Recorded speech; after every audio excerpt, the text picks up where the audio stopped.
Hello.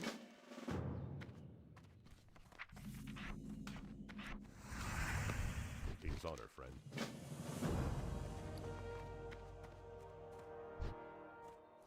Hey there.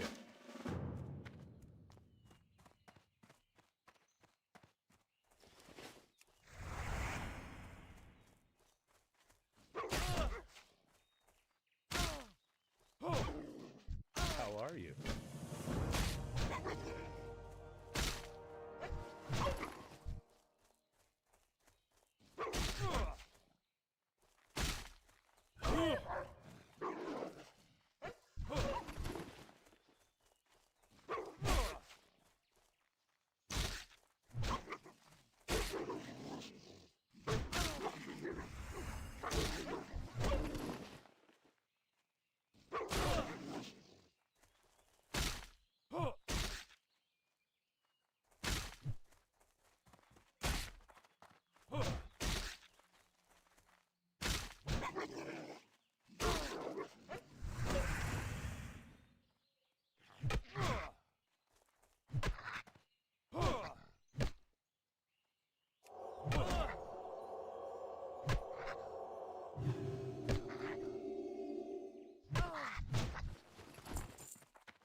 Good day to you.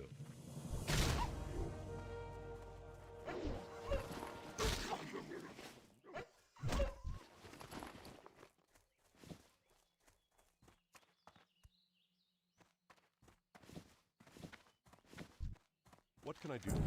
Help me.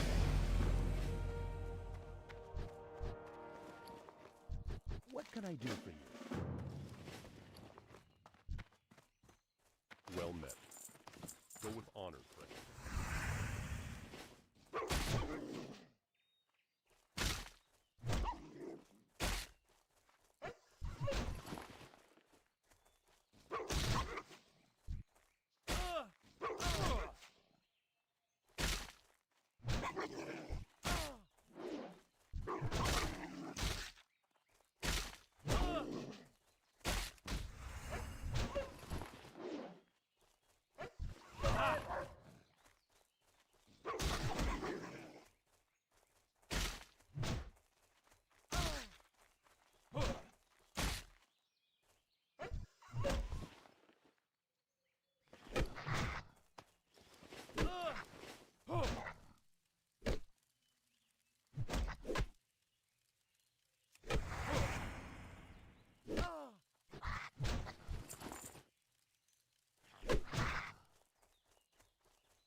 something specific?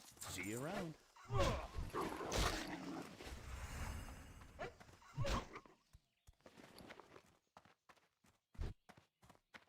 Light.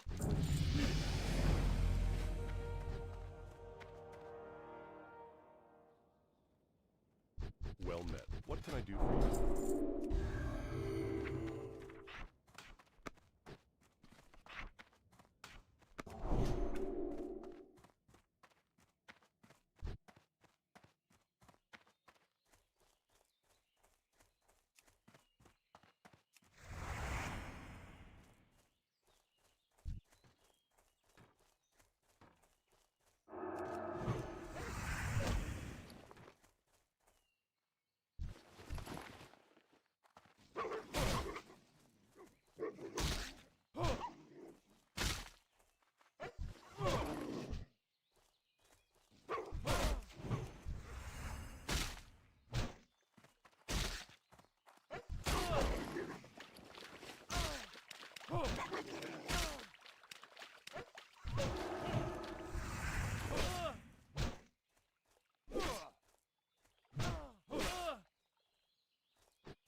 You need something?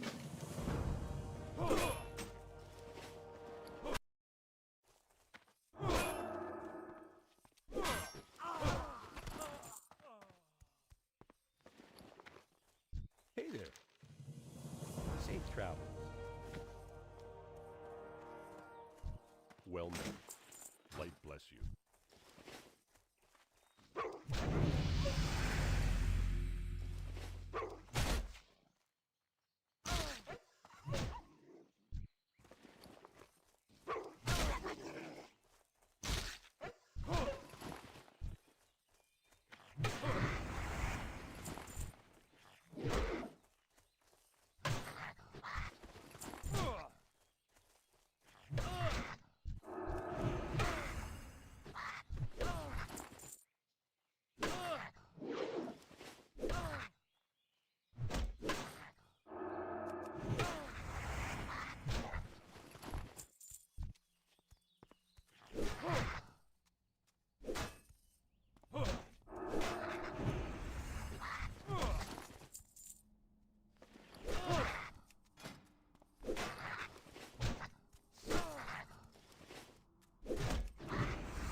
Buy and trade. Be careful.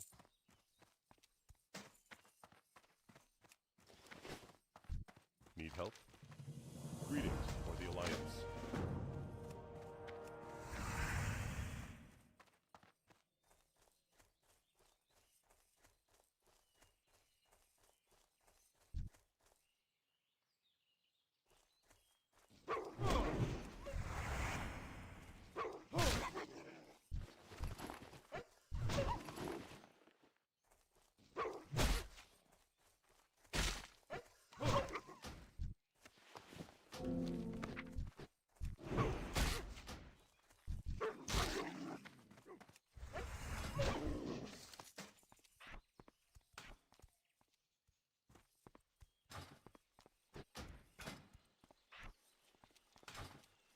What can I do for you?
Insane.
Is there a two-handed mace you can buy? I literally don't even know. Hey there. good one. What can I do for you? See you later. Safe travels. See you later.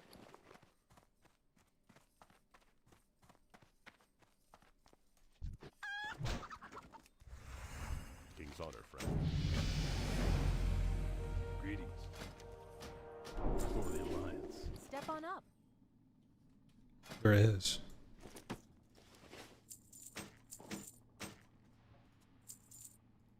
See you later. Light be with you. Be careful.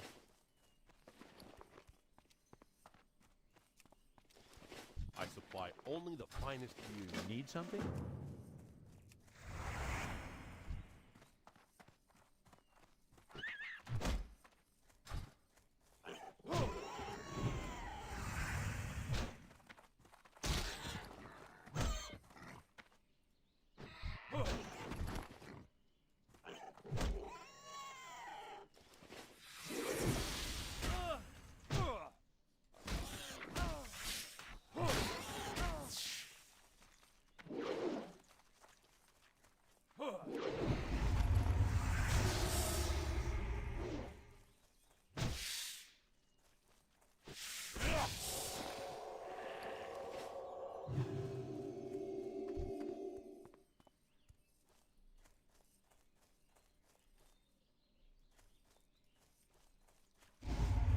No, it's not a level 10 speed run. I'm just vibing. Classic Plus is on the air. I gotta start getting back into the swing of speedrunning. It's been too long.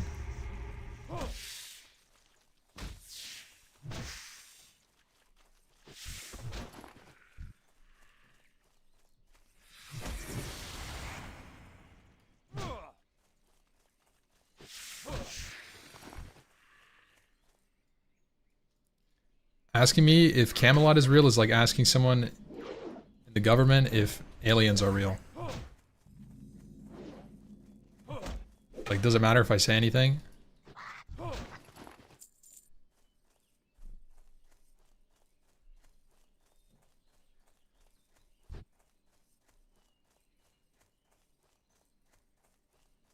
Hello. Can I help you?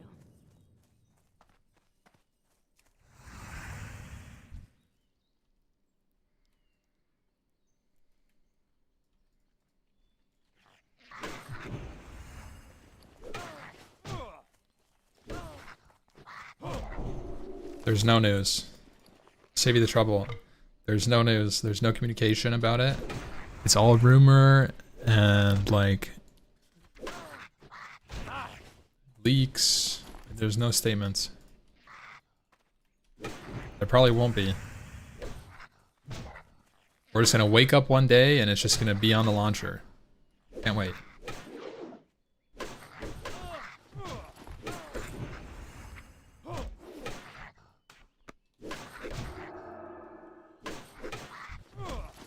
It's kind of a nuts speedrun, by the way, guys.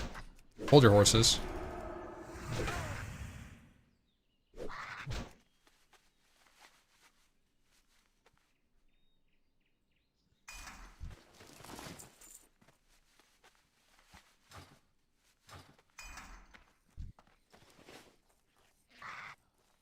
Like, we got rough stone and linen on the first two, and we got double bag right before Goldshire. Like, what is that, by the way?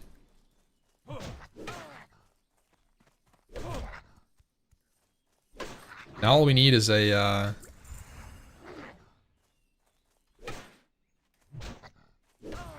deed. We need a deed and a gold pickup schedule right now. First kill, gold pickup schedule on a roaming knoll at level 6.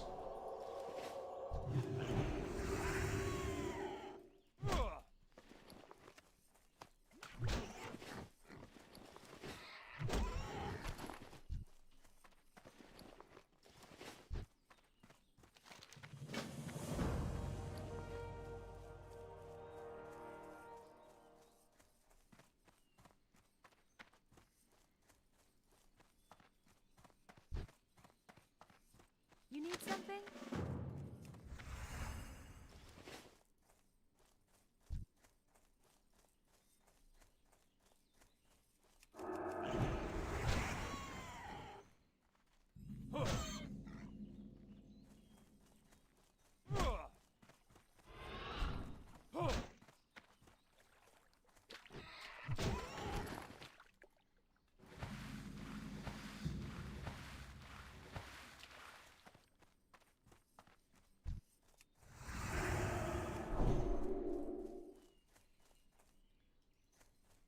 In your professional opinion, do you think there will be a ton of class changes for Classic Plus? Who knows?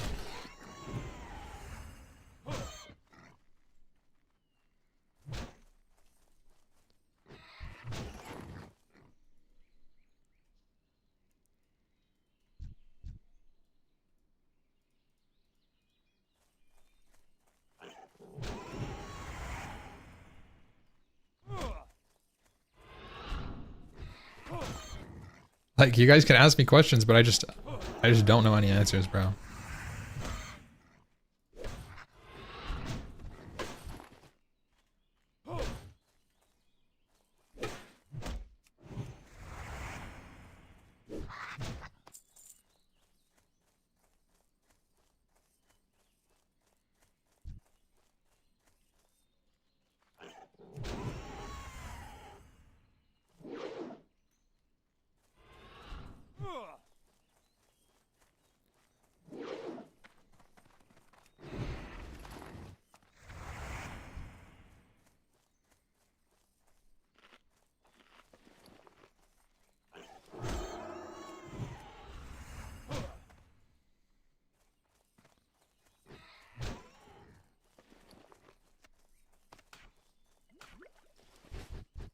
Hello, have a good one.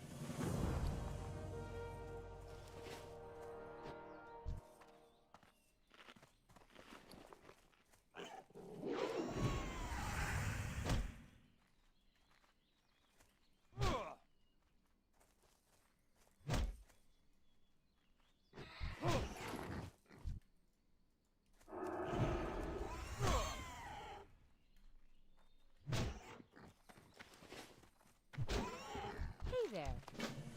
Need help? Have a good one. Well met.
You need something? Can I help you?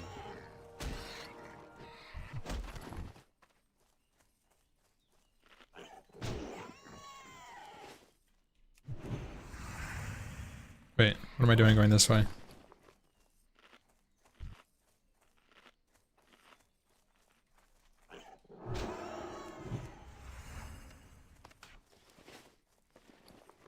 No, I don't need vendor.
Not playing sod.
How are you?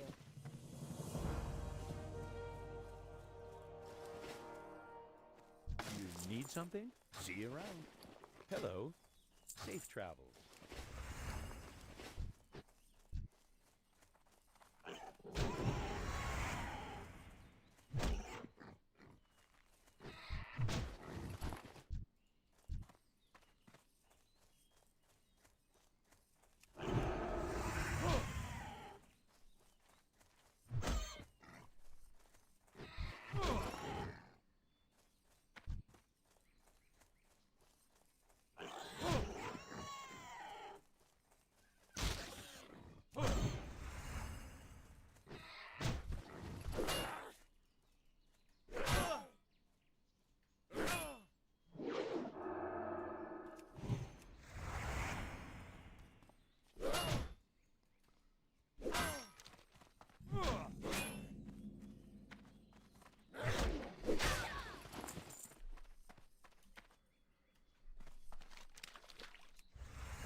a good one.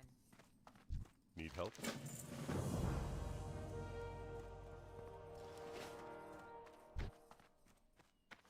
How are you? Have a good one. Hello. See you around.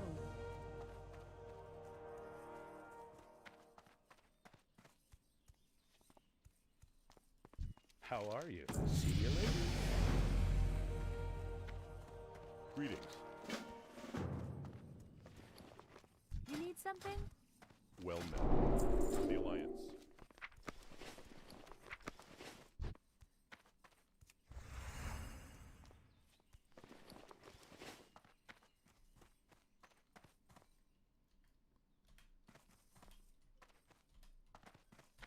Bro. Good day to you. See you around.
you. Take us on, my friend.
You need something?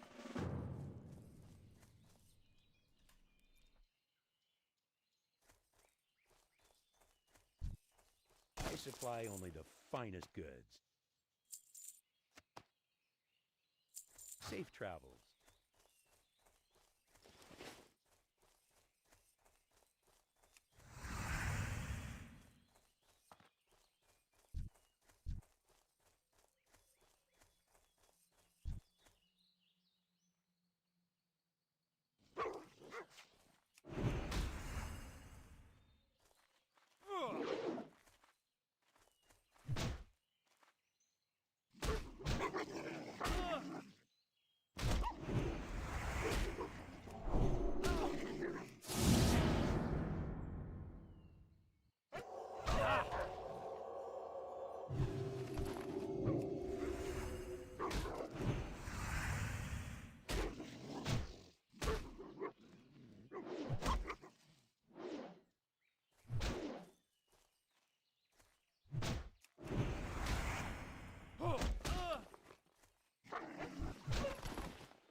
Yeah, it's SSF.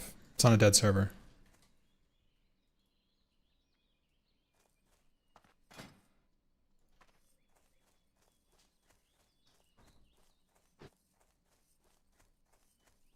Good day to you. Have a good one.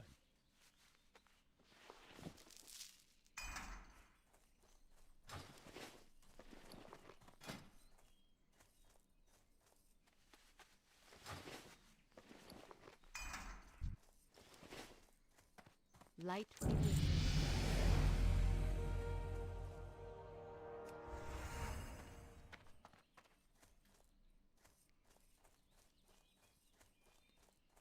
There's no goal. Need help? Just playing. Just practicing.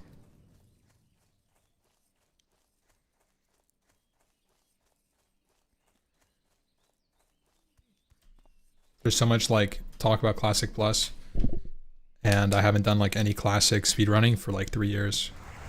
So I figured it's time to kind of feel good about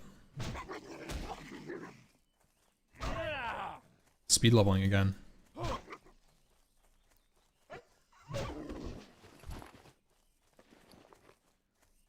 Surprise Pally. Yeah, well, in Classic Plus fashion, sure Pally's gonna be good. It's a bet more than anything. It may not, but I bet it will be.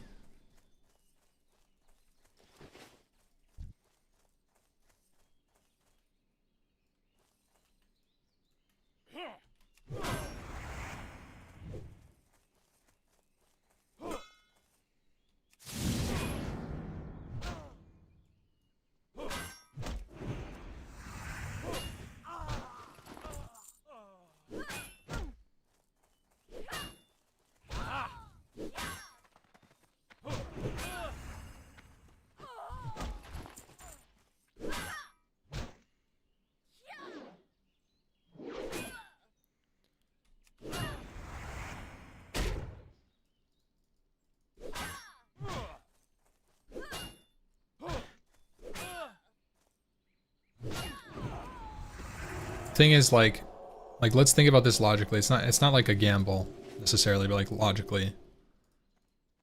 If they were to change classes in Classic Plus, Paladin has the most potential to being really good. Like you can see why Pally is so good in TBC, and all it took was appropriate gear and 3 talent points.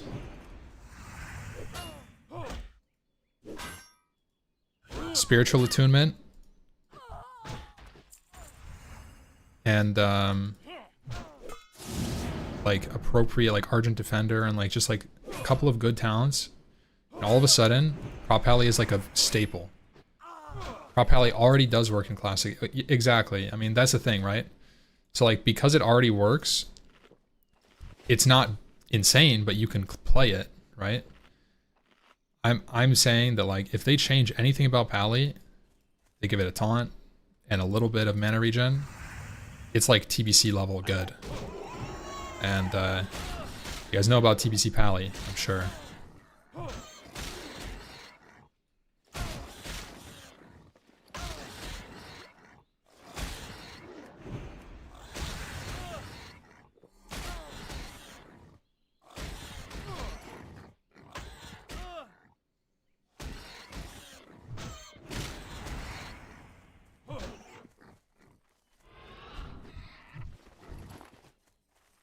This is normal Classic era, yeah. I just want to be undisturbed. Like a Classic WoW leveling hermit. But it's a nightmare to level Classic Pally? Nah, it's not. Pally's like 3rd fastest or 4th fastest or something. It's not bad at all. Leveling as Rhett. The thing with Pally is like it's so fast 1 to 30 that it makes up for its slow, like it's slowing down a little bit.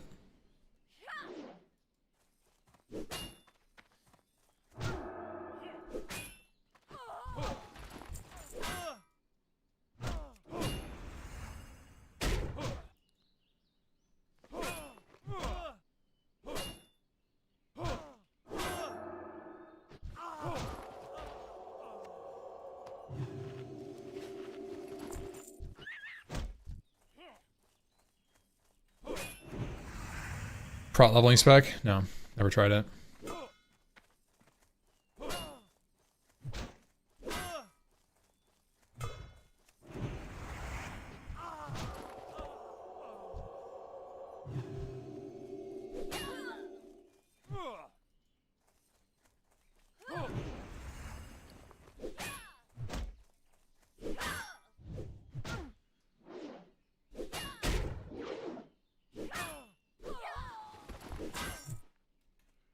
This is a run killer.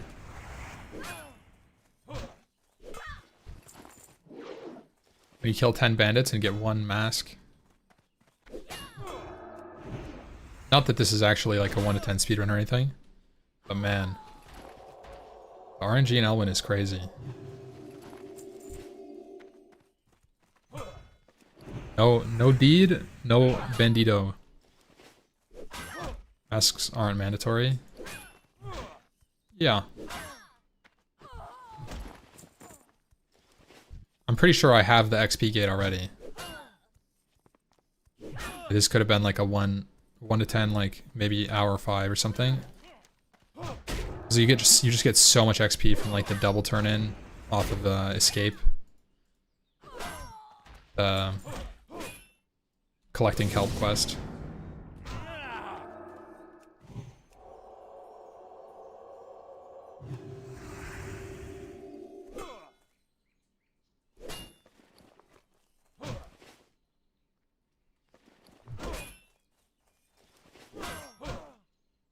I'm pretty sure you get like 5,000 XP running to Westfall.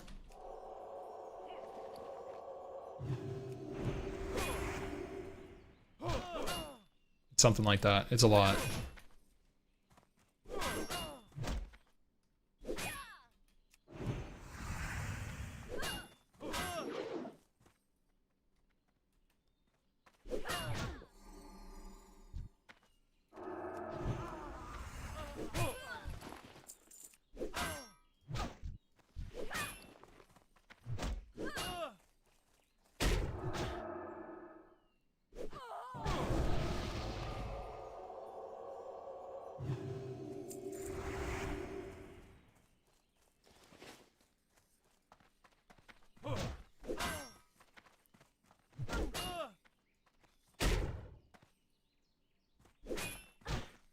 How do you sim this like a launch though? 200.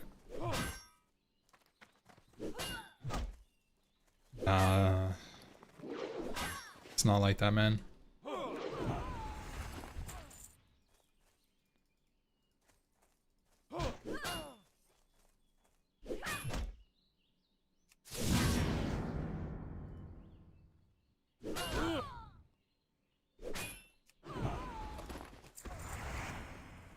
Like speed leveling on a in reality, speed leveling on a fresh server, unless you like get DC'd or like stuck in a loading screen or like your computer crashes, something weird happens so that you're late compared to the noobs, you'll lose like anywhere between 5 minutes to 30 minutes.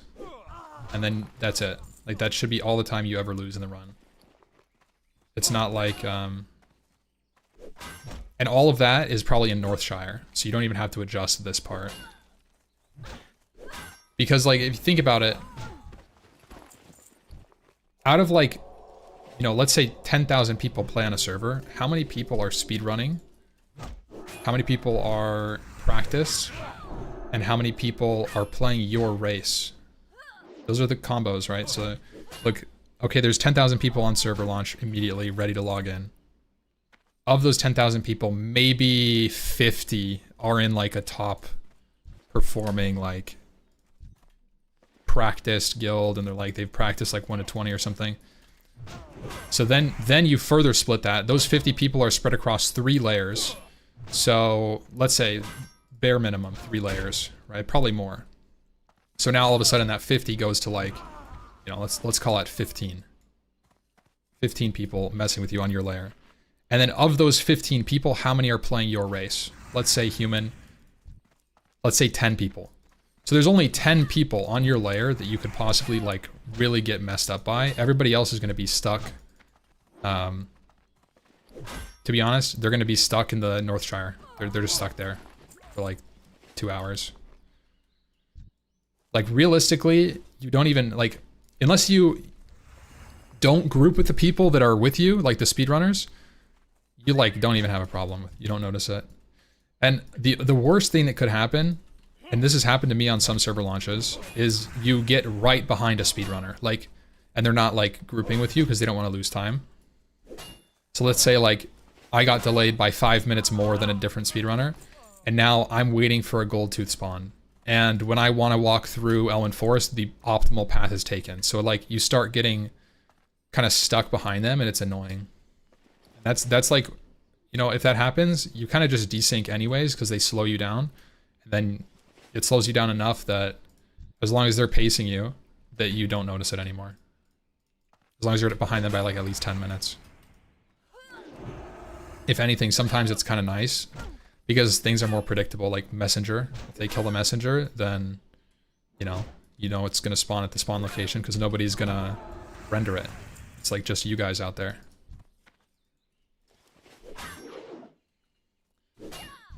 But realistically, you know, I say this a lot whenever I talk about this stuff, like if you practice, just do 1 or 2 1 to 10s before fresh, you'll be ahead of 99% of people. Just that alone. As long as you're like practiced in Elwyn Forest and you know the quest and you know where to go, like you're already ahead of the vast majority of people. The average player base is not like that.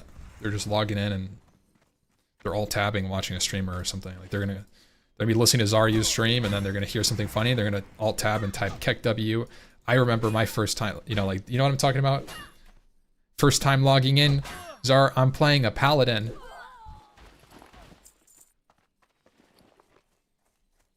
Can you invite me to your guild?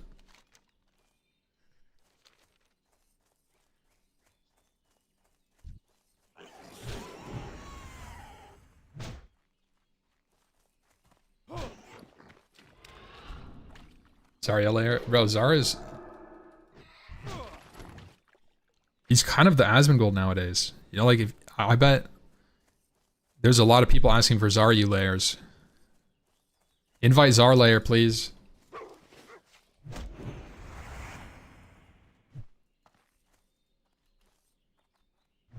guys remember classic 2019. Invite Asmund layer, please. Please. Paying 100G.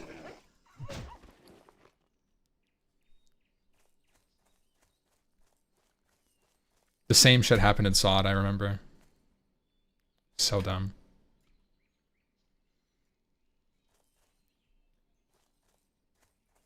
King's honor, friend. Sorry, face a classic. True. Greetings. That's what I mean.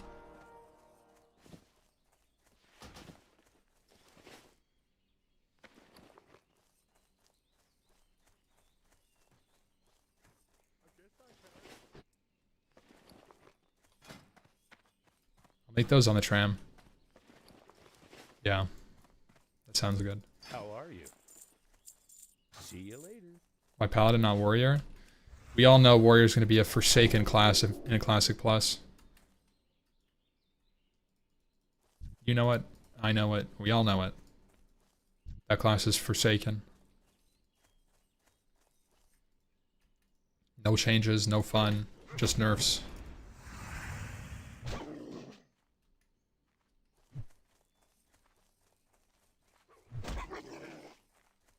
Classic Plus is just Cataclysm that stops at 60. Big disagree. You planning on Pally for Classic Plus? Yeah, probably. I was saying this earlier. Classic Paladin is already playable. It's like a viable spec. It's not insane. It doesn't have like crazy use cases, but like you can play it and it's decent. People just shit on it because it doesn't have a tank or it doesn't have a taunt, and it's like kind of crippled with comparison to a world buff warrior. Like a try-hard pally tank with all like the niche items is actually very strong in Classic. So, with that in mind, if they buff Consecrate, or they add a taunt, or they buff some sort of survivability for pallies, or they change it so that there's more available gearing or better set bonuses, anything, or any combination of the above, Paladin is going to be very strong. The same way that they did the same thing for TBC, all they changed was they put better gear in for pallies, and in TBC they put better gear in. They put a couple of good talents in, and they gave Pally a taunt. And all of a sudden, it's a requirement for every raid in TBC.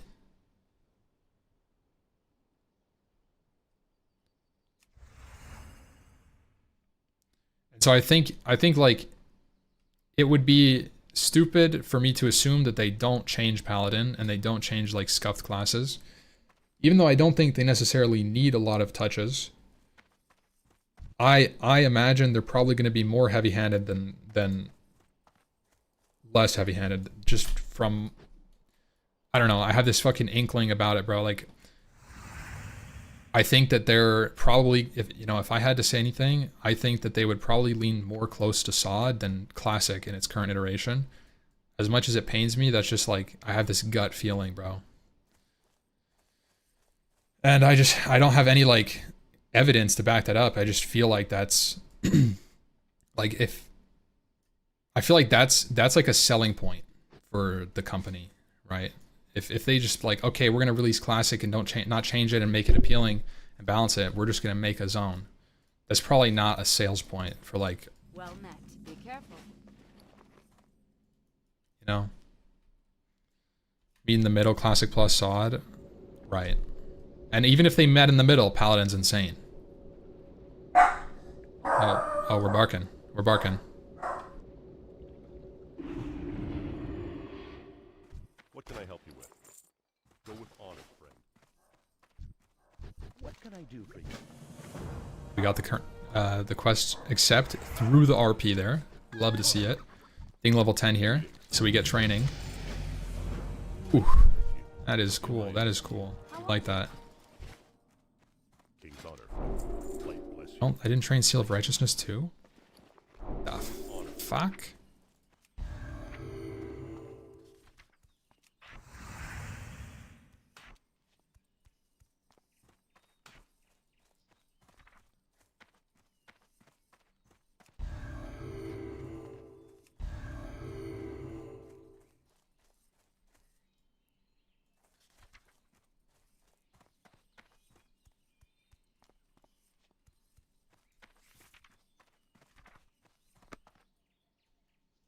Oh shit. Yeah, you're right. I was totally autopilot. I was like reading chat.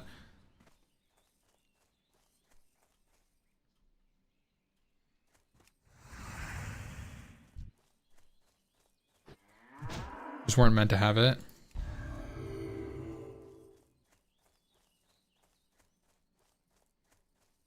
Oh, the TVC guy.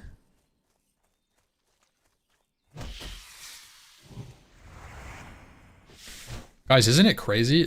I was scrolling like Reddit randomly and I saw this post on the private server Discord that I subbed to like way long ago back in the day. And it was like a server with like 10 players got cease and desist letter from Blizzard. They're like really cracking down on it.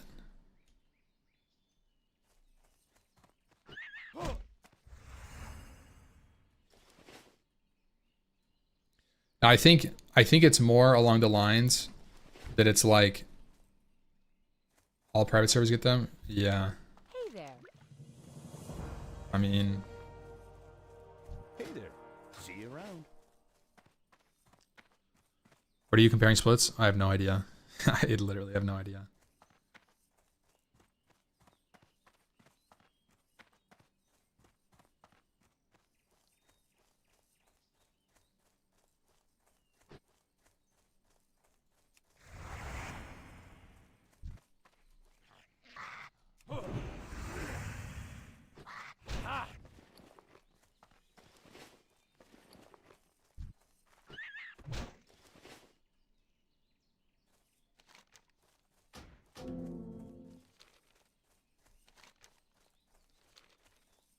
Hello.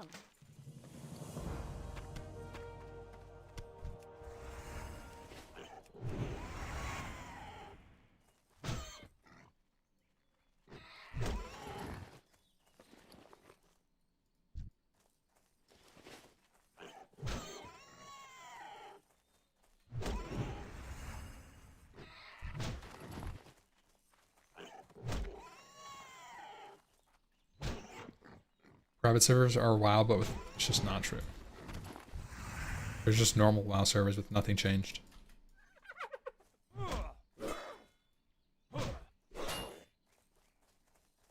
We do a hunter speed run? No, probably not. I thought about it. Hunters, like, I don't know, maybe. Maybe I'll just do some speed runs. I don't know.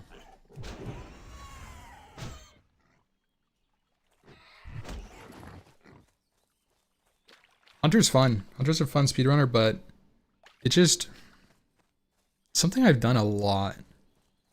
And also I kind of like the playstyle of the melee like kiters more than Hunter now.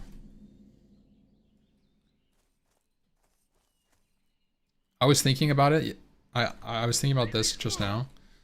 Like I'm kind of out of stuff to do for streaming, to be honest. Like I don't want to play COD. So like if I want to play WoW, I kind of have to like make my own goals. It's kind of scuffed. Because I don't care about TBC. So I have to like make up stuff. It's like how Czar would like make up like challenge runs. Like I don't want to do SOD. Like I thought about it for like 10 seconds. I was like, everybody's having fun on SOD. But I just cannot bring myself to do that.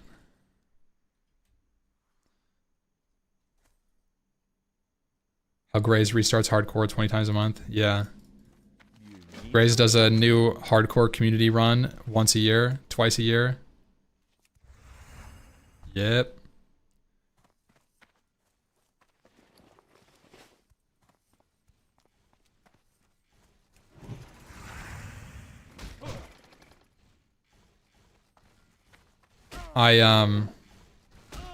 But I was thinking about it just now, like if I get back into speedrunning, which I'm enjoying it. It's pretty chill right now.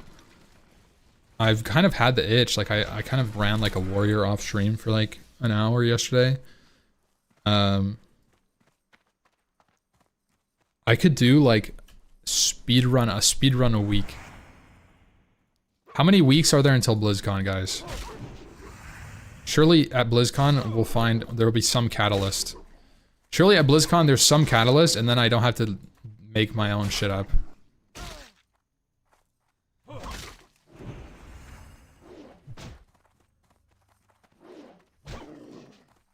met.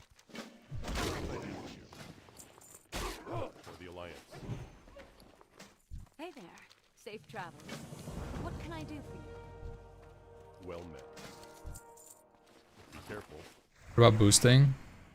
Just like what? Boosting what? This whole question, like what, like on era?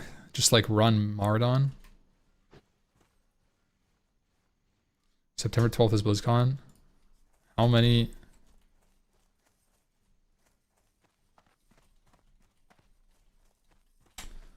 $11 weeks. Speedrun every class to 60 in one continuous stream that you sleep on stream. Yeah, that's fucking crazy, by the way. What? I feel like I should have just be volunteering that. You know, that's like a goal. That's like some fucking goal or something. No, I was thinking more like a week of speedrunning. Just like do speedruns. On, let's say like, you know, it starts, you have 7 days and then you do like 7 days of mage. What can I do for you? 7 days of shaman.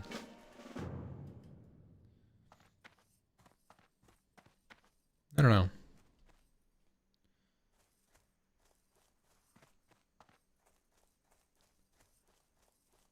Yeah, Bev.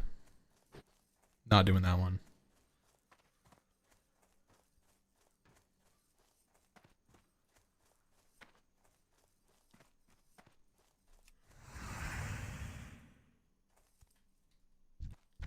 Help you find something? Be careful. I feel like I should buy a bag. King's honor, friend.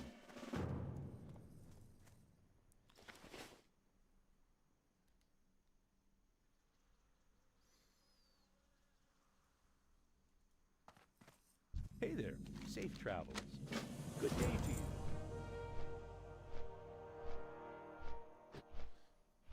$2 a.m. to 10 a.m. PST. No, like if anything, it would probably be like 5 a.m. PST start time. Probably at the latest. Or earliest.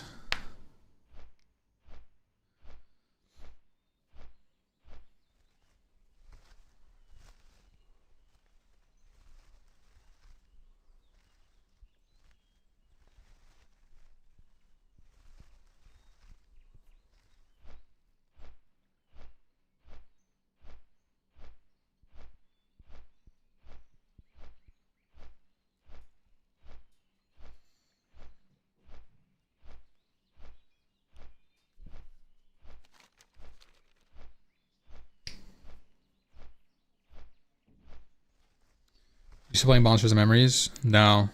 No, just waiting. It's coming out on October 1st, hypothetically.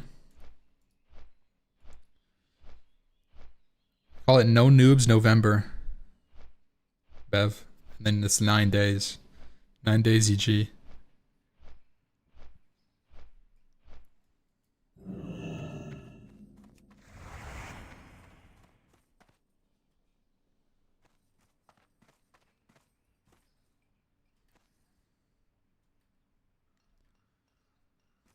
No, I don't drink.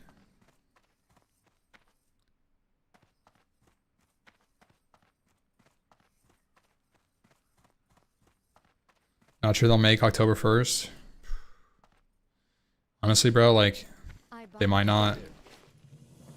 Have a good one. Like, I put a lot of time into Monsters and Memories. I feel like I enjoyed it. I had a good time playing. It was fun to learn about the new game and everything. Honor, friend. Why did it do this way? RXP? Sussy. The Open for business. Go with honor. the problem with that game so far is like it had hype, it had momentum. Maybe too much for what it was, I don't know, but like I feel they squandered all of the hype.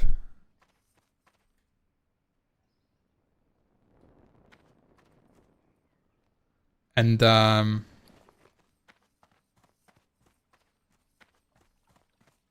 I don't know. I just think it was a bad play. I think they just kind of like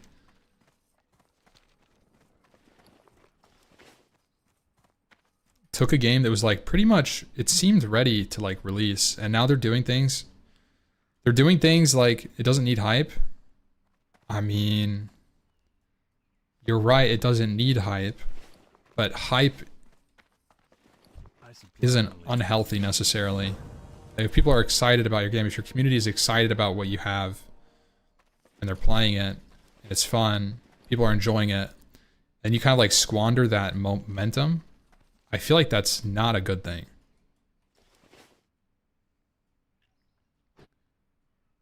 The devs didn't care about hype. They never wanted it to be a big game. Like I said, I just think it's not.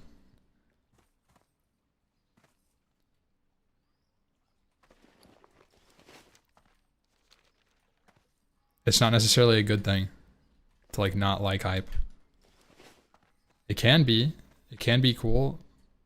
Just stick to your premises and stick to everything. But like to me, right?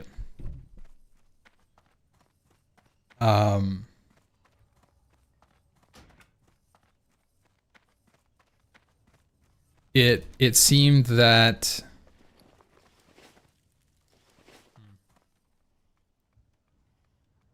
they communicated the fact that it was like an early release game and it was buggy and there were problems with it. But at the end of the day, like they communicated very clearly, very often, about it being super early access. And then they delayed it. Obviously the servers were an issue, but then they like delayed it, and now they're doing like a complete rework. Like they're like scrapping so much. They're like completely reworking how combat scales. So they've gotten all this data, right, from whatever their like beta. And now they're completely reworking combat time. They're completely reworking all classes, apparently. They're adding like a ton of different new mechanics. And to me, this is like, to me, they like did this, right? They did this thing where they had a bunch of goals to do for June 1st release, like this. Like, let's say this is like their percent completion. I don't know how to do this graph, but I'm going to explain it. The amount of stuff that they wanted to get done originally was here for June 1st. June 1. Okay? And they were here. Okay? So their progress over time was like this. They were like here, right? So they were here. Let's say they were like 20% off of completion to where they wanted to be. Now to me, they want to be here for October 1st. And they are only like, they've continued this, but then they did this. You know what I mean? And now they're trying to go back up there. And to me, they've gone back a couple of steps, even a lot of steps. And they have even more of an ambitious goal for what they need. Quote unquote need. They don't need anything necessarily. That's kind of like my viewpoint on it, at least. And like what? October 1st comes around and they're here? Are we just getting another delay?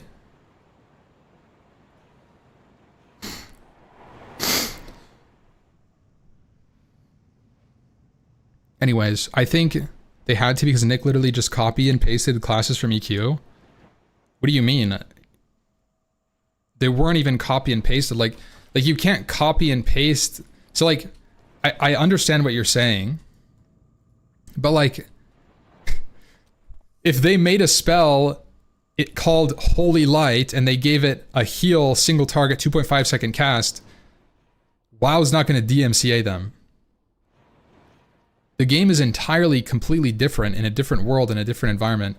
The classes are similar, but they're not copy paste by any means. I mean, I've played the game. There are spells that are similar, but they're not called the same thing. They're not exactly the same. Taking inspiration and being very close isn't necessarily, like, I feel like it's, to me, it was far enough away from it. That like, I just don't think it was like close enough, in my opinion. The spells were not even exactly the same. Yeah, they weren't exactly the same. It was on a different engine, on like different mechanics with different tuning. Like, Hey, you have a great day now. I just think saying that I don't think that their motivation, in my opinion, maybe it is, but I just don't think it was like, oh, we're gonna get DMCA'd. I think it was more likely that they just wanted to separate themselves from the game, for like independent reasons, not necessarily like they just didn't. I don't know if they wanted to be compared to EQ as much. I don't know. When did EQ Legends get announced? EQ Legends got announced before it delayed, I think. Need assistance? Be seeing you. I don't remember. Also, I made too many.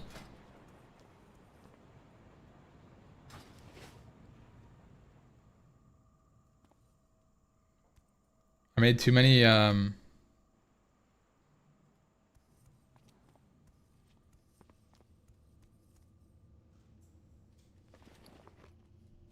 wait, what? I made too many, linen bandages.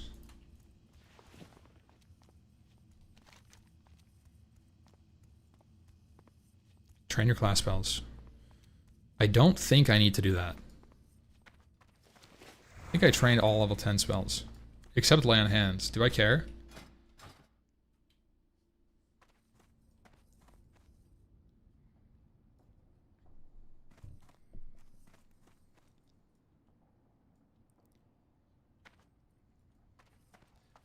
Not saying it's to do with DMCA. The devs wanted to actually make classes unique and individualize them before EA.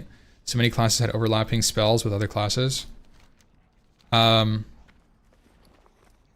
Yeah, I mean, I played it. I'm just saying this. I played it, and there are similarities between the classes, but it wasn't like so many classes had the same spells.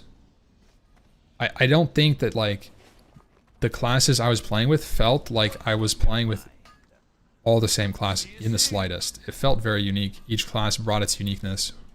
For reference, we had 6 people: Druid, Warrior, Druid, Fighter, Cleric, Enchanter, Elementalist, and they were all very unique from each other. I don't know. But it's more of just me yapping about it. Like, I just feel like the game was in a good spot, and now it's like in a questionable spot, pending to be good or bad.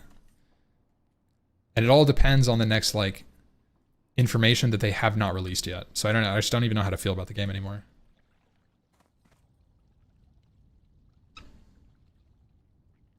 Yeah, I'm playing on a dead server.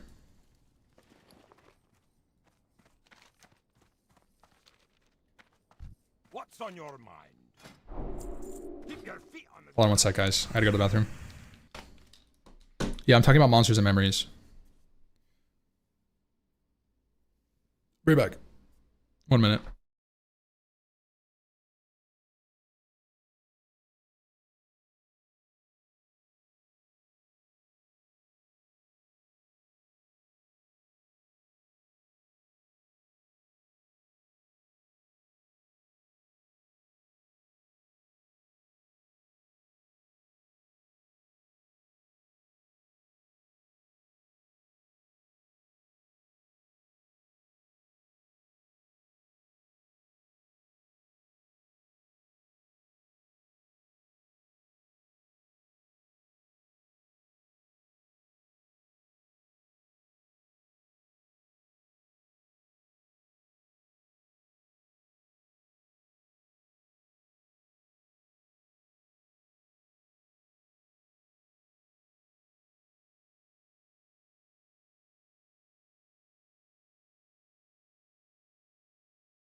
All right, I'm back. So like I was saying,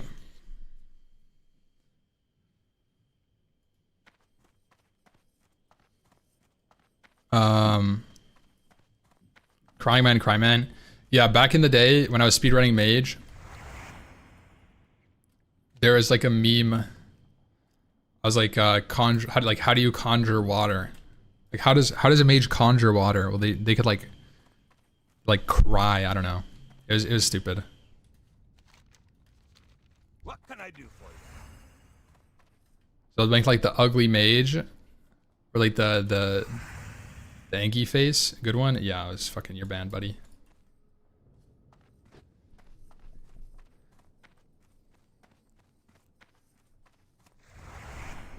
No, I saw Andrulian online. Not really interested in it.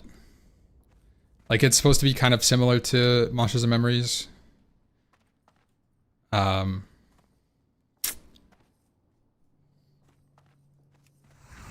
But it came out kind of the game kind of happened right when I was playing Monsters and Memories, and I didn't try it.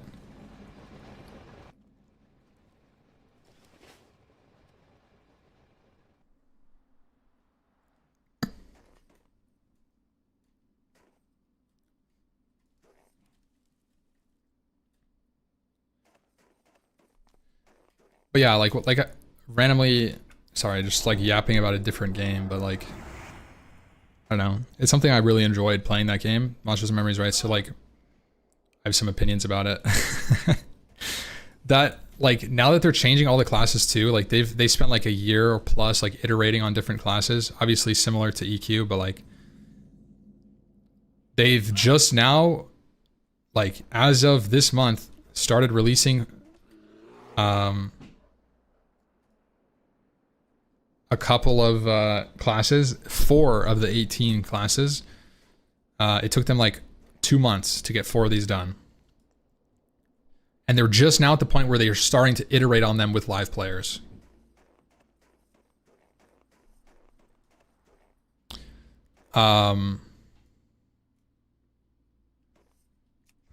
So like they want to like redesign classes, but then like what, are we just gonna have redesigned classes with no iterations going into EA? That sounds terrible. That sounds crazy. It's like you run a beta on a game, and then right as the beta's ending, you redesign all your classes, and then you release it into early access. It's like, wait, what?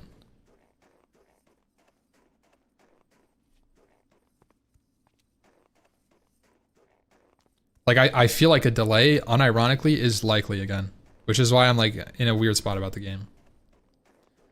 Or if it comes out, it's gonna be, like, in a, you know, like I said, in like, a weird spot. So, anyways, I'm done fucking yapping about it.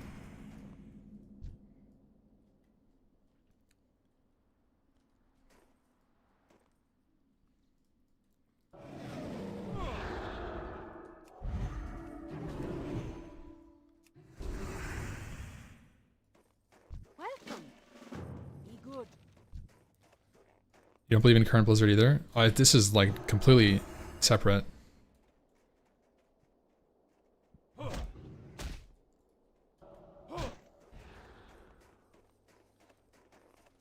I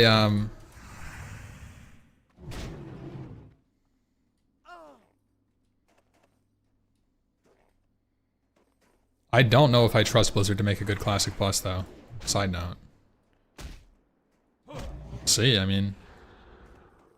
It's supposed to be happening, right?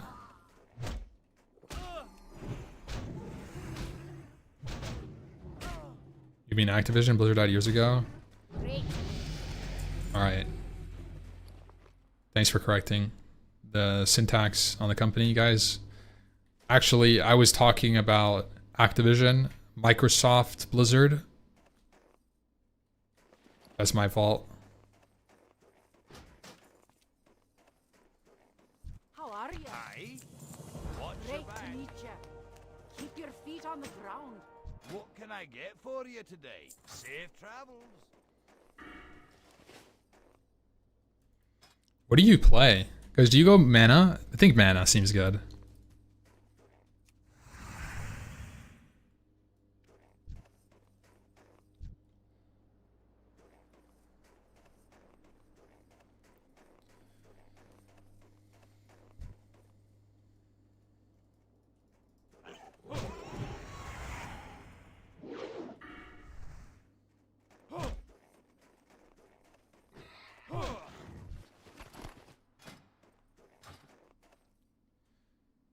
Maybe they'll give actual Classic Plus funding. The dev team takes it seriously. I mean, like if they release it, like actually though, like look at the leak, right? Like the Camelot shit.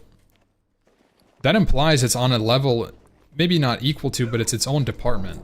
If that's true, if the Camelot leak is true, which a lot of people are like kind of yapping about it this last week, then like that is kind of good. The question is more like, what is the inspiration for Classic Plus? Is it SOD or is it Classic? Is it both? Is it a mix of the two? I think there are some things SOD did well, and I think there are a lot of things SOD didn't do well. So I think they would just need to be able to pull the right things in from SOD and identify the wrong things. And I don't know if that's a very easy thing to do. I don't even know how to do it because I didn't play enough SOD. If it's SOD, it's dead on arrival. Well, like I was saying, there's some things that SOD did well. Like, I think the idea of SOD PvP events were interesting. I think they were kind of weirdly executed. I think the crafting stuff that they did was good concept, like raid crafting items. And I think it got better as SOD went on. So I think there's like obviously things about the game that they had like good ideas. Even if the execution wasn't like perfect. I think the abilities went too far, in my opinion. I think that the abilities just went too far. I think that some of them were okay. Again, you know, like I just don't think we should have had trap launcher, disengage, triple explosive shot, all traps on different CD, like as a hunter perspective, right? Like some things were just like a bit too much, and I almost want my hopes is that like they kind of make it closer to like a TBC. Like think about this, guys. Classic to TBC, in my opinion, is like a great step up into like a more modern version of the game, a more developed version of the game, more balanced, everything about it. Some things at TBC aren't perfect, but like generally speaking, it added depth to each class.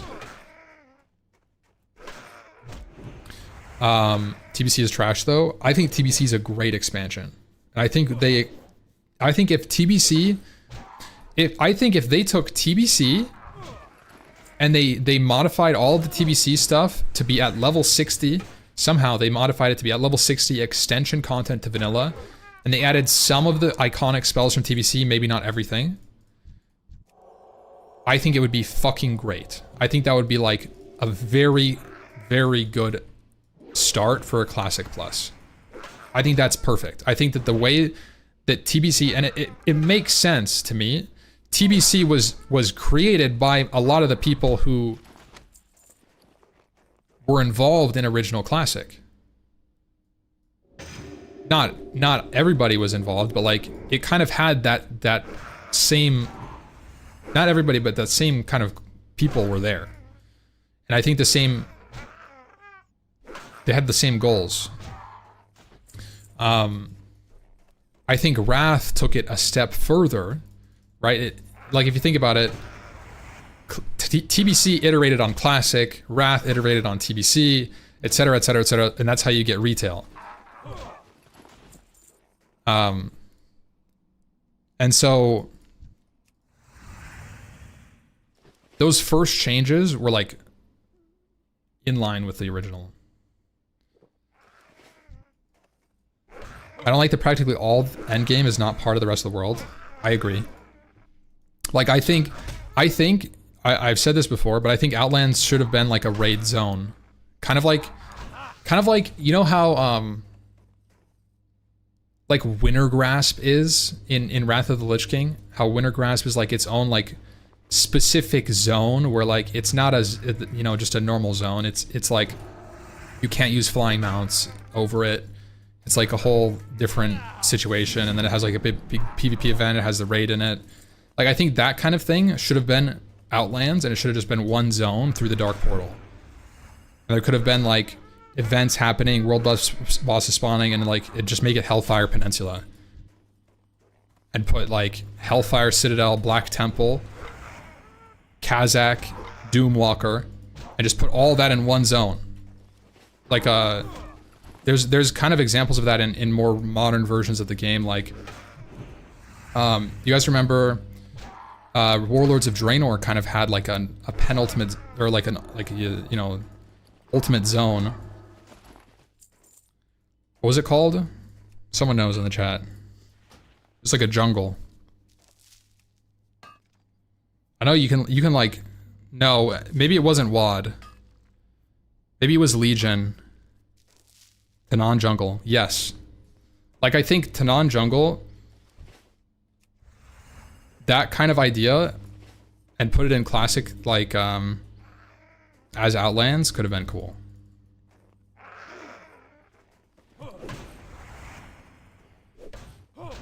Where it's like kind of a zone thing. There's like, I remember, I don't know, I didn't really play it, so my view on that might be different, but like there's like a new raid that was in there.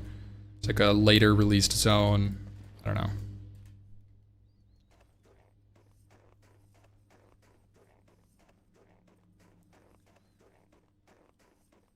I don't think flying should be in.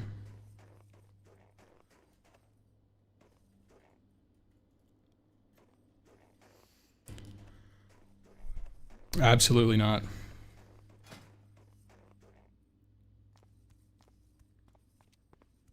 Well met. What's on your mind? Hi. Is flying Classic Plus and it's actually dead? Well, what about like other systems? What about achievements? Do you guys like achievements in Classic? 1 in the chat if you would want achievements, 2 in the chat if you would not want achievements.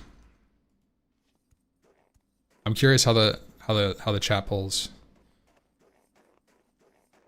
Question mark? I'm just curious. I know, I'm curious.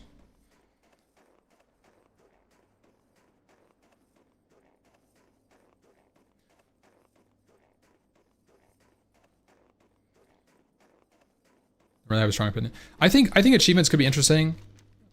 I'm in a weird middle ground on that one. I like achievements, but I don't like achievements that are handouts. Like, in my opinion, you shouldn't get an achievement for exploring Dun Moreau. You know what I mean? I shouldn't get an achievement for killing Hogger. I shouldn't get an achievement for killing level 10. This is just part of my journey. I should get an achievement for killing Hogger at level 1 with no help. Like some like weird system, sure. Put up like random challenges, sure. Like the hardcore add-on achievements, they're interesting. Do Big Game Hunter before level 35 or something, and it's like really red. Like you don't have to do it. You know, have every flight path in the game achievement. No, like that shouldn't be it. Like, I just don't think that's, you know, like.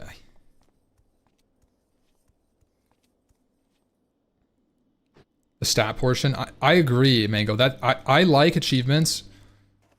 Like Bloodthirsty, get 100,000 honorable kills. I like that achievement. I think that's great. Get like, you know, Exalted with all of the cities. Sure. Give people kind of like milestones and goals that are like side to like standard progression. This is like the definition for me. This is like the definition of like horizontal character progression, where it's not something that necessarily increases your character's power, but it gives you something to do as a goal, as a gameplay system that gives you some sort of motivation to separate and distinguish yourself or your character in some way to other people. I kind of like that. But I don't like how the community interacts with achievements in a way that's kind of like gear score. That's one thing I don't like the meta achievements and whatever, or like Link cutting edge, do whatever, curve only. I know there's like a retail thing more so, but like, you know, I think it should just be kind of like what I'm saying. Like if achievements were in, I would want them to only be kind of gameplay defining goals for a character to achieve in a similar vein to like how RuneScape has like challenges, where like it's something like that can be cool and maybe give you like alternative visual rewards, and it's not like, I don't know. I didn't play RuneScape enough to really like cosmetic rewards. I think cosmetic rewards are great.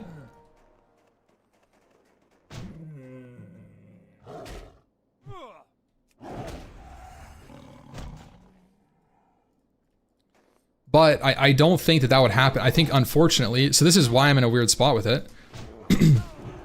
I don't think there's a world where achievements are in and they're not like complete handouts. That was a lot of, that was like a lot of like canceling statements. Like, I don't know if I worded it correctly, but if, like, let me try, like, if they are in, I have a feeling that Blizzard would be like, let's give achievements for the, like, the really, like, casual player base, like, you know, just simply do 10 quests is an achievement kind of shit. Like, complete 5 daily quests. Poggers. Complete one, kill one enemy player. Slash dance with enemy. Collect 1 gold. You know what I mean? Like, I have a feeling if they fucking did achievements, it would be like that, and I just hate that.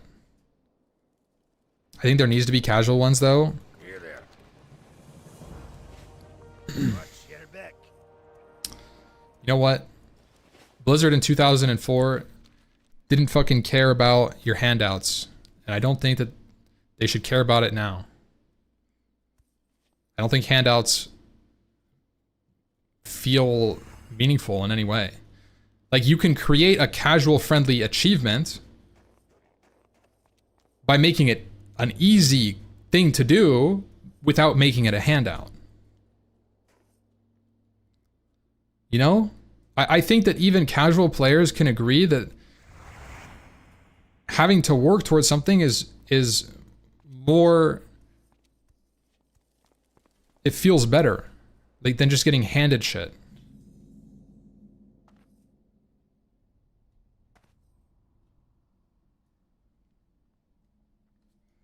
It's not meaningful for you, but for maybe a new player, it's a big thing. Yeah. I could see the new player argument, but like at the same time, I also don't think a new player should be getting achievements in any sense. Like, their achievement is learning the game, and then they can unlock the difficult things. Like, I think that's kind of like the difference in mindset that I have versus that like statement. Like, do you just like, okay.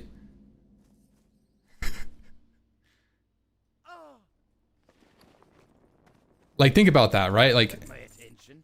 Very good.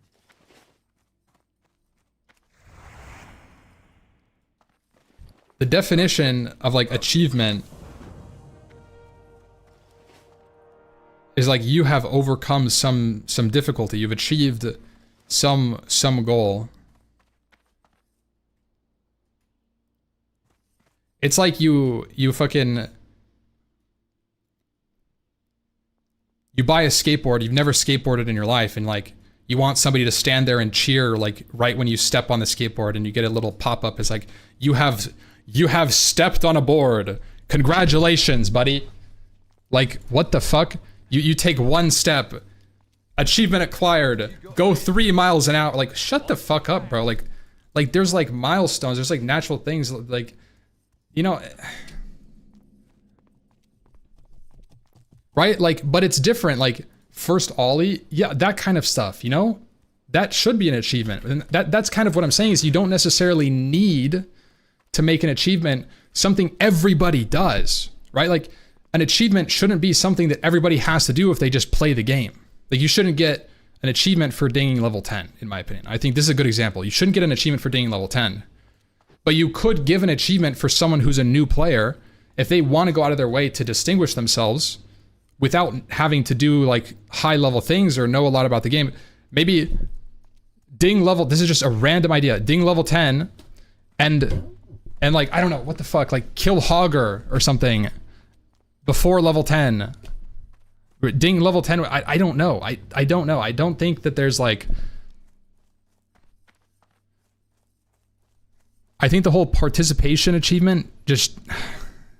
I think it's just lost, like...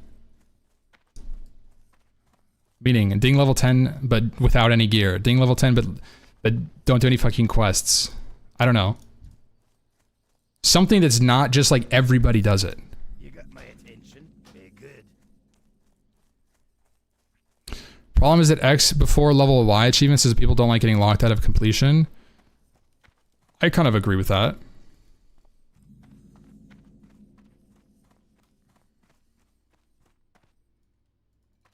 Kill, you know, kill level 10, but only on boars. Keep your feet on the ground. Welcome. True. Hello. See you soon. Great to meet you. Safe travels. Interest you on a pint?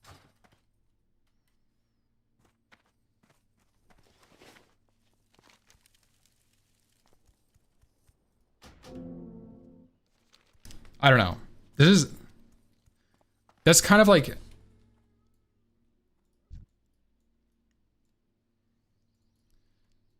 This is kind of like the problem, right? With achievements. I think it's hard to make an achievement for early game. I think achievements... Like in RuneScape. Okay, this is a good example, actually. RuneScape doesn't give you an achievement for chopping down your first tree. But like WoW kind of does.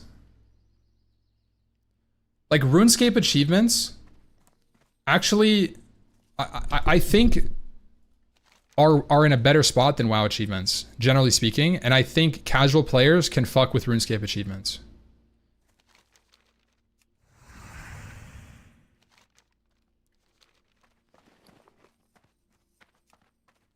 Why would I buy milk? I feel like I don't run Maybe I go now that I'm level 10, actually. I'll buy it.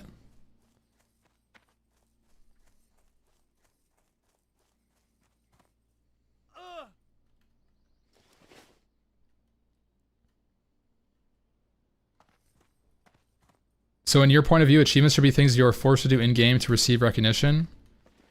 What? How are you? I feel like that's such an odd way of wording it, but yes, I think that you should have to do something different from other players to get an achievement. You have to distinguish, you have to do something worth getting an achievement, and that shouldn't be on the path that everybody takes.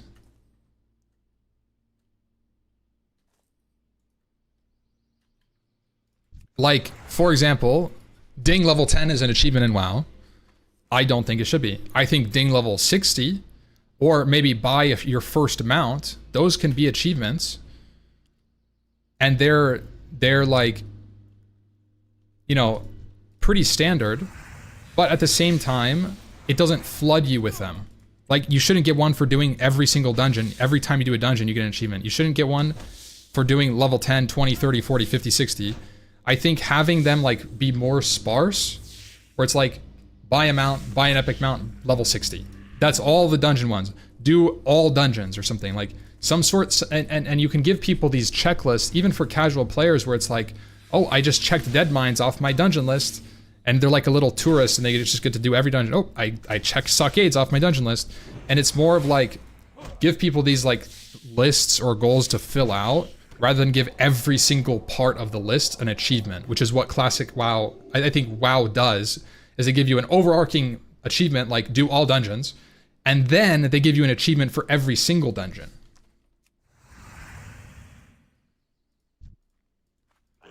You know, like that's my take on it, because I don't think like spamming your screen with achievements is very cool.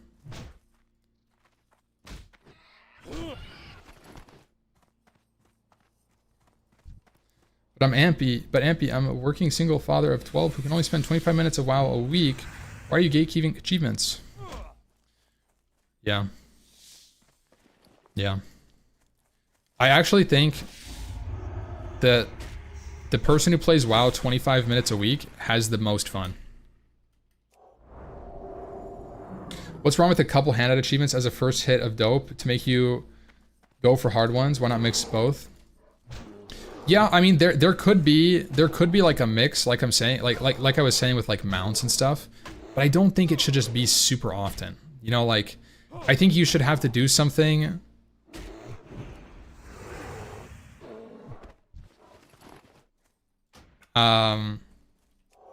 This is hardcore, kind of. I'm on a dead server, but like I'll delete if I die. I just don't want to play with a bunch of people. Achievements only matter because of their prestige. WoW needs a way for achievements to flex on others. To flex on others. That's my take on it too. I think achievements are a thing for people to like it's almost like a horizontal system aside from gear and loot or gear and levels and you know, PvP accolades, raid accolades, whatever the fuck you're doing, right? Like notoriety. Maybe you're a ninja looter and that's your achievement. Cool. It's a social game after all, and that's actually viable. You just want to be that guy. Cool. But like, I do think achievements as a system should offer like you know, you get an achievement or a title for doing something really cool. Like, let's say you got exalted with Winter Saber Tigers. I think that can be an achievement in itself. Or let's say you got rank 14. Obviously, it is kind of already an achievement. It gives you a title. That's kind of the recognition, so it doesn't need to be an achievement. But in a system where achievements were there, that would be an achievement, right? And then you get the title from the achievement instead of the system. You know, that kind of like thing, maybe have an achievement for having, you know, 50 mounts. 25 mounts, whatever the fuck.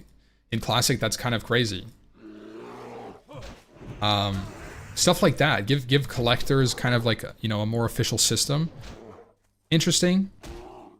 But I will say that like there also should be lower hanging fruit where it's like hit exalted with all main cities. Or hit exalted with your faction, and then, you know, as a follow-up, once you do that, you can get another one for like hitting with all the cities. Or maybe like all the 3 battleground factions, you know, stuff like that. And this gives like a goal for someone who may not be raiding or may not be PvPing. Like, oh, I kind of have something to do now if I want to progress my character. And I think that's the cool part of achievements. I mean, I feel like I'm just looping what I'm saying earlier, but also reiterating it is, I think, worth. I will say that as a collector in Classic WoW, it didn't need achievements to have that stuff though, because there already are visual stimulus for getting certain things. Like if you get Winter Saber Exalted, you get the mount, and that in itself people recognize and associate with the task. In the same way that you get rank 11 and you get the mount, or you get rank 14 and you get the gear, and people identify and they associate your achievement by looking at your character, not inspecting you to see your achievement tab. And so like, that's another question mark where it's like, I collected in Classic. I got exalted every single faction. I did rank 14. I got every piece of tier gear possible. I did everything. I got so many pets and whatever. I got all these mounts. And there weren't achievements, and I was fine with it as a collector. So like, on the flip side, I think that Classic system does have a sort of achievement already in it. And like the achievement system itself would be just like doubling it. It's just like gives a perceived value of your character in a numeric form of overall achievements rather than like anything else differently.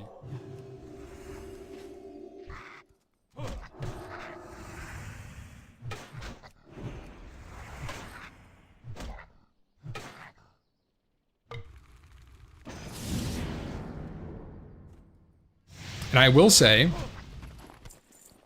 as someone who collected a lot in Classic and in TBC without achievements, when achievements did come out, I actually lost interest in achievements. I lost interest in collecting. And I think there's something to be said that when it's a system that tells you goals, it's almost different from when you find things yourself to do. Does anyone else have that experience in games where it's like, I did all that stuff, but like, as soon as it became a thing that other people started hunting and like getting achievement points for, it almost like lost its value to me. And I can't explain it, dude. It's almost backwards. I don't know. Maybe it's not backwards. People are relating to that. Feels forced. Yeah, I feel like it's like now it's not my idea. It's like Blizzard is like rewarding people and now there's a bunch of people doing it. And it's like not as cool because the people are just doing it for points or whatever. Like, I don't know.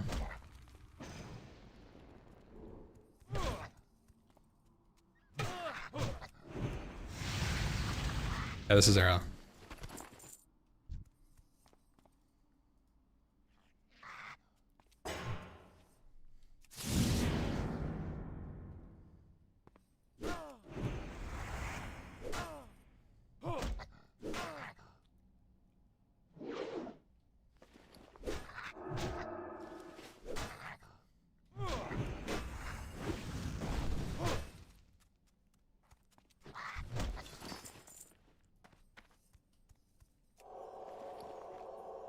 Just getting legs for days. I'm putting that shit on. Look at it.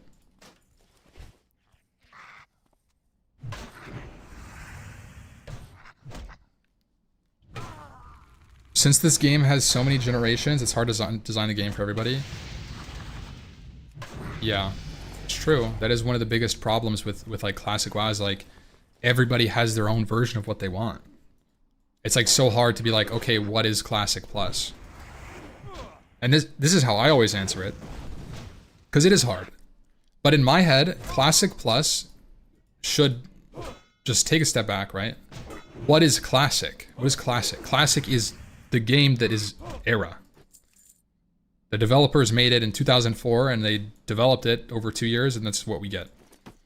I think that Classic Plus should just be the base game and then they try to do their best to port themselves into a 2006 developer's mind at the end of Classic, and they redesign, they redo changes that they did going into TBC as a Classic Plus. So maybe they take inspiration of TBC, and they take inspiration of Wrath, maybe things that they thought about or they think that they were thinking about back in the day, because, you know, in Classic, in actual 2004, 2005, 2006, I'm sure that they thought about TBC, and they thought about Wrath of the Lich King as story arcs, and they thought about how to implement them, and they didn't do it, but they probably thought about how they could implement Northrend in Classic, or how they could implement Outlands into Classic, or how they could implement, you know, Icecrown Citadel and this like Frostmourne shit. Like all of this stuff could have been in Classic. They just didn't have the time to cook like a fully Warcraft like experience. And so like that's my Classic Plus, is just the dev team goes and thinks like a 2006 dev, and they think about all the stuff that they did later on, and they'd like, okay, was this like something they thought about? Maybe not.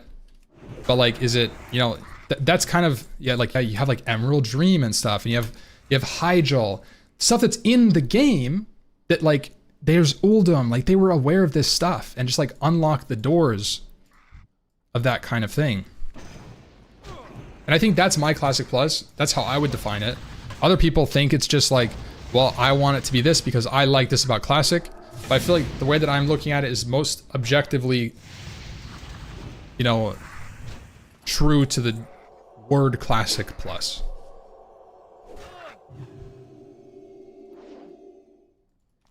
But some people just want, when they say Classic Plus, they actually mean modern Classic. And that's where you get sawed.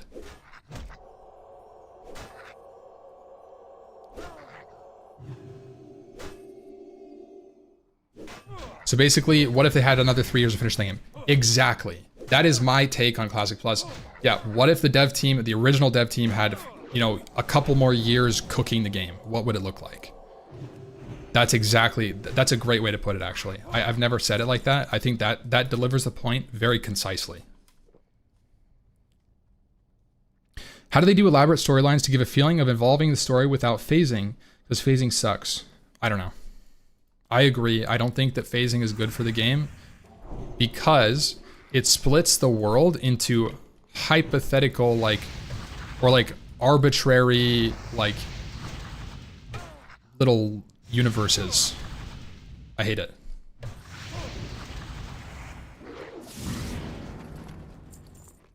I think it's really bad for immersion as well to just like, you know, you're standing right here and you take a step back and all the mobs in front of you that you used to see are now gone. They disappeared off your screen and now there's two big dragons talking to each other. Like, what the fuck just happened?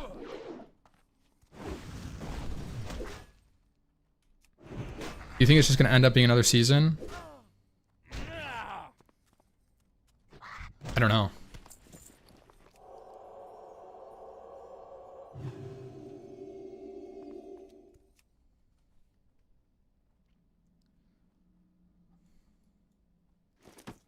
Now, there's another point though, that like, it's a necessary evil.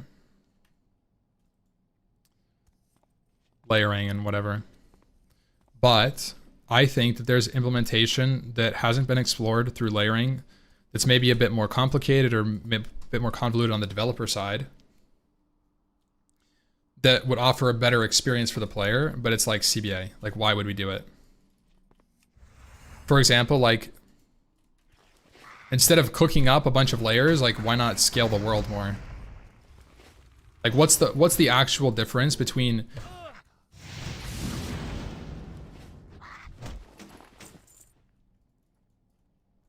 layers and let's say making mobs respawn faster? Now there's pros and cons to both, but I would prefer the mobs to just respawn faster, as an example.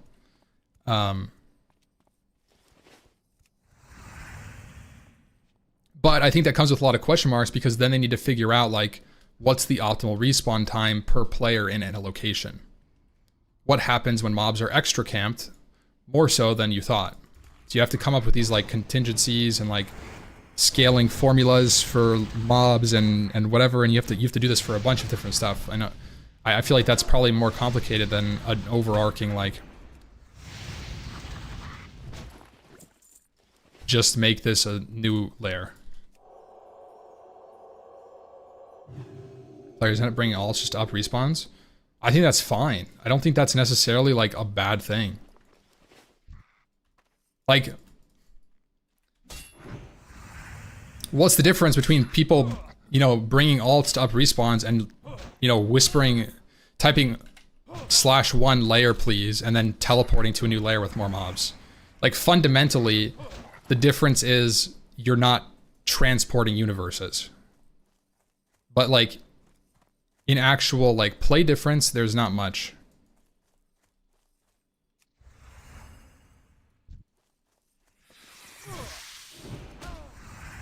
Classic Plus began as preserve the original experience, then came quality of life changes. The new systems and experiments. What? Layers can be added and taken away. I think layers are a good system if you make them less transferable. You shouldn't be able to transfer layers often or easily. Middle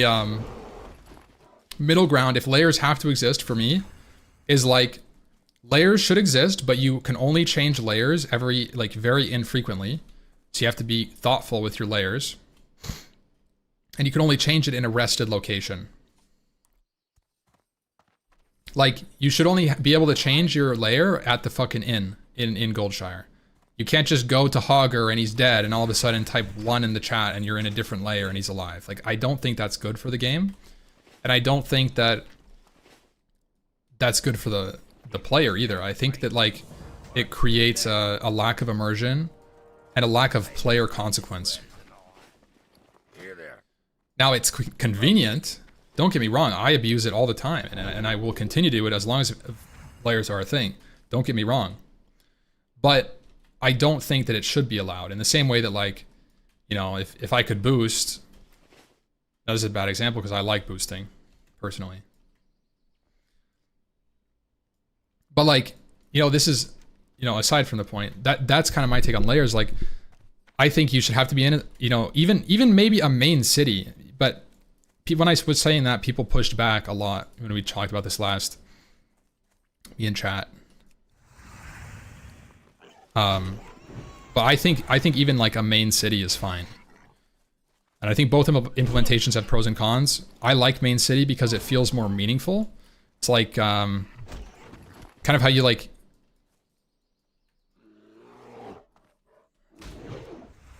I don't know. You like boosting in Classic? That's unpopular. Yeah, I like boosting. I think boosting is fine. I think boosting is completely fine and natural in the game because the game is very long. So this is my take on boosting. I think boosting should be allowed as a form of player interaction. You should be able to boost people who have completed the game already.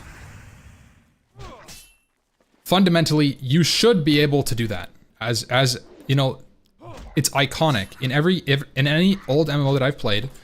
You know, you play EverQuest, and it may not be the exact experience, but like you're leveling an alt, and you get, you know, POTG and Thorns, and you just run around like a god, and you're insanely fast, and it speeds up the monotony of a journey you've completed already.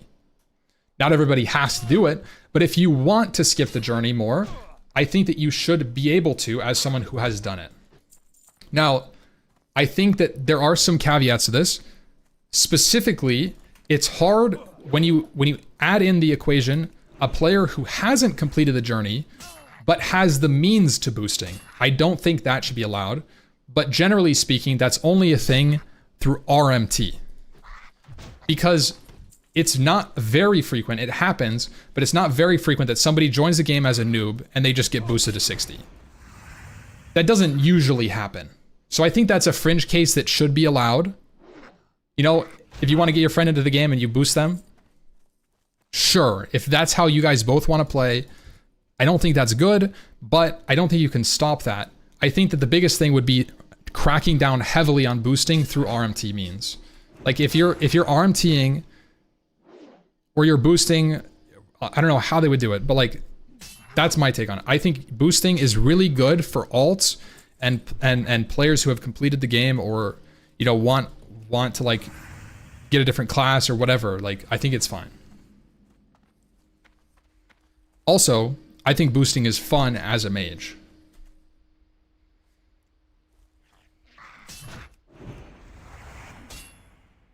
Diablo 4 allows someone to skip the campaign once completed, and once it's there, it felt like the journey was instantly dead. Yeah, but like boosting is not just skip the thing. It's still a long thing. You just don't have to play your character.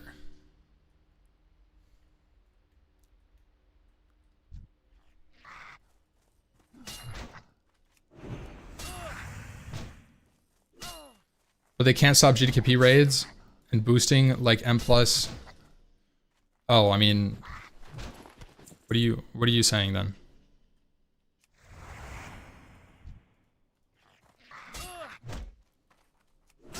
Classic WoW music for the YouTube stream? I can't. Sorry.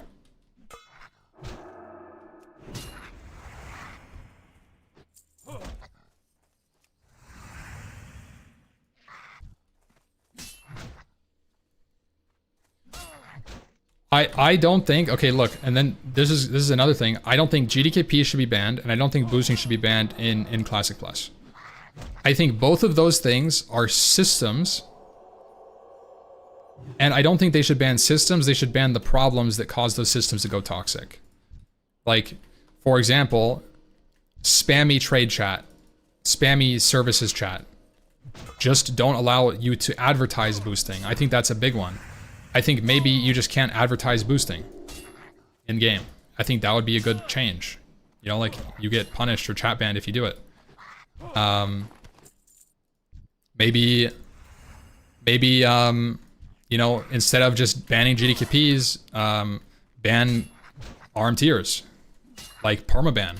Like fucking step on the gas pedal, bro, and don't be scared of banning your cheaters in your game. Like I think it's so dumb that people can overtly chat in game on characters they're on about how they buy gold. They buy gold, they do it, they buy items in a raid through like software guys, and they don't get punished. It's so egregious, like how open people are about buying gold too. Like it's fucking ridiculous. It's not like they're not hiding it in any way, shape or form. Like the whole fucking server buys gold, man. So like the streamers are buying the gold themselves, they can't really ban people. Fuck yeah, they can.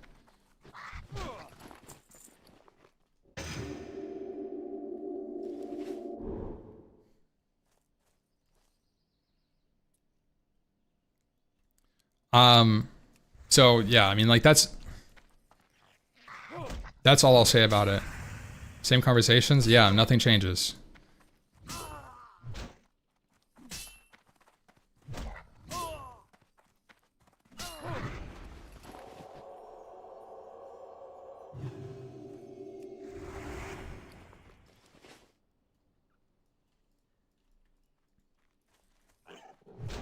You loophole GDKP by making bidding with high value mats? No.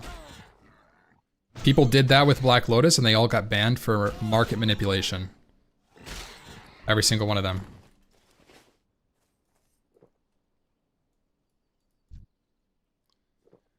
Can't get too upset with buying gold when you sometimes take gold from viewers, though, or am I wrong, lol? Yeah. Yeah, you're right, bro. You got me.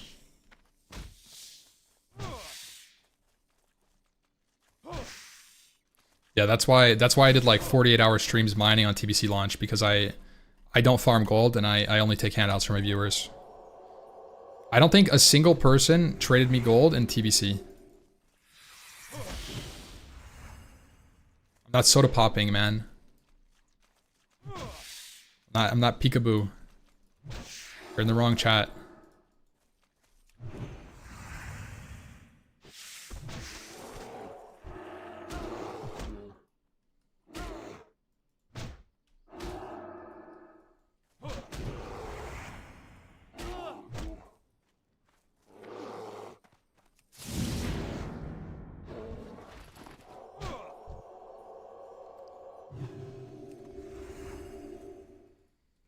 Yeah, OnlyFangs handouts was true. I did get a lot of handouts on OnlyFangs for Thunder Fury and stuff. That is true, actually. But like, I think this comes down to the same thing where it's like, as long as they don't punish gold buying, everybody buys gold. So like worrying about gold buying, I think in this era, and this is why I think it's so cooked to like look at TBC Classic, okay? This is my perspective. Look at TBC Classic. Let's say roughly 40 to 50% of the population, random numbers, maybe less, maybe more, who knows? There's no poll on this shit. Let's say it's 40%. 40% of the population buys gold. So anytime you're selling an item, let's say you sell 100 stacks of adamantite ore, how many did you sell to people who bought gold? Is that something you should be concerned about?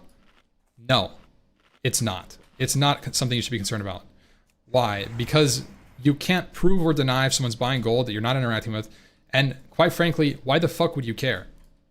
And so like, people are rampantly buying gold and you're benefiting off them all the time. You're benefiting off it with high prices, selling consumables, selling whatever the fuck. You are benefiting directly all the time when you're using the auction house or trade or whatever the fuck. Unless you only farm gold through daily quests, you are benefiting from this.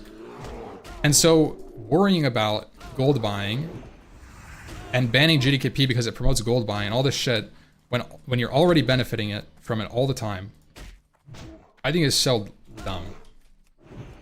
Like, people like to pick and choose when they like and dislike the benefits and the cons of gold buying. It obviously should always be punished, but like, oh, you got a fucking, you looted a blade of wizardry in TBC? Nice, man. Oh, a gold buyer bought it from you? Oh, dude, delete the gold or you're a fucking cheater. Like, that's the kind of shit that you say. You're saying the same kind of thing when a streamer gets handouts.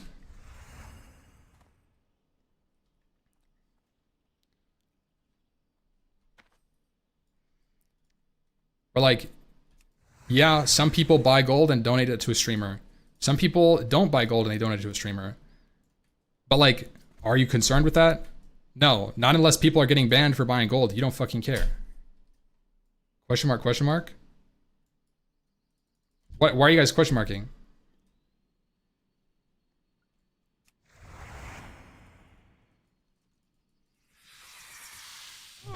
Are you saying that your items wouldn't get purchased if gold buying and selling wasn't a thing?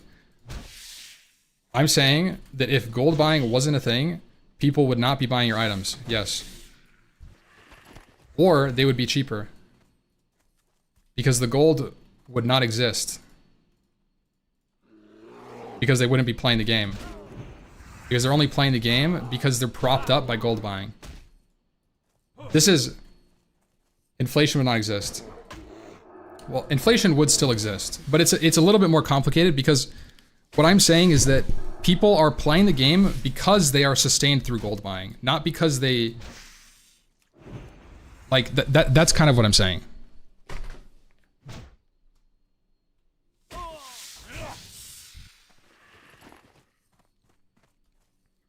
They did ban GDKP on anniversary and the inflation was real. Yeah. Well, it's because you couldn't benefit from the gold buyers as much without GDKP. And people were still buying nearly the same amount of gold and they were just spending it on a lesser amount of items.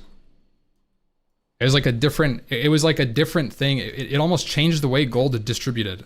People were willing to spend more money on consumables because they didn't have a use for gold otherwise.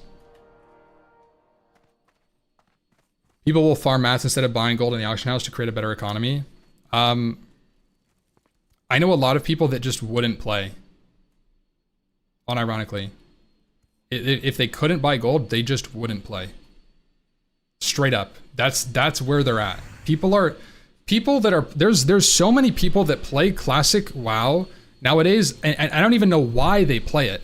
Because they're playing a hollow version of the game, they log in once a week and they buy gold to log in once a week and play the game. And all they're there for is to complete the raid and get a piece of loot that they've already gotten 5 years ago.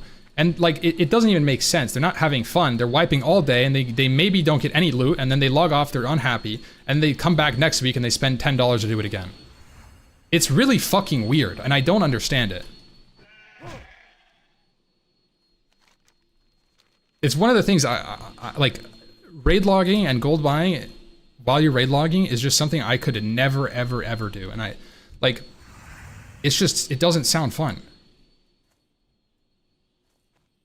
Because, like, in my opinion, when you buy gold, you start thinking about the amount of worth you're getting. At least for me, like, in the past, I'm actually on the opposite side. On private servers, I would sell gold sometimes. So on private servers, I remember I actually quit because I sold gold in a roundabout way. Because I sold gold one day and I made like $20. I sold like 1,000 gold to somebody. And then I started thinking about the time that I spent and the time that I would do to do other things. And I started thinking about it in monetary terms. And I started to value my time based on the monetary value of my time in game. And it completely ruined the experience. Like, it guts the motivation you have. For me, it gutted the motivation that I had that, like, to do something like Exalted farm some rep. It's like, okay, well, I'm basically spending $500 worth of time to do this. I don't care about that. And it's like, as soon as you cross that line, it's really hard to turn it back. It's really hard.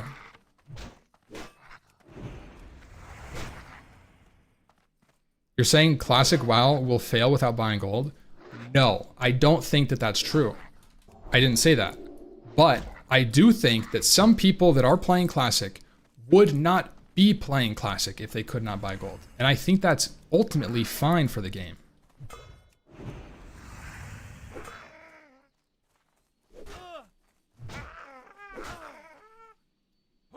Like, let's say currently 5% of the population, just some random number, okay? Let's say 5% of the population is only playing because they can buy the gold. Should those 5 people be playing the game? They're skipping everything about the game to experience a very narrow perspective, and they're spending money and cheating to do it. Should they be playing this game? The answer is probably not. Like I think that they just don't have anything better to do. It's not necessarily healthy for the game to have players like that, but it's profitable for Blizzard, and like, if they're gonna do it, why the fuck wouldn't you have them do it? From Blizzard's perspective, right? Based on what you're saying, it's like 30%, not 5%. I mean, I don't know the numbers. It's like highly speculative. Blizzard does what they did in SOD, making mats for raid consumables easier to get and cheaper, and they allow GDP that could defeat RMT. Yeah, I don't really know anything about that. I'm not gonna lie. I'm not familiar with the system. I think for each of those people, there's 5 times the amount of people that would play if there weren't so many bots. I think that's another perspective. Yes, I actually agree with that. I think that for as many people that are playing because they can only buy gold, there's equally as many people who are playing because gold buying is such a big problem. I also think that that's true.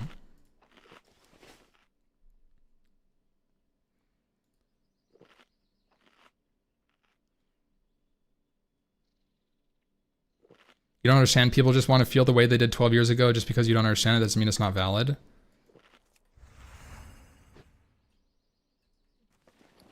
I mean, I don't think that you should be able to cheat to get that feeling. I think that's unhealthy.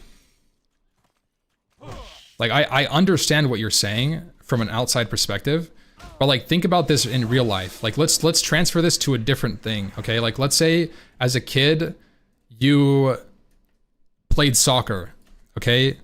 So now you run onto the fucking soccer team that's playing and you just start kicking the ball with them because you wanted to feel how you did as a kid. Like, it's like, what the fuck? You just like run over and you just start like kicking the ball with like, there's like an established team. Like, I don't know, like, it's just like, it's not even a good example, but what I'm saying is there's a difference between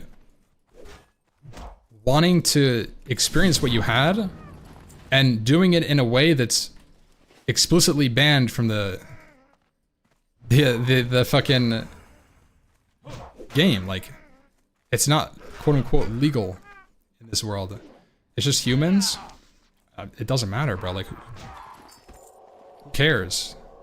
It's just humans. You could say that about fucking anything. That's like, how are you gonna say that?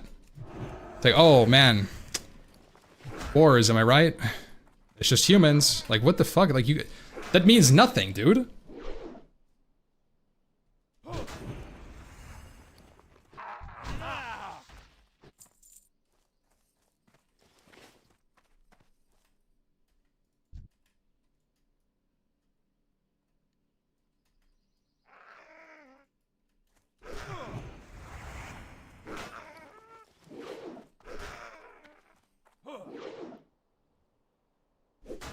If Blizzard isn't enforcing it, then it's not really illegal in Classic, now is it?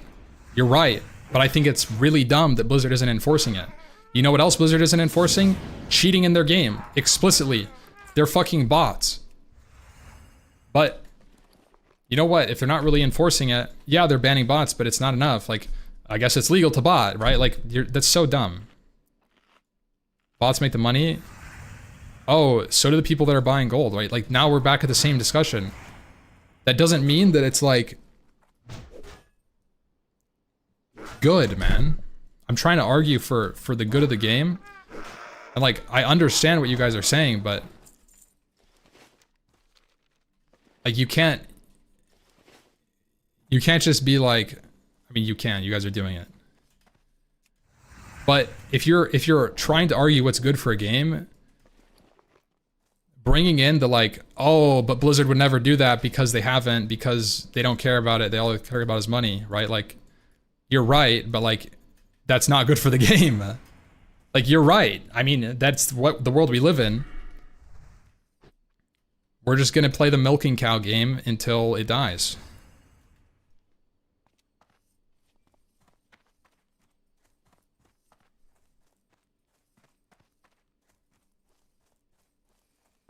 Bots and cheating is BS, but I wouldn't lump people who buy the gold into the same realm as that and label it all as cheating or cheaters.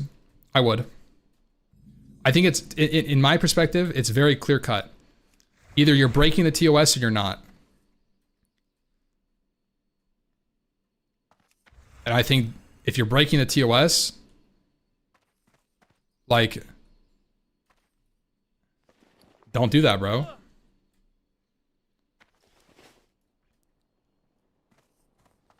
Viewers giving gold to the streamer is breaking TOS? No, because you don't know if the person is buying gold or not. Now, I think that the bigger problem is that people can buy gold and then trade it to a streamer. That is a bigger problem at hand.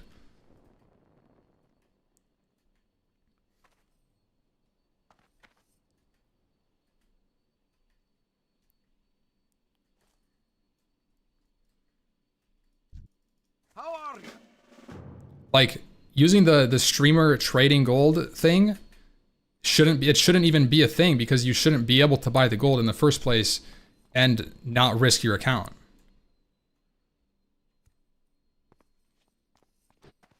Like, I don't give a fuck about who buys the gold, they just should be banned. I think it's so cut and dry to me. You have, like, let's say you're playing in League of Legends, okay, and someone breaks the TOS. You get punished. Either you get chat banned, or you get temporarily banned, or you get permanently banned. And it scales. And I mean, you know what? You buy an account, maybe you get banned, maybe you don't. There's ways, yeah, people cheat all the time in the game. But like,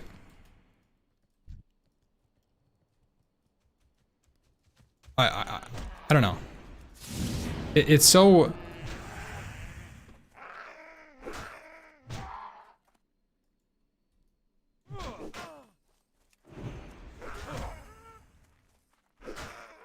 If someone willingly gives you a lot of gold is like knowingly playing with a scripter, but it's not. Like, people farm gold, bro. Like, I'm telling you, as somebody who farmed gold as a fucking no life Andy, like, people have gold.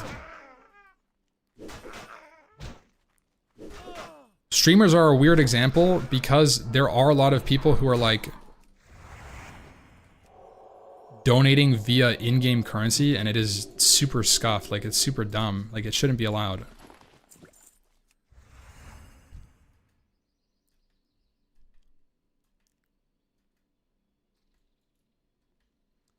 If someone buys gold and it doesn't really hurt my gaming experience, I'm not gonna gripe.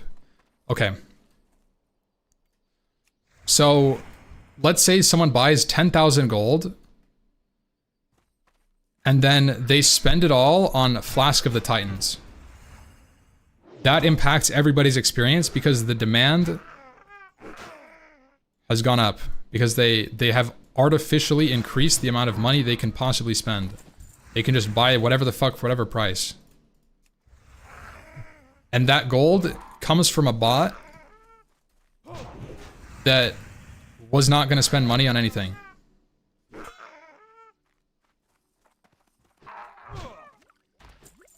So you are affected by it, whether you like gold buying or not, and you participate or not. You are always affected by gold buying. And the more gold buying that happens, the worse it gets for you. That's why you get a currency like in Classic era recently, like the big servers, right? There's a lot of gold buyers on the server. There's not very many resources to be had, so the price on everything goes up because people are willing to spend $10 and buy their consumes for the raid. And so now you're in a position where you have to farm more gold to buy a 300 gold flask, or skip the flask. That's a choice you have to make.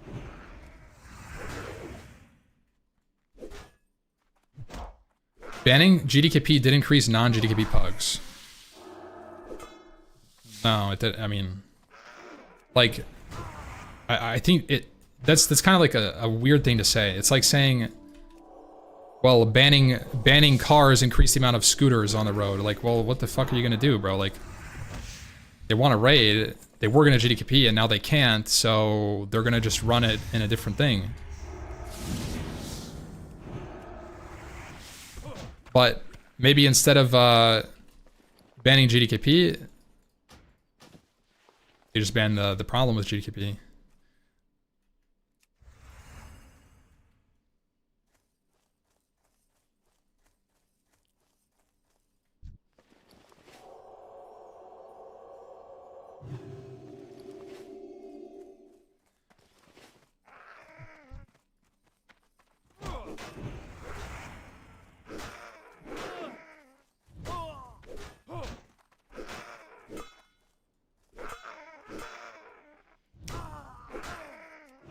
Yeah, I mean, the whole problem with like anniversary servers right now is a little bit more nuanced than just like buy gold equals prices go up.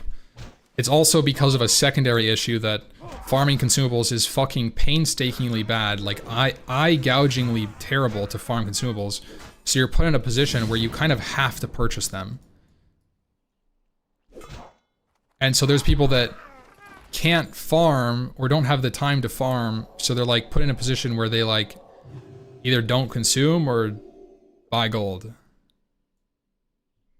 And I think that that's a problem of two things, both, you know, one, the price, and two, the availability. Obviously, that's like the reason things move up and down.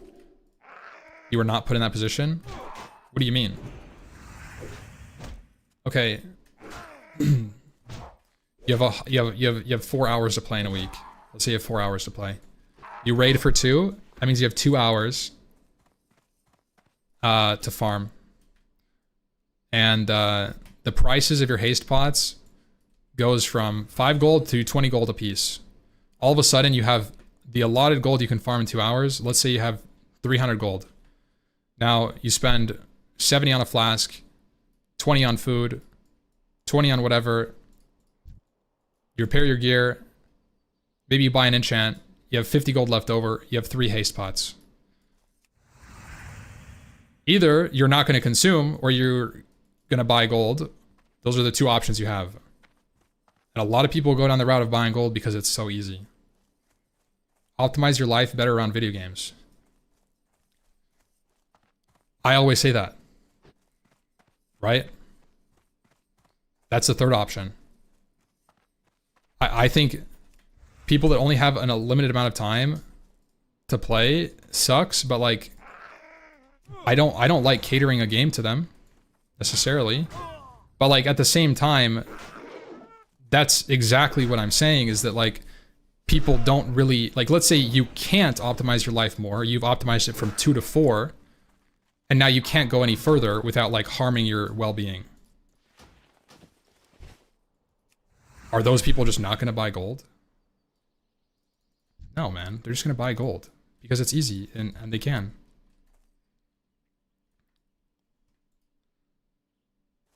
Optimize your life around better video games? Yeah, well, like that's... Okay.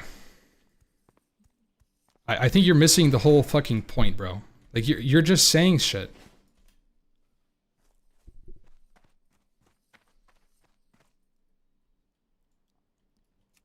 For someone that's priced out of consumables by an increasing demand that they used to be able to afford, what do you want them to do? Do you want them to quit? That's even worse than them buying gold and or not consuming. Like that's like the option you don't want people to go down. That's how the game dies.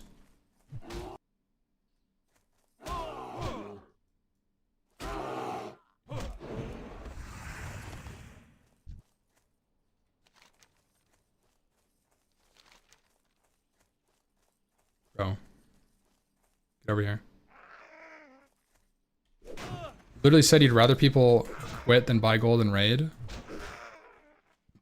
No, I didn't say that I'd rather anything. I said that they should.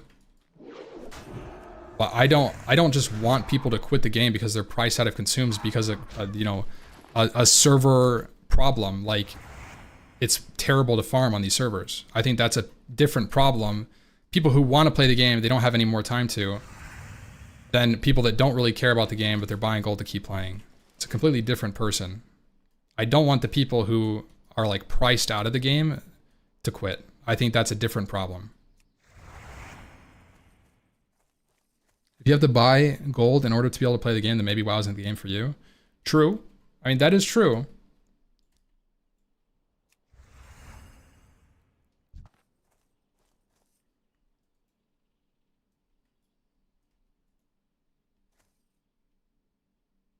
I don't know what the fuck you're saying. What is that? Clav ascended post... I don't know what that means, bro. Society has advanced so much, nobody wants a solo activity. It's not true. People love doing solo things now. Solo is even more popular than group. I think you have the reverse take of the reality. People prefer to play solo on their own time whenever they can out of convenience than have to talk to other people and coordinate and work as a group. Abso-fucking-lutely. People 100% prefer like solo, ease of access activity. People prefer to play in GDKP over raiding in a guild. That's because historically, raiding in a guild is fucking dog shit compared to GDKPs. Like, raiding in a guild where you're not friends with everybody in the guild and you're playing because you don't really have, you know, like let's say you don't have like an ideal guild situation. 50% of guilds are fucking terrible to be in. Like, it's not a great experience. Terrible loot, distribution systems, terrible raid quality, you know, like whatever, like drama, there's something wrong, like all the time. GDKP rewards every single person, every single raid. And it enforces what's best for the group almost every single time. Unless it's a bad GDKP, or like a corrupted GDKP, right? There are those, you know, just like there's bad guilds, but, you know, like generally speaking, GDKP always gives you something. And raiding in a guild doesn't. And I remember this conversation from when SOD came out. It rewards the gold buyer in GDKP? No. It rewards everybody in GDKP. Like, where do you guys think the gold goes in GDKP? Okay, let's say a gold buyer buys an item in a GDKP. You get the fucking gold, man. What are you saying? Everybody benefits. Yeah, cheaters shouldn't be allowed. If you buy gold, you should be banned. But GDKP fundamentally supports every single member of the group. I can have unlimited gold if I can buy gold and don't lose that. Okay, T-Bagel. Let me present you with this option. I make a guild and I can take whatever items I want. What are you gonna say? Like, it's the same thing that I'm gonna say to you. What are you gonna tell me? The difference is, in my guild, the people don't really necessarily benefit, but in the GDKP, they get a lot of gold. Yes, but you lead the guild. So what? Okay, that doesn't matter. Like that's a completely separate point. Like, okay, but you lead the guild and you're gonna stick around with better gear and you're a main tank, so people are okay with you getting all the gear. And they know that they're up on line next. That's like the jump that you made, but you, like, in the GDKP, you could say the same thing. Okay, a gold buyer comes in with infinite gold and buys the gear, and now you get a fuck ton of gold, and now you're propped up and you're closer to being able to buy whatever you want. It's the same concept, bro. I have fucking made... It does, you make the rule, you're the GM. Okay. So what? That doesn't mean anything. That has no relevance to what we're talking about. The rule, yeah, okay, so there's a rule that's I wrote it down in Discord so I can take all the gear that I want. That doesn't change the fact that you were in the raid and you didn't get any of the loot. And you didn't necessarily get anything out of the raid.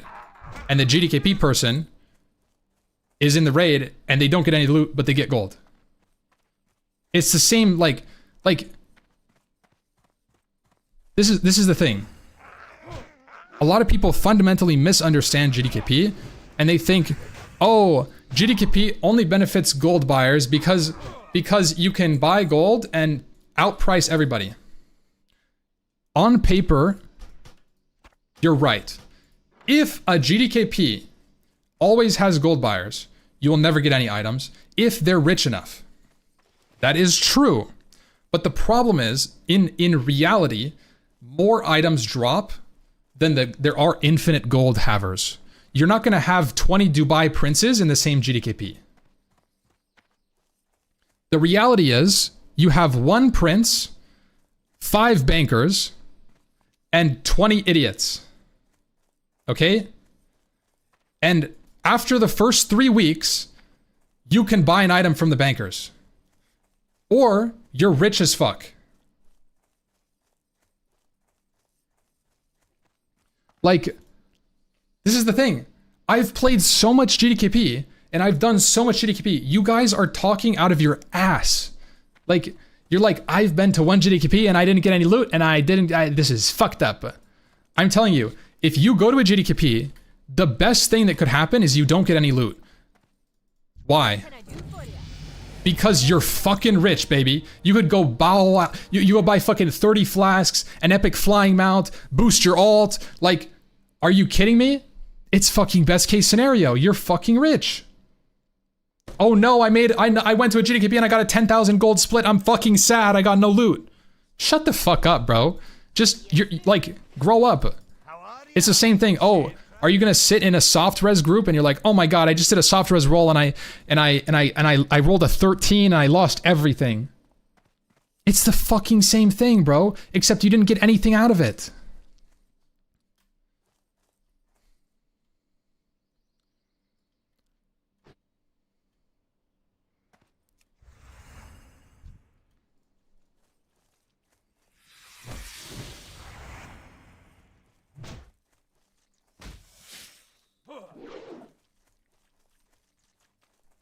Look, I'm just telling you guys how it is.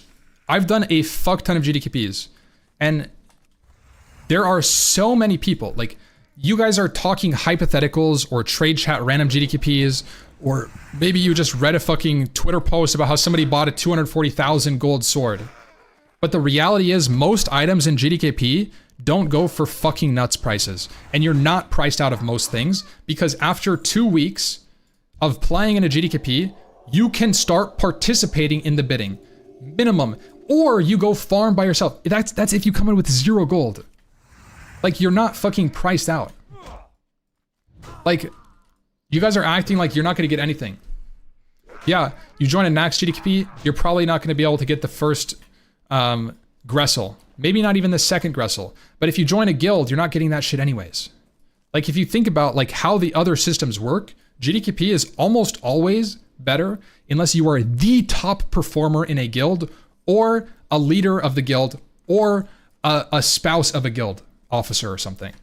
Like, that's the only difference. So the only people that you guys should be complaining about GDKP are the people who, 1, don't have hands and can't get in any GDKPs because they don't have hands and they don't have credit cards and they're not level 60. Okay, those people can complain about whatever they want. Okay, that sucks. I give you guys the pass. But outside of that, the only other people that can complain about it that have it better are girlfriends, boyfriends, wives, spouses, whatever the fuck of guild leaders and raid leaders, main tanks who don't have credit cards, and like top performer DPS that gets CLC'd all the time. And if you're not one of those people, guys, you can't complain about GDKP because you don't know, like you're not getting a better system. That's why. It's not that the problems of GDKP aren't there. It's that the problems are there in every system you're talking about. And they're not better in the other systems. You guys can complain about it like, oh, my gold buyers, I'm priced out of Gressel. I'm priced out of Gressel. My fucking GDKPs, I can't buy anything. But like, fuck off. You were never getting it, bro. Like, be so fucking for real. You were never getting it.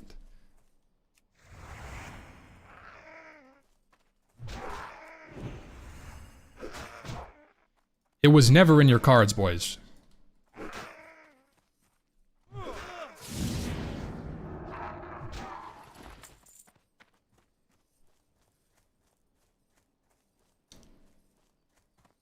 No GDKP loot system right now is making TBC incredibly difficult to play and forcing gold buying for anyone who plays it at a competitive level.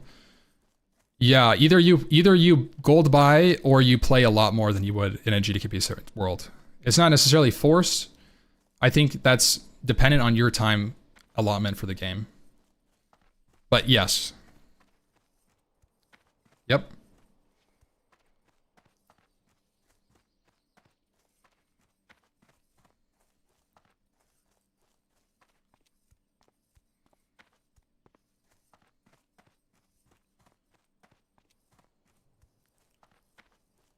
Do you think GDKP makes people sell gold? I think GDKP leaders sell gold statistically at a higher rate than otherwise, but I don't think it's like cut and dry.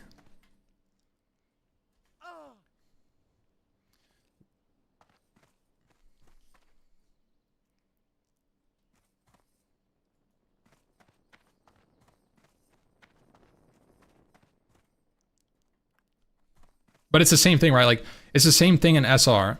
Like what Crazy's saying. It's the same thing. Like, I mean, when I was playing on Night Slayer in like ZG era, I had people in my DMs on Discord, like directly on Discord. I never did this because I didn't even really like I think it's super scuffed. People were like, I'll pay you $500 if you play my character and lead a ZG and get this item for me. And I'm like, what the fuck? And this just happens all the time now. Like, this is just like a common thing that people do now that there's no GDKP. They can't just buy gold and do that. Now they're just offering people like leaders on Discord or like whatever. They either be like, yo, I'll pay you 10,000 gold for this item if you can HR it for me in a pug. Or like, yo, I'll pay you $100 if you HR this item for me. This happens all the fucking time now. And there's like PayPal Discords and stuff. And guess what, guys? People did that when GDKP was around. We banned GDKP and it's still happening. All that's happened, right? Like, so people are still doing this shit where they're buying gold and they're buying the items. But now you just don't even get anything out of it. It's condensed the effect into the leaders more than it even was with GDKP. And it hasn't really reduced it by that much. People have been buying the items from SR and nothing changed really. Like the only thing that changed is now the gold isn't being distributed. And so the leaders are disproportionately more better off than they were. Like, all you have to do is fucking, you guys remember when I was playing TBC, the meta was you lead a mag or gruel pug and you HR DST mag's head, you find a buyer for both and you make 10k gold. That's the meta. If you want to make gold as a raid leader, you just do that. It's super common. Do people really buy items that much? Yes. People buy, there's a reason there's so many pugs for DST HR. Like a lot of those groups have like buyers or guild leaders or like alt, like whatever, like, you know, people that are doing their own run for their own item. It's one of those three. Yeah. There's a mage who's leading a DST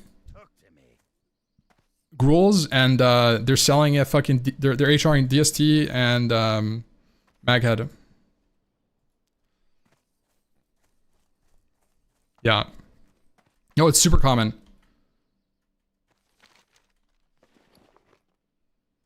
And it was the same exact way in Classic. People did it for like ZG hearts, and they did it for like Nax gear. Like people would buy Gressels and shit, and people would buy fucking Corrupted Ashbringers and whatever the fuck. Like, it's all over the place. DFT was a notorious item. I had people messaging me like independently, like 500 gold, like 2,000 gold for like Barbaric Choker, like random shit, Badge of the Swarm Guard. Like, it's all over the fucking place. And people are just, they're sending it, bro. They don't give a fuck. People try to SR for selling it. Yep, that's a super common thing. People SR and then sell it to people. Or like you whisper people that win and it's sold in many runs now. So like, at the end of the day, all we got was no GDKP, no distribution of the loot, and the meta is coming back. So people are just buying gold and doing it under the table instead of over the table. It's maybe it's impacted it a little bit. Maybe it's a little bit less than with GDKP, but it's still very rampant.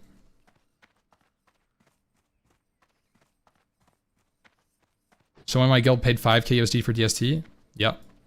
That's criminal. That is fucking criminal. It boils down to community issue and there's no cure for it. It is what it is. That's the argument. Is the argument really people do bad stuff, so we should have bad loot system too? What? The difference, you're saying people do bad stuff, aka they pay to win, and then you're saying so we should have a pay to win loot system, right? But the problem is GDKP shouldn't be pay to win. That's the whole topic. That's the whole point that I'm saying. People should just get banned for buying gold. But the reality is they don't. And if they don't get banned for buying gold, why the fuck do we care? Like, I think that's the ultimate point. If Blizzard is not going to enforce gold buying, then why the fuck can't we do GDKP? Because now it's just not in the game and people are still buying gold and they're still buying items. Just fucking let it go, bro. Like, put a fucking WoW token in, man the fuck up. People want to cheat, fine. Let them cheat. Let them cheat, bro.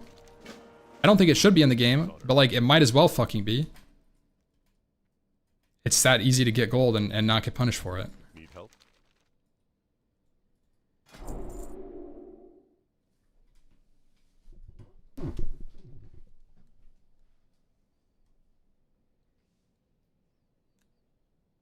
They don't because they make millions out of it.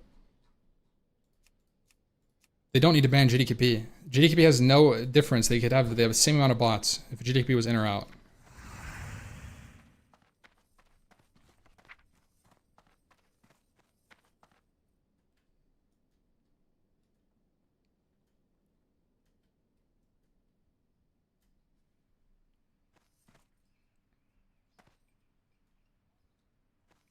I agree, Billy. I don't think that banning systems is a good way to develop anyways. I think that's a separate problem entirely, where like banning a system instead of fixing a problem is like really cooked. Right? It's like yo, stop murdering people. We're taking away your ability to drive, guys. Nobody can drive anymore. Like, what the fuck? You're killing people in your car? GG. Alright, take the car away. Now you can't drive.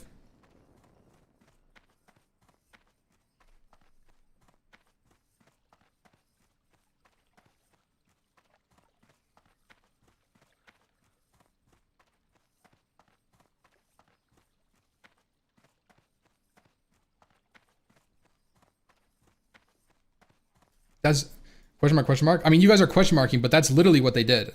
They said, GDKP promotes gold buying, so we're going to remove GDKP. In the same way that, like, driving causes a lot of fatalities every single year. But, like, removing driving isn't just, like, that's not how you fix this problem, you know? Like what the fuck? I mean, you can... But I actually think that's even like a better solution than what they did with GDKP, because it actually didn't even affect it.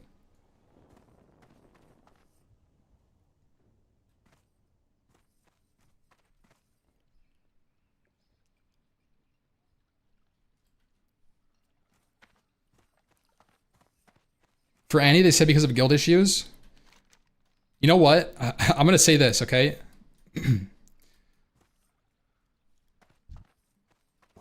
I don't want to hurt your guys' feelings, actually. Okay. The guilds that would have fallen apart because GDKP existed should have never been made.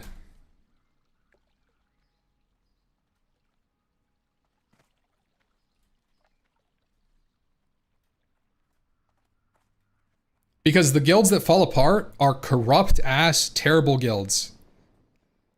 You don't get good guilds falling apart because of GDKP. They thrive on GDKP. You don't get friend groups die because of GDKP. No. The guilds that die off GDKP are the fucking random trade chat guilds that invite everybody and take all the loot. Oh no. Not those guilds.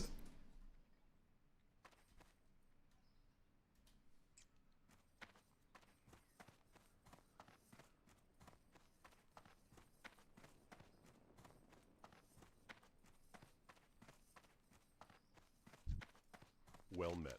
For the Alliance. Need help?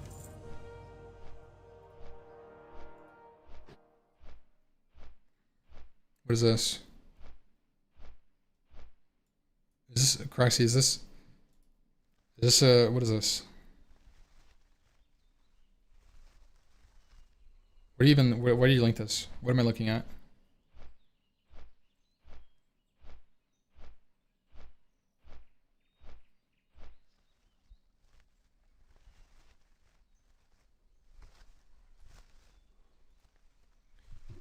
Okay, hold on.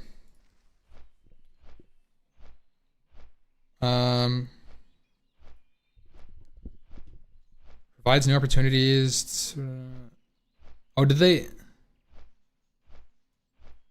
Oh, this is an old ass post. I was gonna say, is this news? Is this news for Wrath anniversary? But it's not. Very strict design pillar, no changes. First design pillar. What is it? Dude, this is, I need some fucking TLDR, bro. I don't want to read all this on stream.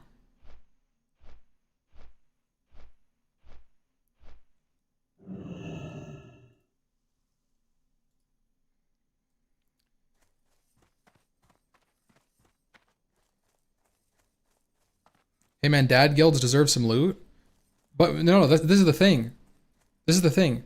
Dad guilds can still exist if they're good dad guilds. If you have a guild that's not a toxic dad guild, it will thrive through GDKP. It will, because people want to be there instead of going to a GDKP. Despite the loot difference, maybe they benefit more from a GDKP. They'd rather play with their friendly dads. They will still exist, and they do still exist, even with GDKP.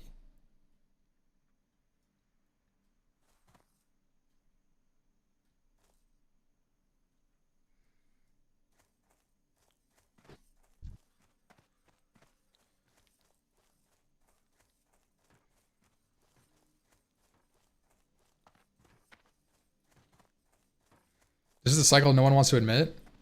What do you mean? GDKP equals someone buys gold, goes to GDKP, buys items, org gets gold cut, sells on GDKP, sells on GTG and other platforms for money, and then repeat.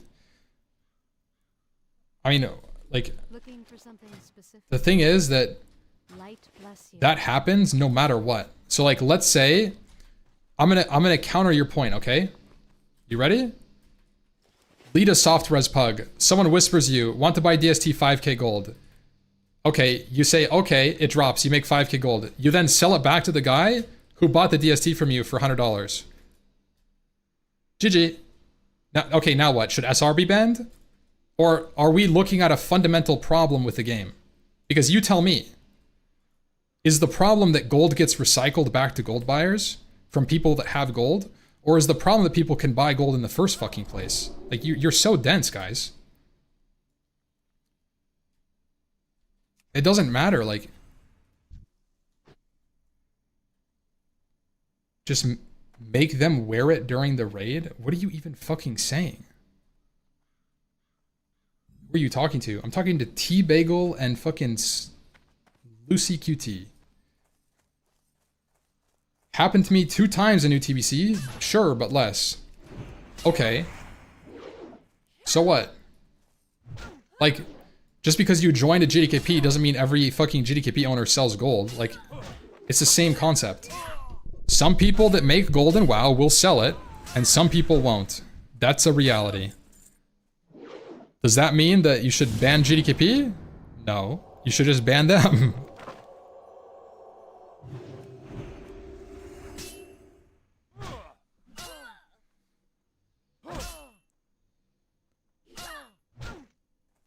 WoW token would fix it. Actually, I actually think WoW token would reduce botting. And I think that's a bigger problem than the gold buying itself. It's that how rampant botting is creates like an extremely hostile farming environment in the servers. Like, it's just not fun to farm against a bunch of bots all day.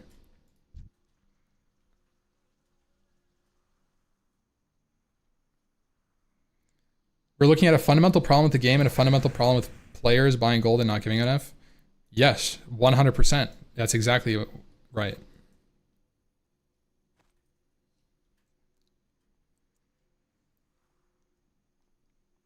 What if they actually ban this SR-HR loot system for the same reason they banned GDKP? You know what? I wouldn't put it past them. I actually think it's more likely they ban HR selling of items or whatever the fuck than they allow GDKP. And I think it's so cooked because then you're just gonna have like people selling on master loot, and it's like, like all of a sudden it'll just be more PayPal and less gold buying. It'll just be direct fucking PayPal HRs instead of gold trades. Like that's all that'll happen. It won't remove the problem. It'll just shift it again. And like that's all they're good at. They can shift the problem and not do anything about it. It's much easier to do that.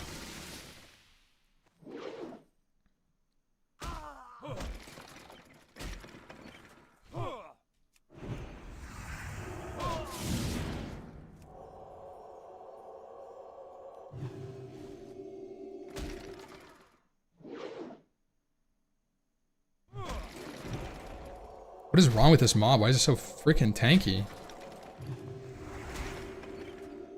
Oh my god.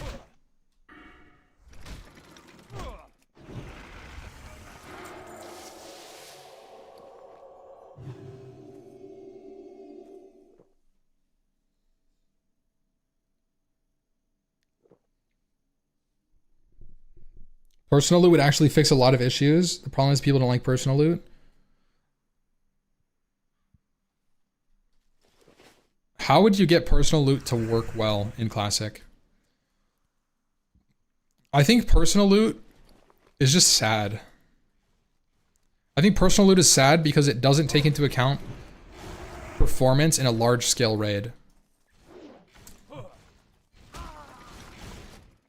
And also it doesn't like deal with duplicate items or duplicate rolls or anything very well.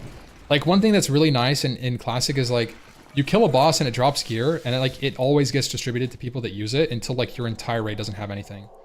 Like let's say Classic happens and then you just get really unlucky and you got nothing, and then people are just getting the items they've already gotten and they're just deleting them because they can't give them to anybody. It's like personal loot tradable. Well then why the fuck would you have personal loot in the first place if you could trade it?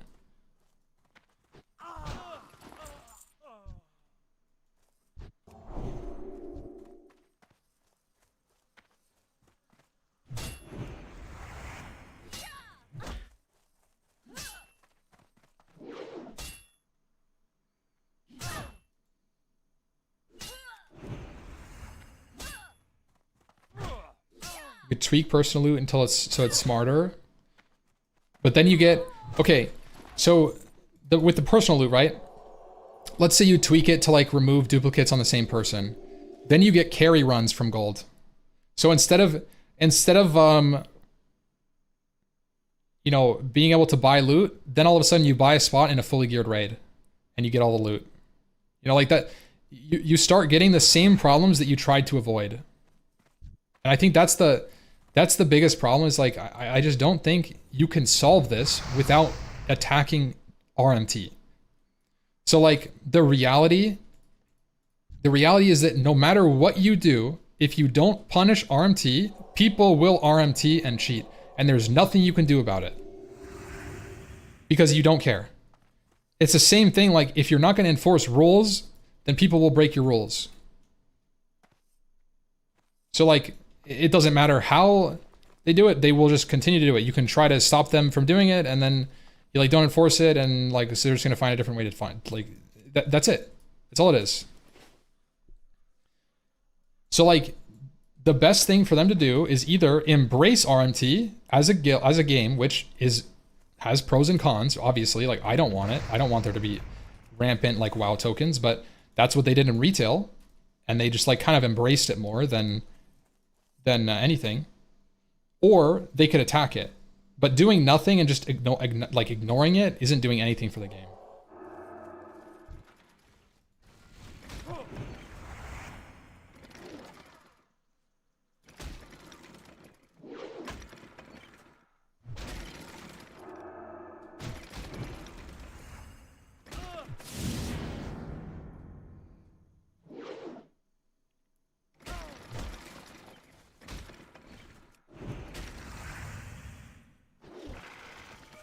RMT is just hard to ban. RMT is hard to ban. I think RMT is kind of hard to ban. You're right.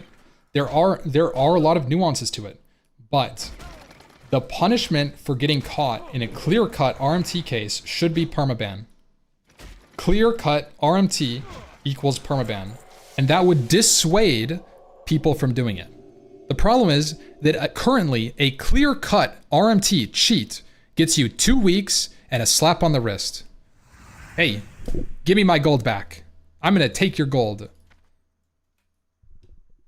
But like, that's it. That's all it is. So people are like, you know what? I'll take a 2-week vacation if I get caught, and if I don't, then we don't get caught. And that's all it is. When someone sends you 500 gold and in a mail instant ban, well, if you take, okay, so like let's think about this. Somebody sends you 500 gold, you don't know them, you can't slash who them, you can't like do anything, you don't know them. Would you take the gold? It's like if permaban if RMT was permanently banned and somebody mailed you 5,000 gold, let's say, would you take it if you risked your account, or would you just say fuck no? Like I'll just like, yeah, like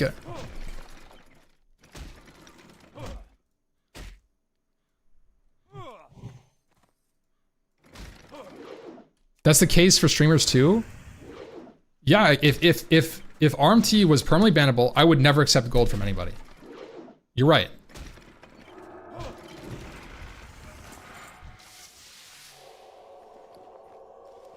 To be fair, I don't really take donations. I really don't. For the most part, like I'm pretty self-sufficient. Out of like, to be clear, I'm a grinder, boys. I farm that shit. Except you just hit open all, and then you get that along with other things you don't notice. Well, maybe don't put like mail from people as open allable. Maybe you have to like have a confirmation window. Maybe this is how they get around it, right? Like you just add a confirmation window to gold sent to you over like a certain amount. So you don't just act like, you know, like there's things they could do that's like, Blizzard can flag mail to you before you accept. That's true. If it's a clear cut. Speaking of donos, you still got that Dream Scythe gold? I don't have Dream Scythe gold.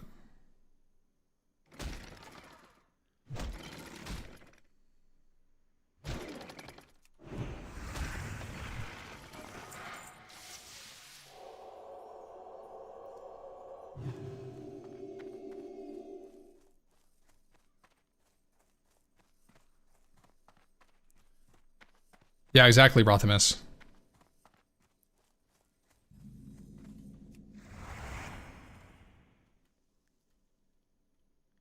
The milestones were huge for news players in the guild chat. I don't really remember the OnlyFans achievement stuff. I'm not gonna lie, that shit is... I played way too much WoW and streamed like all day, so like my memory is really foggy of that. Streaming is really hard because... On memory, it's hard on memory because... I'm so focused on chat that like the actual in-game interactions that I'm doing are like pretty background.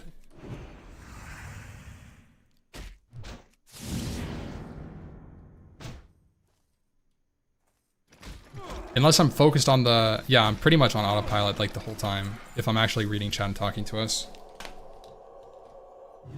I'm just reading chat, talking to us, by the way. That was a message from chat.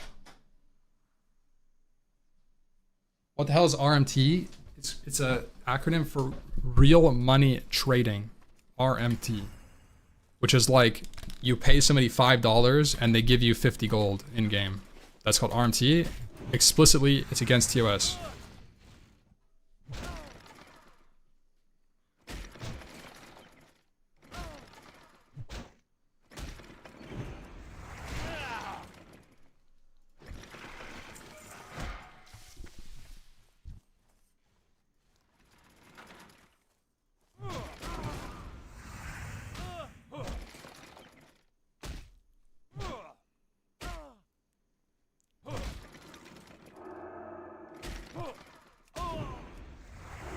shit, I'm reading fucking chat, bro. I'm getting demolished by this dude.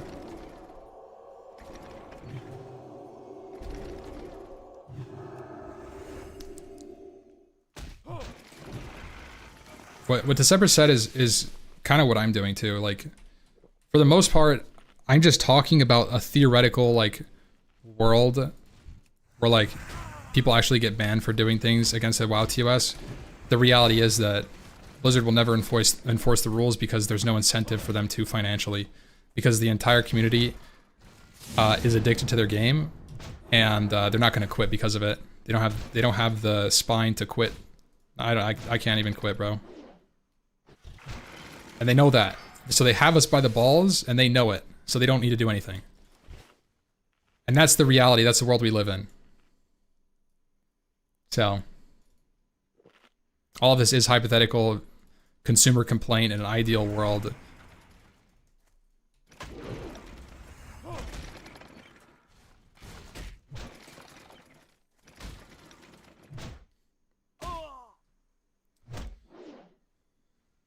Ain't any better MMO. Yeah, pretty much.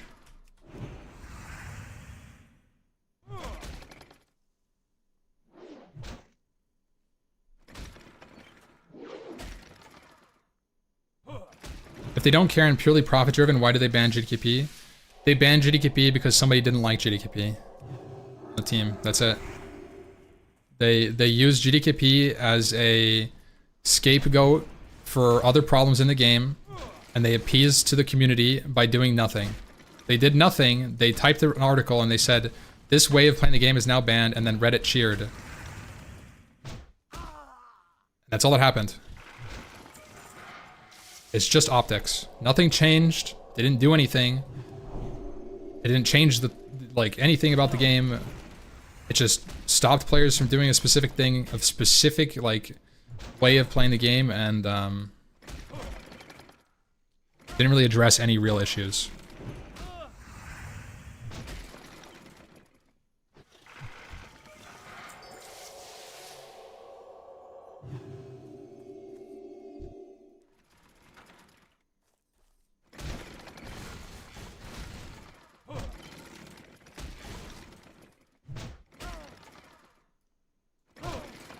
I think they can better monitor gold transfers without GDP. Yeah, that's true. They definitely that's one of the things I remember them saying about SOD, how they were going to ban GDKP and that it would help remove obfuscation of gold and RMT, because it is much harder to see RMT when people are getting traded 10,000 gold splits to 25 people all the time.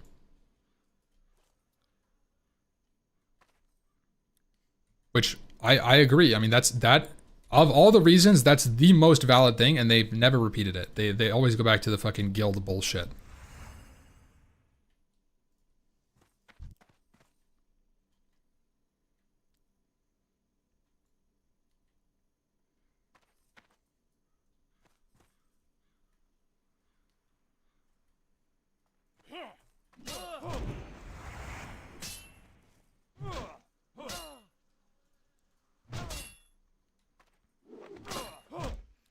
If it would be the real issue, it should be banned on Era 2.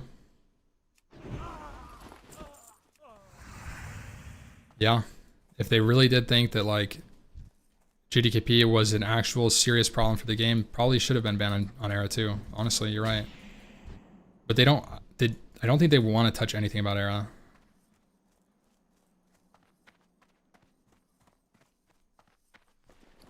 Even though they have.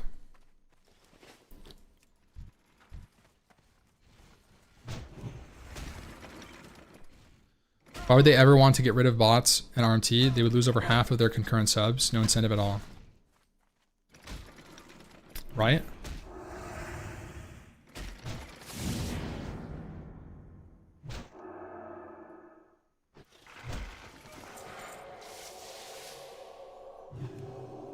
I don't know if it was mentioned, but I don't know why they couldn't just make a server with GDKP enabled for people that want it, and the other for people that don't.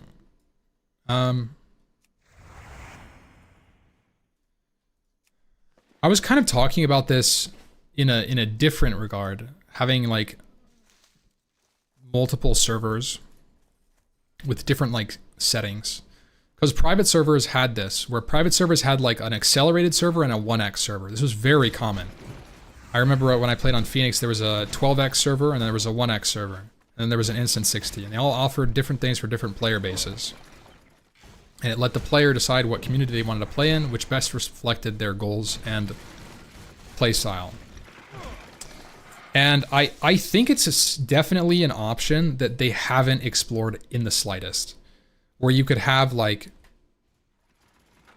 let's say, you know, they've kind of done it with like SOD and like other different versions of the game, like Era and Anniversary to MOP, like, you know, kind of, but it's a different game. Like it's a little too separated.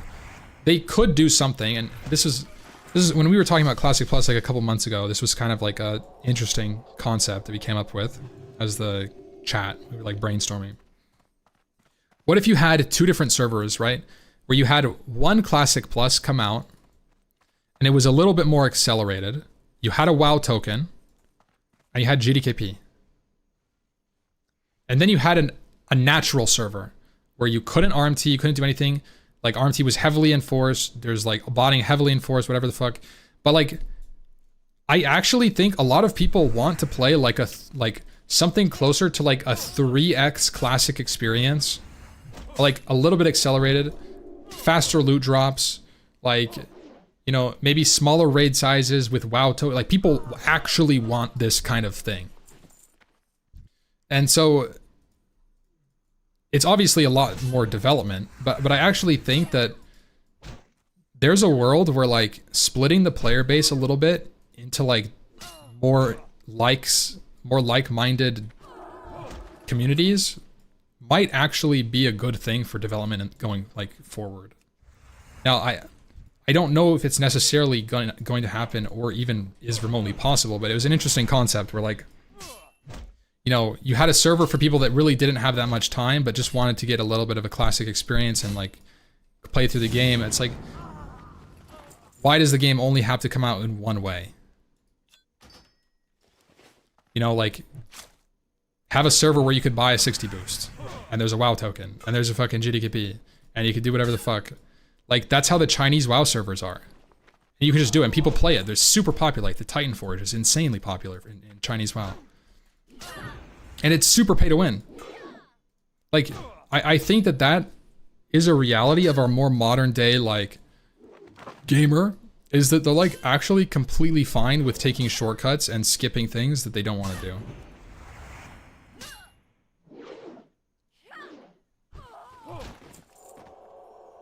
No rule server versus the casual server? I don't know about that. That's a little crazy. No rule server? Like, you can just buy gold?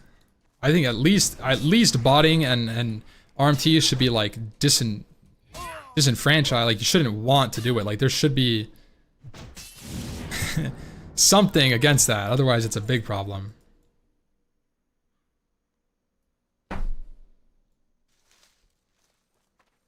Isn't that how you kill Classic long term? Like, we want a Classic game, but we don't want a Classic game?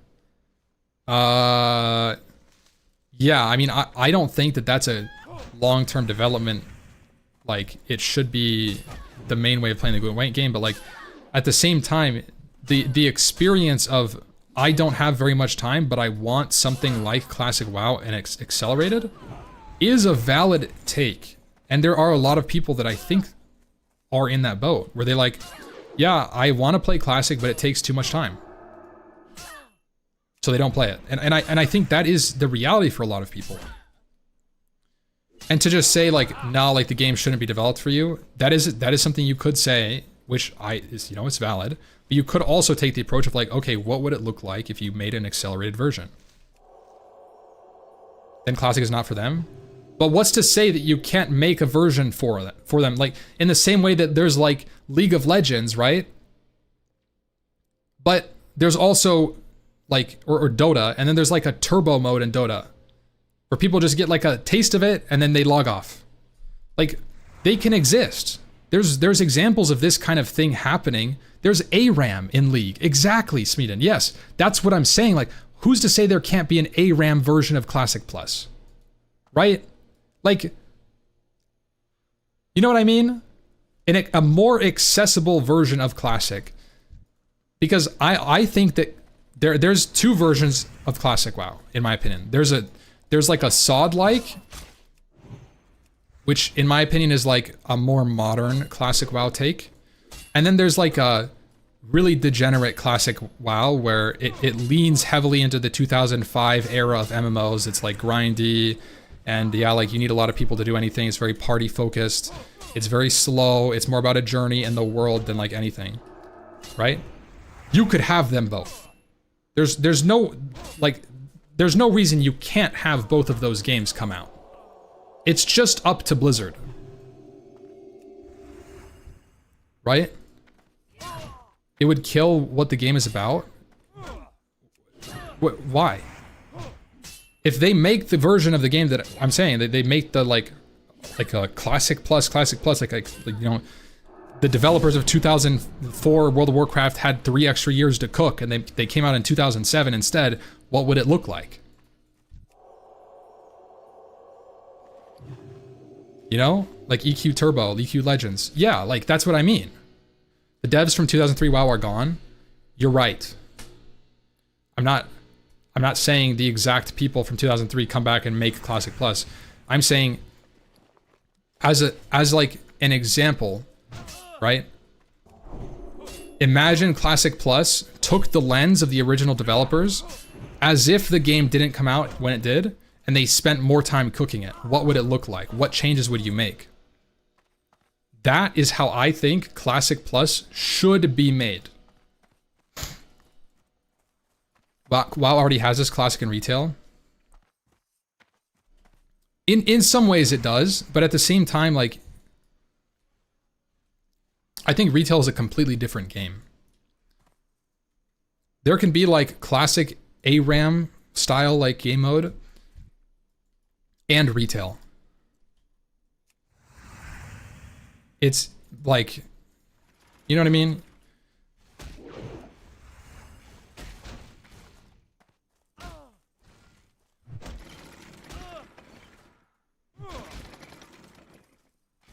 Forcing Classic to be something it is not, is a bad take. Who's forcing Classic to do anything?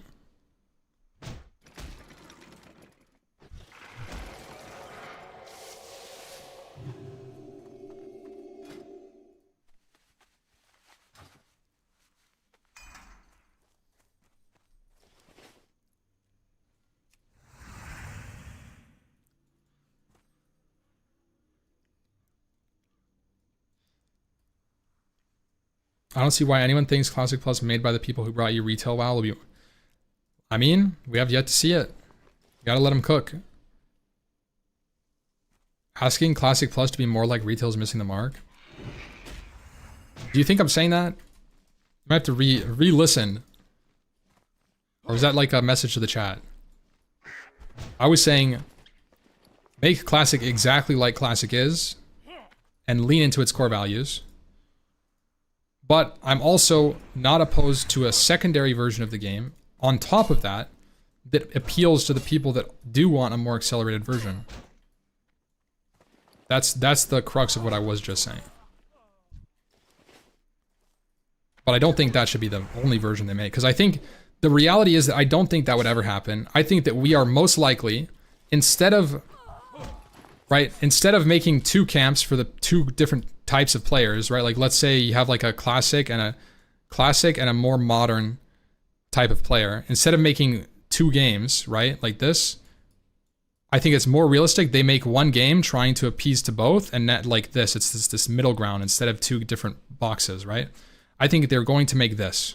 I think this is the most likely outcome instead of doing what I'm saying, and I think it will appeal less to both sides because of it, and it'll only necessarily appeal to people that like both. In the same way that SOD happened. I think that's the most likely outcome of Classic Plus. Sadly. Said there should be a Classic without gold buying and bots, and one that has it. That's literally what I was saying, by the way. That's funny that he said that, because that's... and you want that, I want two versions, I think. If anything, I don't want this version, but if Blizzard is really set on making it, I think it should be a separate version.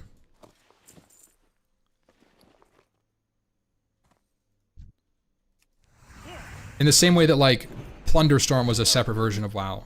I think that they could do a Classic Plus and then a Classic like Accelerated. You know, like you know, make a Classic Plus and then make fucking Classic Remix, you know? I think that's what it should do. That's what they should do, where it's like, you know, you have one version of Classic Plus that comes out, and it's hard. It takes, you know, 100 hours to get to level 60. And then, you know, 6 months later, they come out with a Classic Remix, and it takes you 20 hours to get to level 60. And you can do BWL with 10 people, and it drops a lot of loot, and you get rep really quickly, and fucking...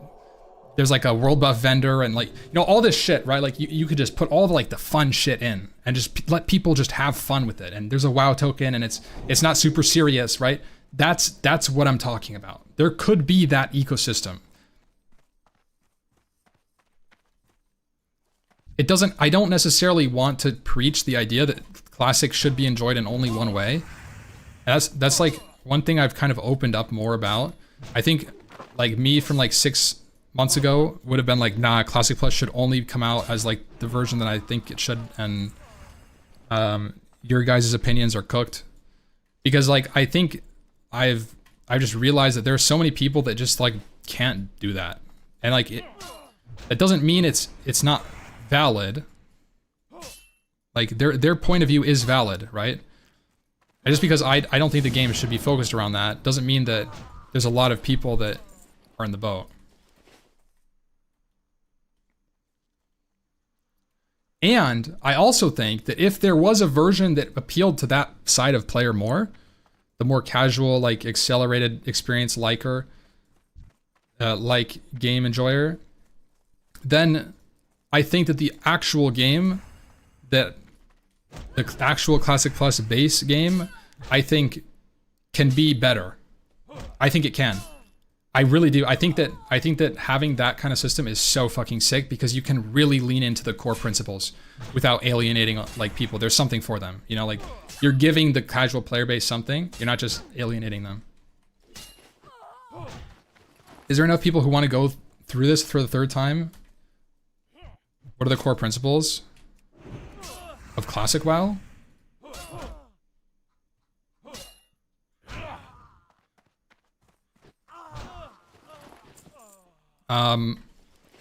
Classic WoW is a social experience first, and it's about your adventure through the world and progressing a character. So it's a social experience and journey of a character through an online space, online world. At a core, that's what it is. It's not a raiding simulator, it's not an arena simulator, it's not a PvP game or a PvE game, or a collecting game or anything. There's no inherent boxes for it to be put in. It's just a world and you get to play it.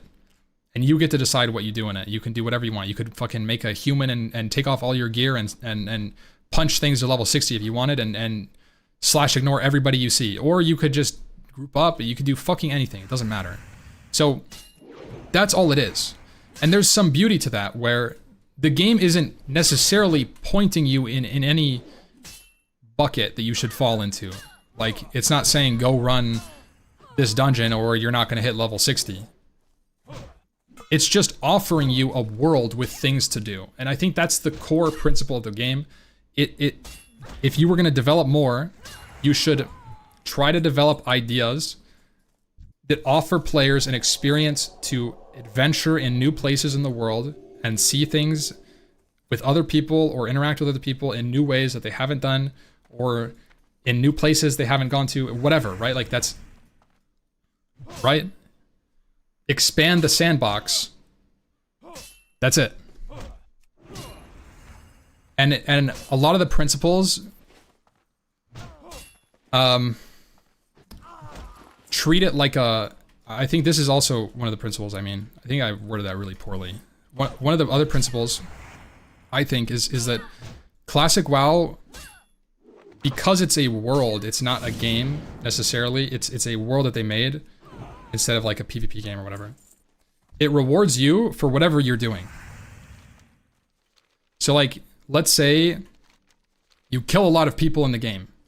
Well, if you get enough honor, you rank up. Okay, well, if you kill a dragon, you get loot.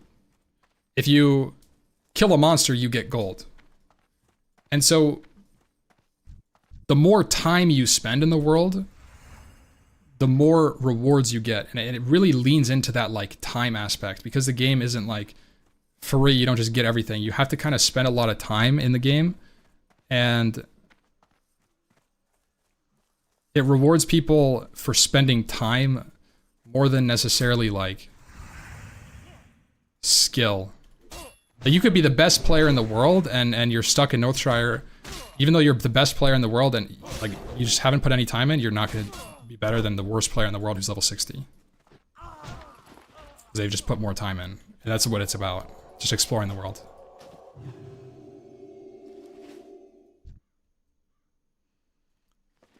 So like, they shouldn't make a bunch of only instanced content that rewards skill. I don't think that's classic like. So like, this is a good example. If I had two options in front of me, should I make Mythic Plus, or should I make more legendary quests like Rock Dalar, which are challenging but bring the player out into the world, or make legendary quests like, you know, let's say Scarab Lord quest chain. I would heavily favor the idea that there's these quests you can do to prove yourself in skillful ways in the world with other players, rather than put you in a dungeon, like, or I guess Mage Tower is a better example than Mythic Plus. I think instead of Mage Tower, you should have more Rock Dalar style stuff. And you can make them hard, but at the end of the day, you should be able to walk around Burning Steps and see a hunter kiting a demon. And if it's your prerogative, you should be able to gank them. So like, that's what creates this world. You need to have an active world where you're running around and you're not sure what experience you're going to get because there's other players around you that are doing things. You may get ganked. You may not be on a PvP server. Your mobs might be killed. You might find a node that you weren't expecting. Maybe somebody runs a world boss over you. There's so many question marks, and that's what makes the game so interesting, because there's so many people out in the world doing a bunch of stuff. And so you want to develop stuff that puts people in the world, in my opinion. And I think this is something that I hope they do right, because if they don't do this and they put a bunch of people in dungeons, and the best farming materials are found in dungeons, and the best gold making things are in dungeons, and all the raid stuff is in dungeons, and all of your cool achievements are in dungeons, well, guess what? It takes out a lot of the question mark, and it becomes more of this like 5-man small village game instead of an MMO. SOD was like that. Yeah. Well, like incursions and stuff, or I don't know. They did some stuff right though. Like there were some quests and runes that were all over the world. I think that there were some things SOD did that were like that, and some things SOD did that were good.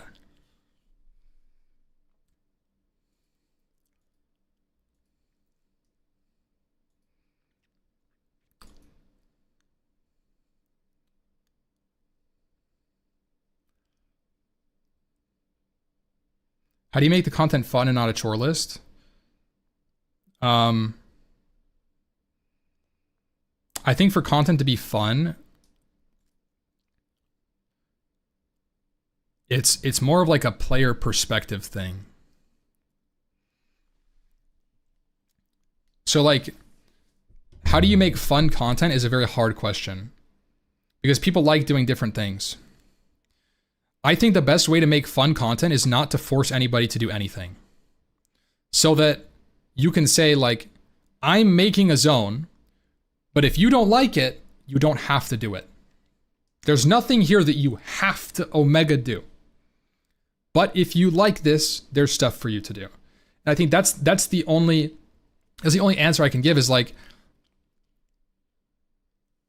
I think they should just make a bunch of different things and make certain things in the game that are targeted towards players of certain types. Like, let's say someone who likes collecting things. You add something that you think collectors might enjoy. Not necessarily tell them to do it, but just add something in the game while thinking about who's going to like this sort of thing that I'm adding. Right? And that's all you can do. You shouldn't be adding a legendary item in the game that everybody gets and gets artifact power, and you get artifact power by doing a bunch of different things. And so you feel like you have to do all these things all the time. That's a terrible system, guys. You know what that is? That's cooked. I feel like I've been there, though. I can't remember when.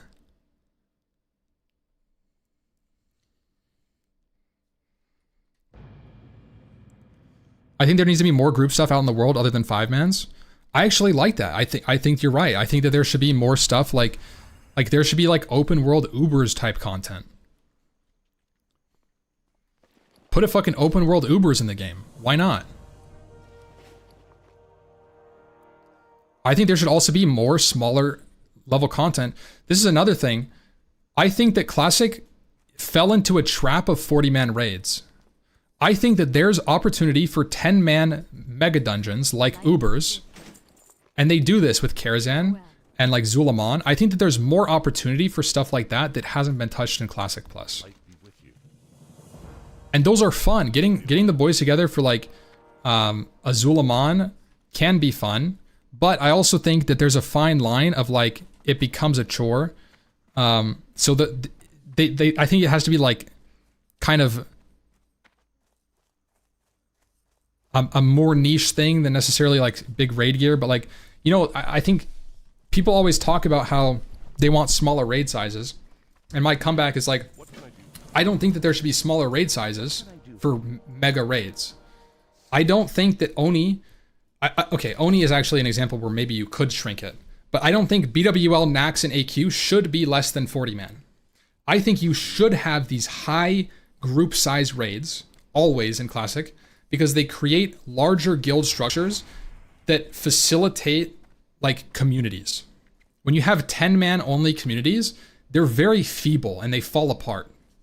But a 40-man guild is much more stable, and you might think 40 people together is hard to get, but I think it creates a social structure that you don't find anywhere except Classic WoW. It's not about the raid itself. It's not about the raid itself. The 40-man guild has 100 members. How do you handle roster boss? You just have to handle it, bro. What do you mean?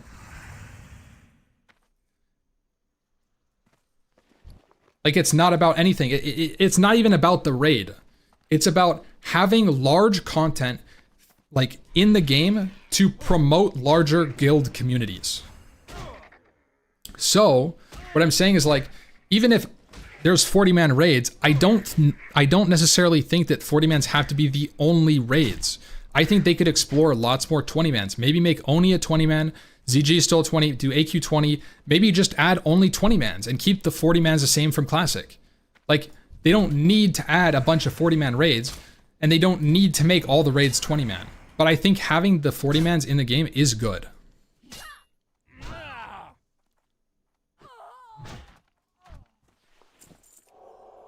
And I think that there can be maybe more 10-man raids. I don't think there should be I don't think that there should be 10-man or 20-man or flex raids only. I actually don't think flex is good. I don't think being able to change the raid size is good, because I think it creates like a little bit like weird mechanic things, like how do you make 4 horsemen type fights with like mega guilds and then also scale it down to 10 people? I think there's like, you have to have, you know, less tank swaps, you know, like you kind of have to like create a more narrow playstyle, I think. to be very mindful of like how your mechanics scale if you're doing that. I also don't like the idea that like you could have a 10-man Nefarian and a 40-man Nefarian, and it's the same boss, but like you're experiencing two different power level NPCs. For me, and this may not be a big deal to you guys, but for me, I actually think that having consistency in experience is a very big deal in Classic. Like, in Classic WoW, if you say, oh man, we just did patchwork last night and our tank got one shot, you've had that experience. It's not because you were playing 40-man, and it doesn't happen in 10-man raids because the damage is scaled down. That's just how it is. That's just how it is. If you say, you know, we killed KT yesterday, you know how much, like, you've been there, let's say you've been there, and you had that experience, you can know exactly their experience right away. And when you have these different scaling values, it creates like, I don't know, it creates like different environments. It's like I killed 4 horsemen on 40-man, it was crazy. It's like, well, I did it on 10-man and it was super easy.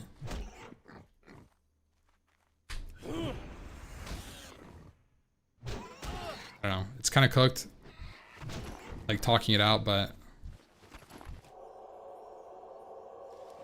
I agree that SOD was too casual. I think SOD had a bunch of problems. I think SOD's biggest flaw, in my opinion, is I think it took things too far in abilities wise. Like let's say, I think that half of the runes just should not have existed. And I think the damage numbers scaled past a point of relatability too quickly. So the power creep was too high on both ability and damage numbers, actual number problem.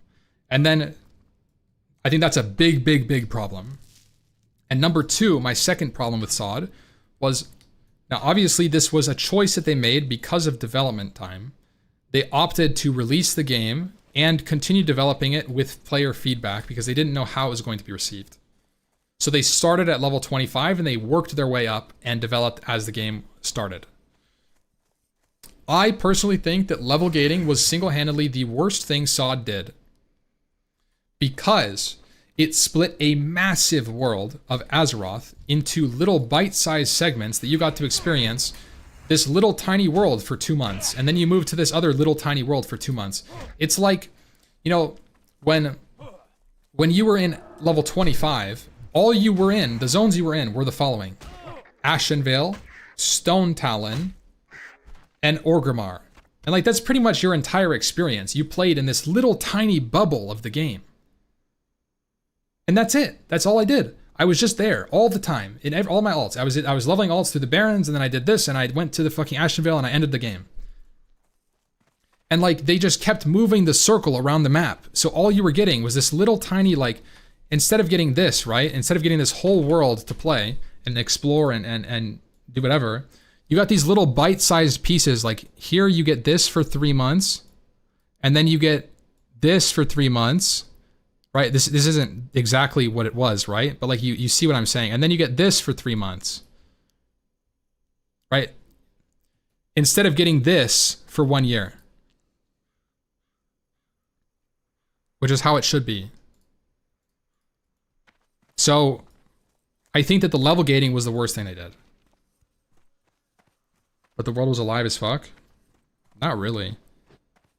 The world was only alive because they like had everybody on like 3 servers, and then they always populated layers. So like, saying the world is alive is just because they shrunk the world and they made sure the layers were always full, and they kept making layers to keep the same consistency of players.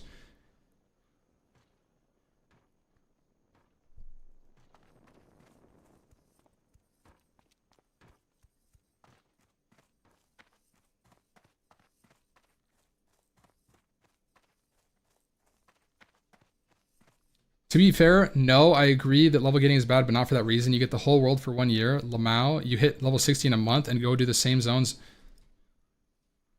The problem is that that's just like, I know what you're saying, right? You're saying that you only go to 4 zones, but the reality is you go to way more than fucking 4 zones in an actual end game experience. Like, look at this. So like, when you're doing like Ashenvale shit or like low level stuff, the only thing that's relevant is like this part, okay? Really, it's like this part for Horde, and then it's like this part for Alliance, plus this. Okay? The problem isn't that you only get this part of the world, it's that you exhaust this part of the world. You spend so much time in here that you never want to go back. And then you exhaust this part of the world and you never want to go back. And then you exhaust this part of the world at level 40 and you never want to go back. Because you did everything there possible. You did all of this shit. And now really all you have left at the end of SOD is you have these things, right? Nobody goes back anyways. But when you're doing like an entire world at once, you don't exhaust this. I think it's a different experience you get. Like, I don't know. I'm just talking from my experience with SOD. After phase 2, I never wanted to go to TBC. I revolt even looking at STV. So I think I said TBC. Like, I don't ever even want to see a fucking jungle in my life again. Like, that's how I feel about it. I don't feel like that after I leveled through fucking World of Warcraft. And the reality of the dungeons is like, there's a dungeon here, here, here, at level 60, right? Here, Dire Mall's here, and then you have fucking, maybe you go to Winter Spring here. Like, you're kind of going all over the place. I don't know.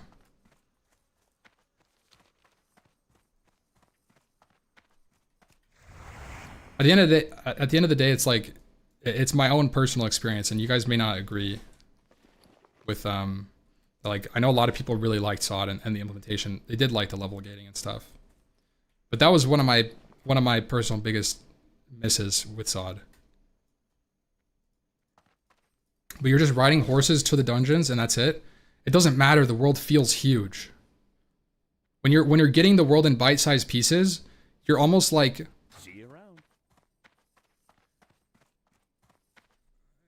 you're like shrinking the world in a sense, because you're like confined to so much stuff, and then you exhaust it and you never want to see it again. So you're like, I supply only the finest goods. You know?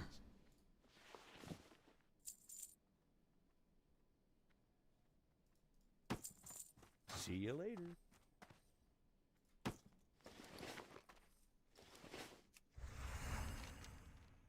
Most people didn't get to play SOD? Really? Why?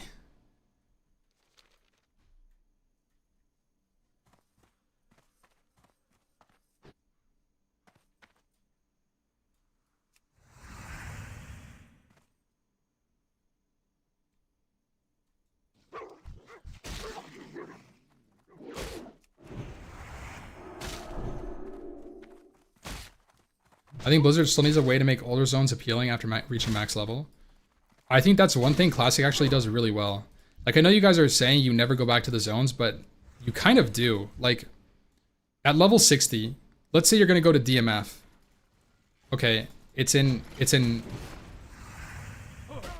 Elwyn Forest. Okay, so you run out in Elwyn Forest. And then it's in Mulgore. Okay, so you're running to Ratchet, and then you take the bow, or maybe, you know... Actually, this gets me to another point. Sidebar. Summon services should be fucking banned from the game. I swear to God. Summon services should be banned. Just like I think boosting service, like, I don't think you should be able to chat and advertise a service like boosting. I don't think you should be able to type /for looking for boosties Maradon 300. And in the same way that you shouldn't be able to chat /for selling summons Booty Bay, selling summons Ratchet, DMF, like, all that shit should be fucking banned, and you shouldn't be able to do it in chat channels. Discord servers would take it up. That's fine. If it's just not in game, it's gonna be used way less. Because it's like a availability thing. People won't use the summons if they have to join a Discord for it and like interact with the Discord. It's way less convenient. Move summoning altogether? Yeah, maybe. Not in services channel? No, fuck it. I don't think that's... I think that summon services have been gamified and botted way too much to the point that it ruins the world. I think it's gone too far. I think it's gone too far. Summons were fine back in the day when they weren't as meta. In 2019 Classic, they weren't as meta as they are now. Not everybody had them, so they were more rare. You kind of had to know the person on your server. But like, it's just too much now. And there's bots doing it, and it's... I just think it's way too common.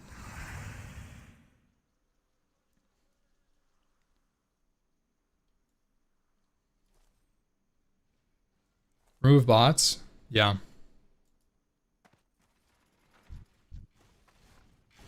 I don't mind if it's a person summoning. No, I think it's really bad for the game. Because this was my take, okay?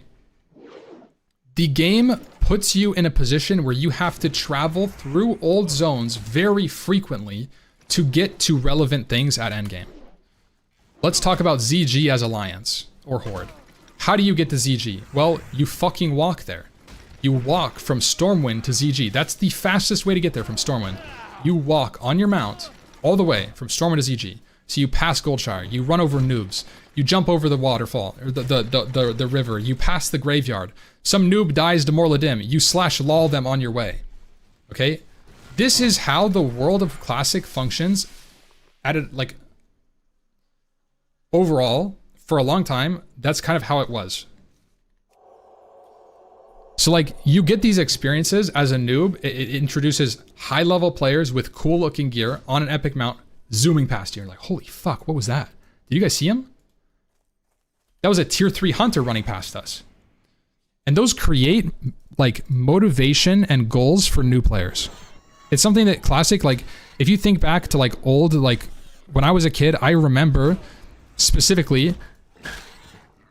My mom was playing WoW, and she had a friend that was full tier 2 hunter, and I was like, holy shit, I want to get that gear. That worked 20 years ago. It still works, man. When you see a dude that runs over you on a Winter Spring Tiger wearing a Corrupted Ashbringer and full tier 2 Paladin, you're like, what the f? That guy's looking cool, bro. It still works, man. Yeah, you know where the gear comes from nowadays. Yeah, it may not be as prestigious, but it still fucking looks cool, and it still is like, holy shit moment. And that happens all the time because people are moving all across the world. They're going to, like, let's say you're going to AQ. Well, that's a fucking run. You fly out to Menethil Harbor as a raid. You have 40 people standing on the docks. They're waiting for the boat. I remember on private servers, we would sit there and we'd do like fly out, we'd do a Nixia, and then we'd pour and we'd fly together and we'd go to fucking whatever. Like, it creates these moments of like these packs of people running across the world. Oh, they're going to a raid. That's a cool experience in the world. That's what keeps it alive. Seeing like a huge bird pack flying into like Thorium Point.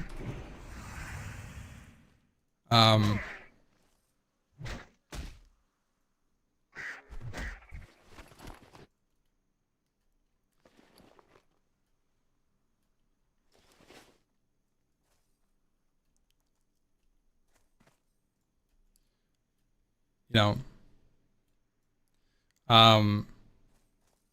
so when you have summon bots and it's like, it kind of takes that away because there's people summoning to Nax and there's people summoning to DMF and there's people summoning to ZG.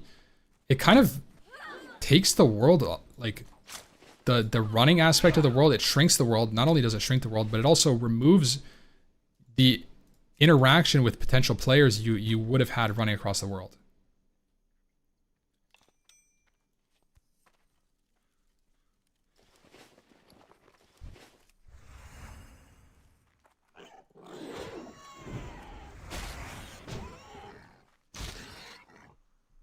So I actually think maybe, you know what they should do? They should just do this. Ritual of Summoning should just be a level 60 spell. Ritual of Summoning should just be a level 60 spell, and you have to have level 60s click it. That's all they should do. In my opinion, I think that's what it should be. Because that way you keep the utility of the Warlock, but you get rid of bullshit summoning alts. It's also, again, it's bad for game design. Yeah, I think summoning is bad for game design. I think summoning is like a cool thing endgame. Where like, you know, you're a Warlock, you could summon someone through a portal, but like... I think having it so early at level 20, it does create cool moments for the like leveling, but it's way too abusable by bots being level 20, and you don't need level 20s to click it. So people just make 20 level 20 Warlocks, a bot makes 5 level 20s, and they can summon you to all the important places in the world. You should be able to summon same level people or lower. Ah, that's an interesting take.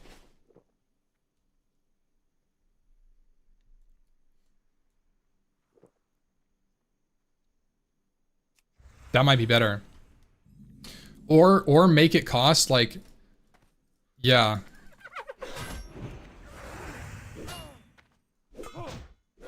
But then just bot to level 60. Yeah, but the thing is like getting bots to level 60 is much more time investment, right? Like you know, let's say a bot gets banned every month, but they still make a profit. The amount of profit they make on a bot leveling to 20 is better than leveling to 60 and then summoning. Make it a cooldown if you accept it.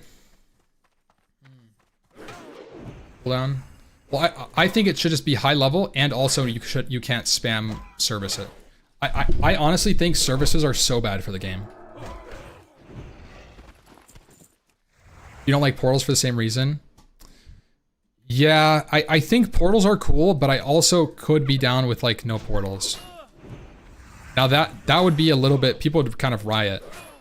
I think maybe portals just being a long cooldown. I think portals being a longer cooldown could be cool. So you could still have teleports, but portals would be a long cooldown. I think that's okay. Like make Ironforge or Stormwind portal or Darnassus portal like an hour cooldown. So you can't just like spam port people for gold.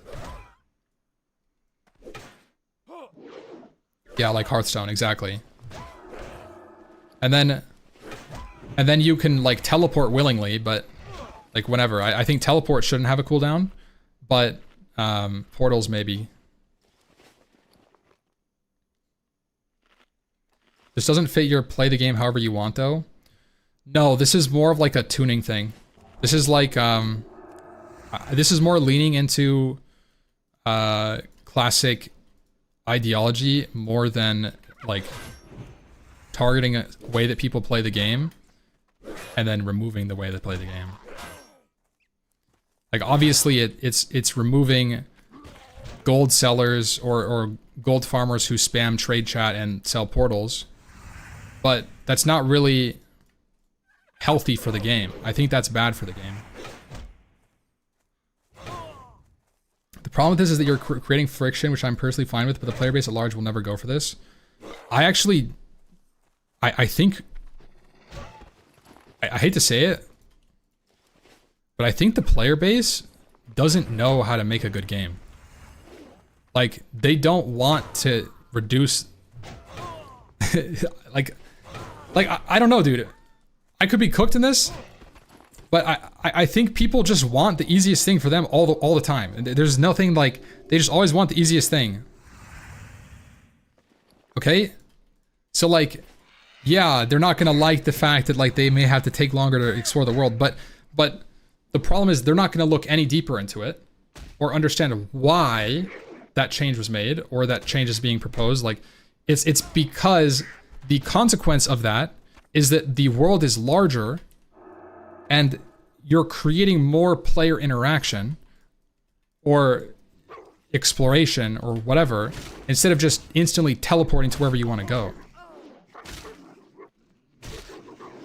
They don't want to walk 1 hour to play 1 hour? I mean, yeah, the player base wants to fly everywhere at 500% movement speed. But like, should they? Is a different question.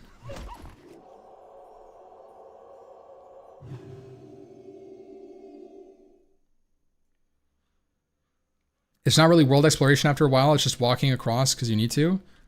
Okay, like let's be real, guys. How long does it take to cross the world in fucking Azeroth 2026? Like, you're not hoofing it on a 30% cheetah, okay? Like, you're taking a flight path, it takes 5 minutes, and then you're taking a boat, it takes 5 minutes, and then you're in the middle of a continent, anywhere you go is 5 minutes away. You're 15 minutes, if you're in Ironforge, you're 15 minutes away from anywhere in the world.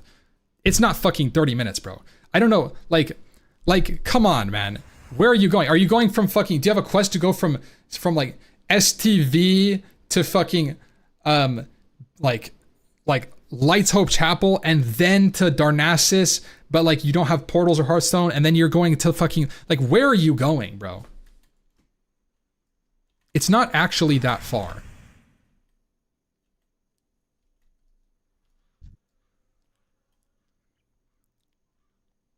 Daenerys to Swamp of Sorrows is legit 30 minutes. Daenerys to Swamp of Sorrows? No, it's not. You look.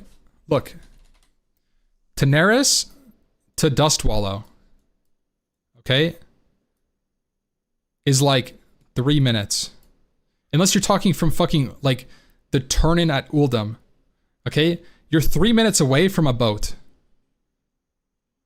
This isn't even an optimal way. And then you go to Menethil Harbor, 5 minutes. If you get the worst boat timer, you're at 8 minutes.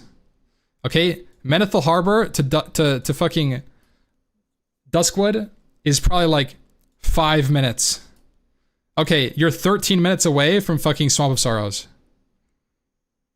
I mean, I guess like, and then you have to run to Swamp of Sorrows. Fucking 3 minutes. You're 16 minutes away. Not Alliance. Horde is the same. Okay, Daenerys to Ratchet to STV, and you have a flight path to Gromgal. Okay, let's say 5 minutes. 5 minutes. 4 minutes. You're 14 minutes away. Look, I'm just telling you, like, if you're anywhere in the world, you're probably like 15 minutes away from a different place. Like,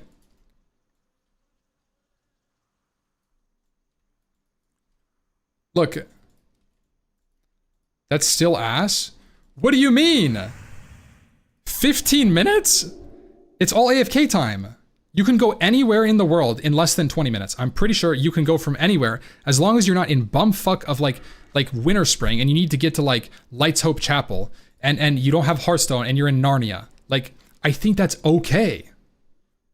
If you want to play for 1 hour, losing 20 minutes is so ass. Well, maybe if you want to play for 1 hour, you have your Hearthstone up. What are you saying? Look, if the problem is you don't have time, you're going to have Hearthstone at a fucking city or something. What? You're losing time on your speedrun? I'm not even speedrunning anymore. I'm just yapping to chat. Look, if you're playing for 1 hour and your Hearthstone's in Ironforge, you can go wherever the fuck you want. In like 10 minutes. So what?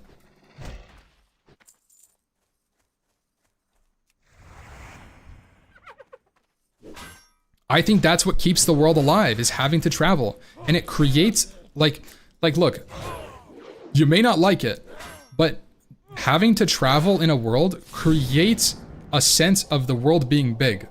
If you can get summoned anywhere, you don't give a fuck about the world. Ports are not that deep. It kind of is, dude. Like, this is atmosphere stuff, okay? When you're making a game and you allow your player to go at 5,000% intended movement speed, what happens? All the things in between destination A and B are less meaningful. That's just how it's gonna work, because you pass them faster or you don't even see them. That's just how it works, bro. So like, if you can get summoned or port anywhere you want, the world at large is going to be less meaningful. And that's a big deal in Classic.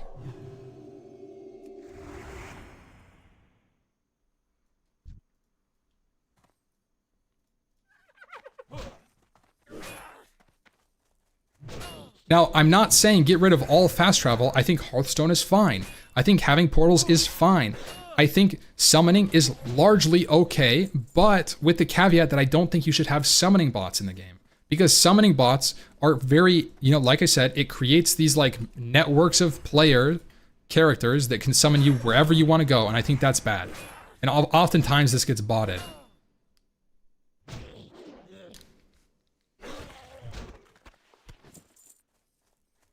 Classic Plus with less conveniences than Classic will never work. What do you mean, less conveniences? Like...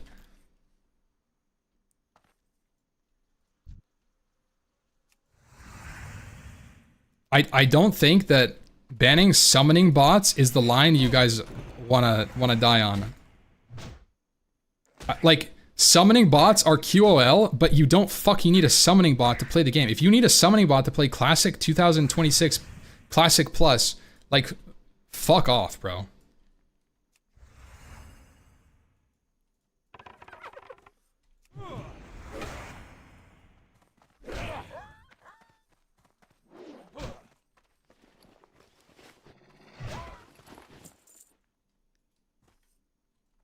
What if it's your own summoning system? Like I said, I just don't think summon bots should be in the game. I think that you can... I think that summon should exist, but what we were saying earlier was like, I think maybe summon, you know, the guy in the chat said like, you can only summon people your level or high or lower. I think that should be the case. So like, if you're level 60, you need a level 60 to summon you. I think that's a good idea. So like, you can still have summoners, but like, you know, it's not like a botted thing. And if you actually have a lot of warlocks, like sure you can summon across the world, but like, dude, like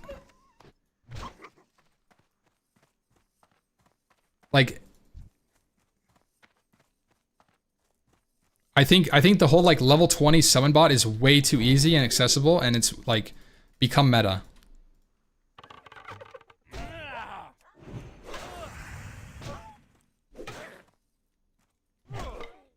It's a matter of time until bots reach 60. Yeah, but like a bot hitting level 60 on a warlock is much more bannable than a level 20. And it's harder to farm resources on your bot at level 60 than 20.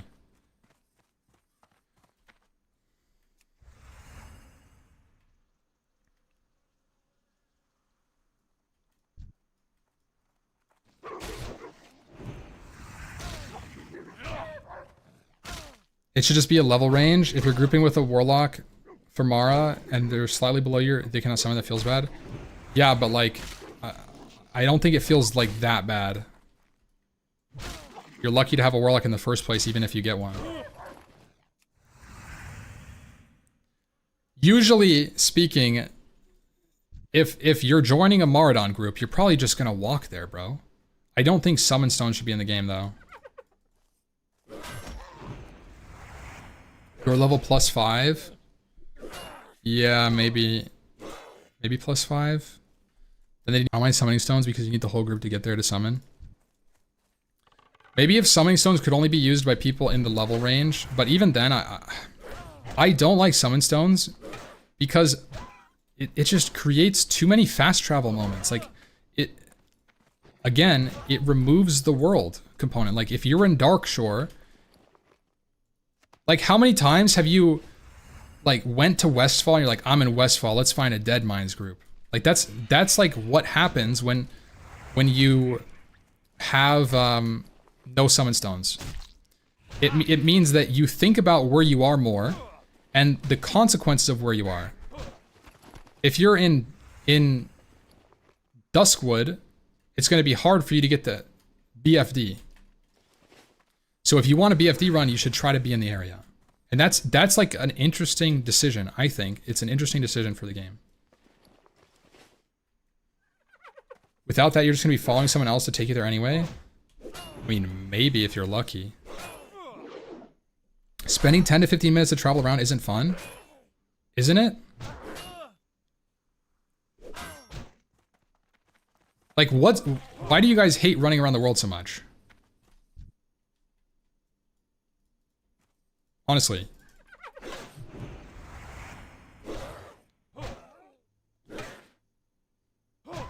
needs to be a limit.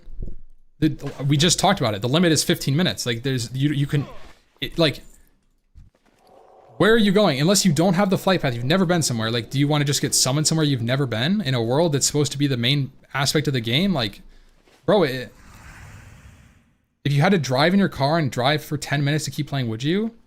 What do you mean? It's completely different. Like, this whole game is a world. That's all it is. This is a world, guys. It's not a fucking PvE simulator for you to do dead mines over and over. That's not what this game is about. That's what I'm saying. That's what I've been saying fucking for hours, bro. It's a world. If you don't want to travel in a world of Warcraft, you just want to do kill boar of Warcraft, then that's fine. But like, that's not what the game's about, bro.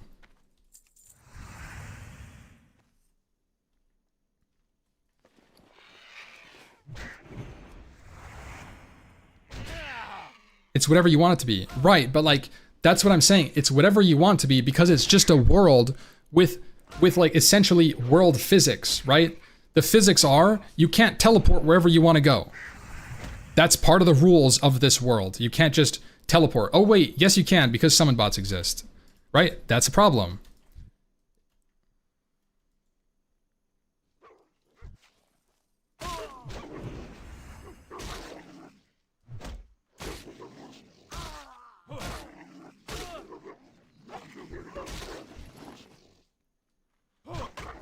Chris Metzen used to tell the devs the world is the main character. That's how it should be, bro. That's literally what I've been saying, man. Also, sorry, I've been stressing out Liz, guys. I have to talk to you guys like this. Hello, guys. Yeah, I love classic WoW. Yeah, I think you guys are exactly right. You guys hit the nail on the head with that suggestion. Let's add faster travel.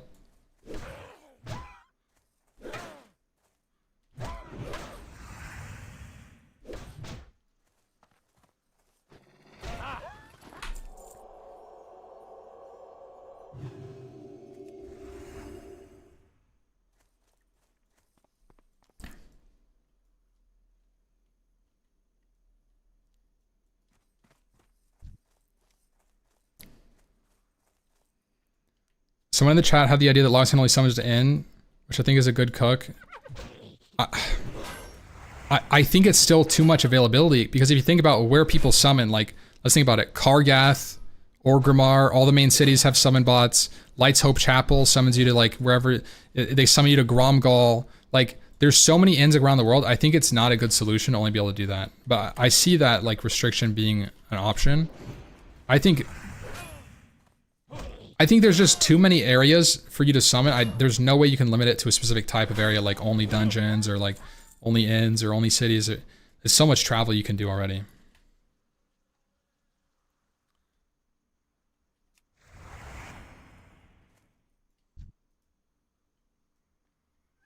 Can you reveal if you got summoned to Blizz for Camelot? I didn't. But I don't know if that people got summoned for Camelot. Was there a Knight's table? Was there a round table that I wasn't invited to, guys? Fuck. Make summon level 60.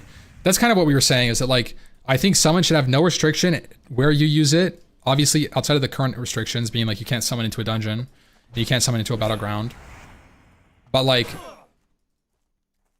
and then we said, can't summon anyone above your level, like, unless they're within like let's say 5 levels. So like, to summon level 60, you have to be bare minimum level 55.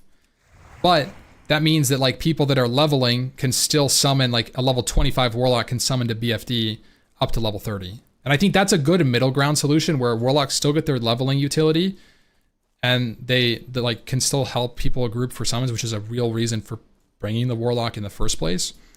And combat summon bots destroying the world. I think summon bots really are destroying the world, bro. It's fucked up. The amount of times I can tell you in Anniversary that I actually crossed the world is fucking 0. When I played on Anniversary servers, guys, I'm not joking when I tell you I never got the Dire Maul flight path. As a Horde player, I never in my entire character, I have like full tier 2.5, some tier 3 on my Orc Warrior. I never once went to Camp Mujachi. Not even once. And I got Dire Maul buffs every single week. How did I get there, you may ask? Well, guys, I paid 3 gold to a fucking summon bot that wasn't even a real player once a week. That's your choice?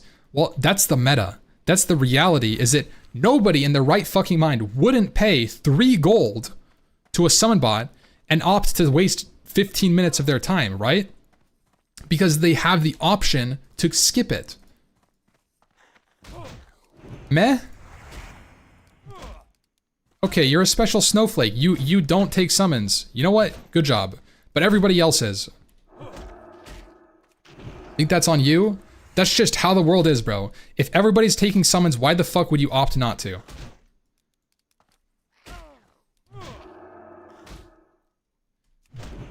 Don't buy, won't exist. Yeah, right. Yeah, you're a special snowflake and you influence what the bot does. Because you're the only person that matters in the World of Warcraft.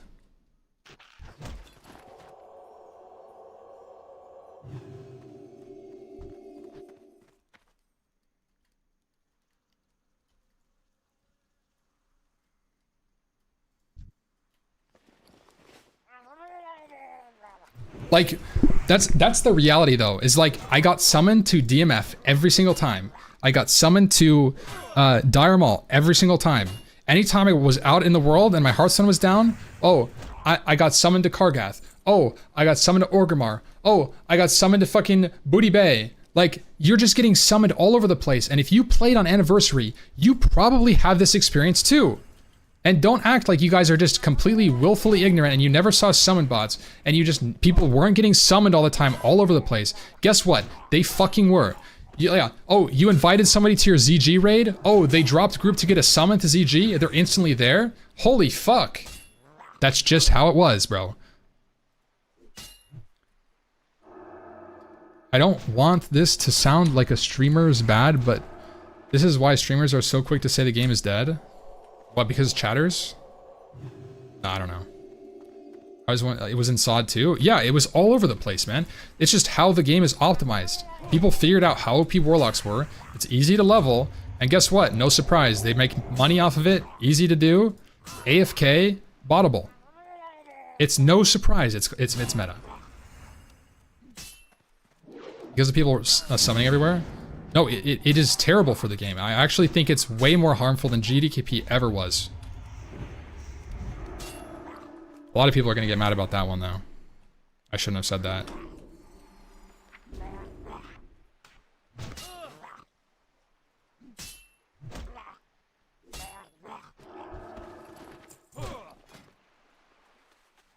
Apparently, if you get a summon anywhere, you don't like the game. Squeaky boy. You're a fucking idiot. And you're banned.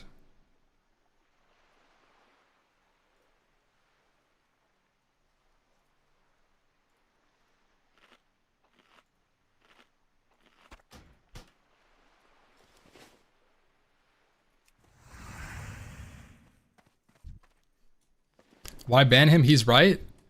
Brother.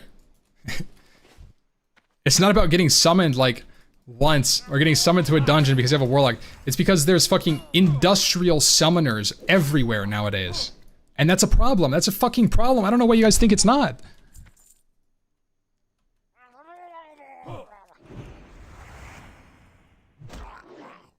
It's hardcore, yeah.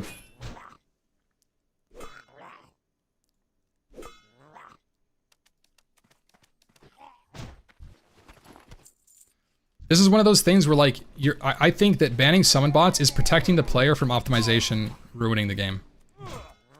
I genuinely think that's like, that's like akin to, like, you know, I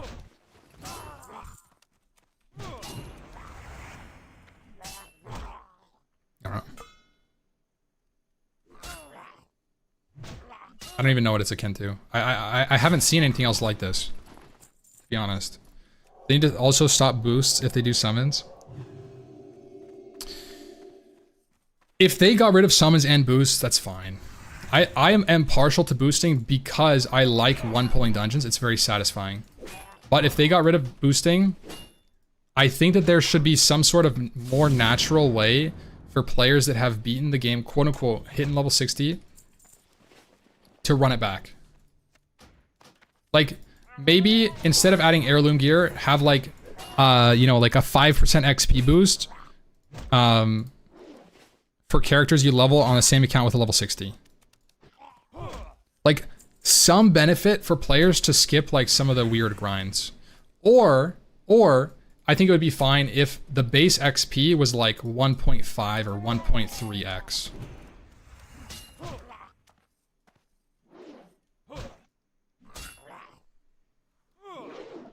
Like I think the game as it currently stands, I actually think the game could be really good if it was slower. Unironically, I think if the game was slower, 1 to 60, it could be good. But I don't think that's going to be a popular take. So I think the best thing to do would be to remove the actual really grindy parts of leveling. Like 1.2, 1.3x, I think is like a good sweet spot of XP. But when it comes to like leveling, I actually think that leveling could be slower if they added more zones to add more diversity and experience and added more dungeons to the leveling experience, and they focused it more around the actual journey in the world and less around endgame. I think the leveling journey could be slower and it could actually be really good. Kind of akin to what Monsters of Memory does, but the world is a little bit more strong in that game.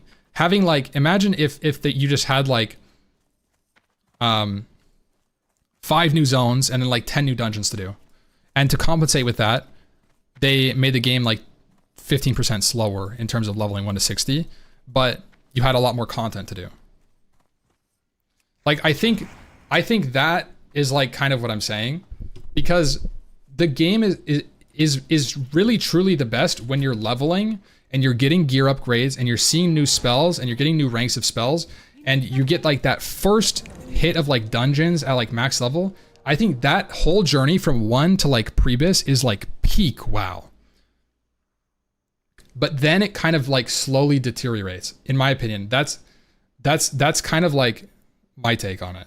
I think it's peak WoW leveling. That's why I level so much, and I like speed leveling and everything. It's so fucking good, bro. Just the way that your character progresses through the game is so addicting.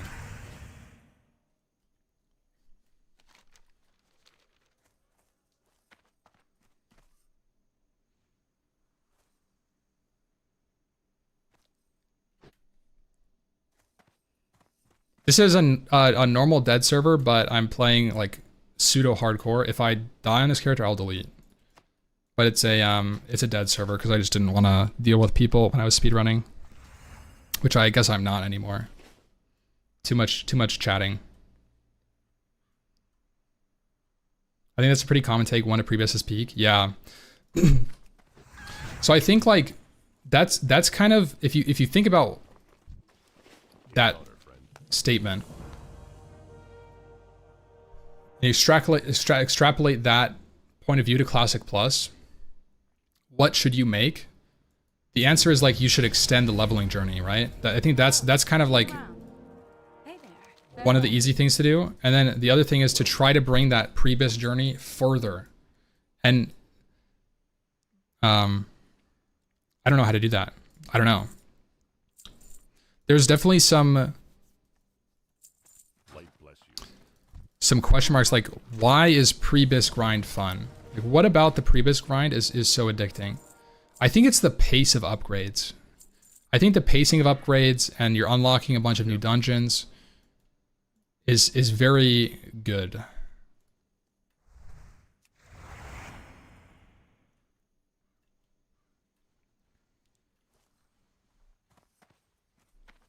I think also if the raids had more like involvement, like your day-to-day experience, like let's say you hit level 60 and like you had a week ahead of you, right? Let's say MC was a week lockout, let's say. And it like that stuff that you have like a week of stuff to do in front of you, and it's like related to your MC clear. Like maybe, you know, like when I'm raiding and I have to like actually play self-found and I have to farm my consumables and I have to level this stuff up and like maybe I have to like do whatever, farm some fish up some fish, whatever it is. I find that like the guild found or self found sort of like raiding style is much more fulfilling. So I think the answer could be for like Classic Plus kind of stuff is try to integrate more daily, not necessarily daily quests, but your daily go-to player interaction having something to do with raid, like whether it's, you know, you get an item from a raid and instead of just getting a piece of loot from the raid, you get something that you can make into loot. Like let's say you get a fucking hide of Magmadar, and it's like a cured rugged hide kind of thing, where now you need to go out and collect some dragon blood, and then you need to get like an arcane crystal, and you need to fucking go kill, like get some fucking talons, and then you make like a chest piece out of it, you know? I don't know, like so some sort of like maybe quests tied to gearing, more kind of like Rock Delar kind of stuff, like kind of chuck like a lot of like questing related gear into the raids could be interesting. Or maybe more crafting gear, like tier 0.5. Yeah, kind of like tier 0.5, like that kind of stuff, but for raid level gear. Yeah, I think that's kind of one of my biggest suggestions for professions, actually, is like, I think professions being integrated into dungeons and raids more at endgame is like a big plus. Kind of like Chromatic Carapace. Yeah.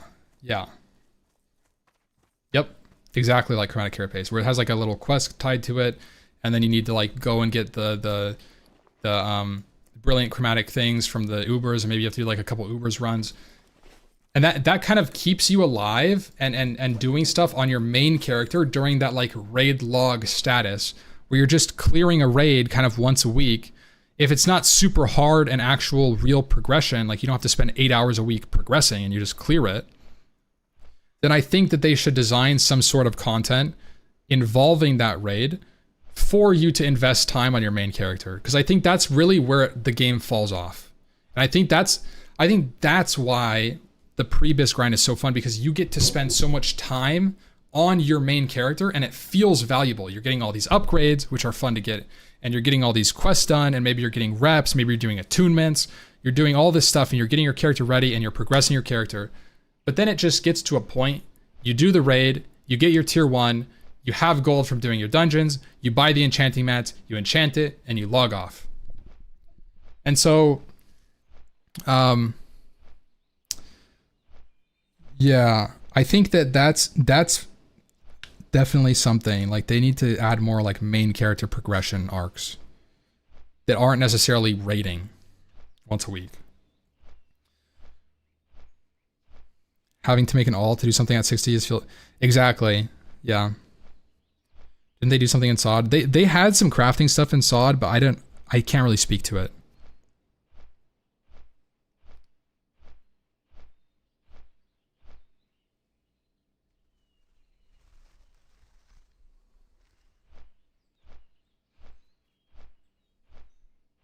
Then people will complain about how long it takes for an alt.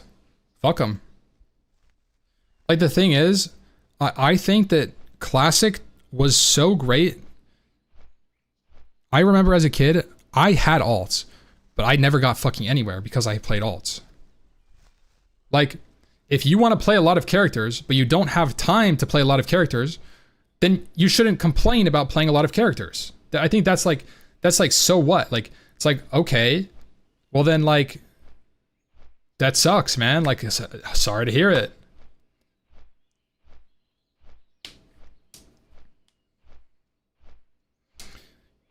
I think I really like the idea of having like more progression stuff to do on a main character, because I think that's so good for the game. Having a main character feels so fucking good, bro. I hate like actually speaking about SOD, one of the things that I felt like happened in SOD for me was I played like 5 characters in SOD phase 1, and then I played like 3 characters in 2, and like I sort of got creeped out of playing my characters because like the early game was so focused on alts because there wasn't very much to do on your main that I almost made so many characters that I couldn't keep up with it later on. And I think that like alt-focused gameplay was actually pretty harmful for my experience because I feel like I didn't have a proper main. I played so many characters. And I got to try a bunch of different stuff out, but like for the amount of time I wanted to put in the game, it really didn't have stuff for me to do. I feel like SOD was that, where it was alt-focused instead of main-focused, like what we're talking about for the new classic ideas that we're talking about. So I think that's further proof that I really am like a kind of main character kind of dude. I really like having a main. That's one thing that got me in TBC. I leveled too many characters in TBC, and then I like lost my attachment to my rogue. Honestly, played 6 warlocks. Yeah, I had like 8. I said 5 characters. That's really all I played. But I had 18 level 25s that I ran GDKPs on. In SOD phase 1. Like, think about that. Like, that's fucking demonic. Okay? But it's only because it was so easy to get to max level and ready to raid.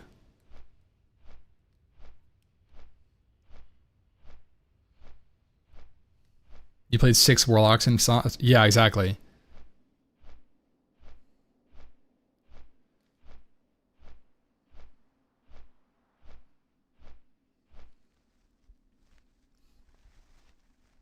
I did a few SOD GDKP and the payouts were like 3 to 5 gold. Oh, dude, I was a king of GDKP on SOD phase 1. That was my whole game plan. That's why I had so many characters. My goal was to GDKP to gold cap. That was like my whole thing. And then they banned GDKP and I quit. I was like, fuck this.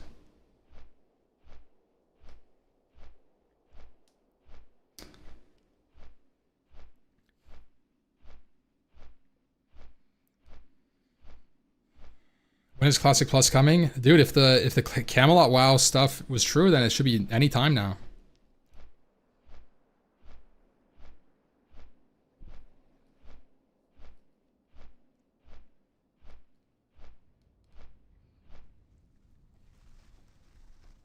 Ninja drop at BlizzCon? Dude, what if they did BlizzCon and they just released it, and then all the people at BlizzCon got farmed because they couldn't play?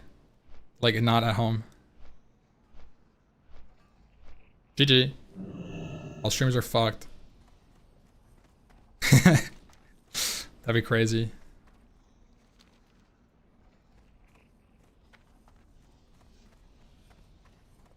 Starting tonight, you can experience classic Camelot. What the fuck? Yo, How are ya? flying home. Day 2 of the BlizzCon is just empty. You know, actually, I was at BlizzCon when they released SOD, and I was super excited about it. And then I played the BFD, and my face was literally like, I was appalled, bro. I'm not gonna lie. I said to Grays, I remember, I was sharing an Airbnb with Grays only, Lesimo, like a bunch of like classic hardcore people from back in the day. And I was like talking about, like, dude, SOD is really worrying me, man. Like, I feel like they're making this like Cataclysm. Like, it just feels like Cataclysm. And then it came out and it felt like fucking Cataclysm. It was exactly what I thought. Great to meet you. Be good.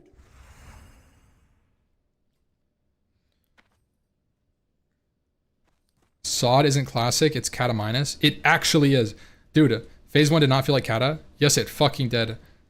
Tell me BFD isn't just a fucking Kata backport dungeon. BFD is just actually a Cataclysm dungeon. That's all it is. It looks like cut and paste. If you put SOD BFD into Cataclysm, you wouldn't even blink twice. Would you?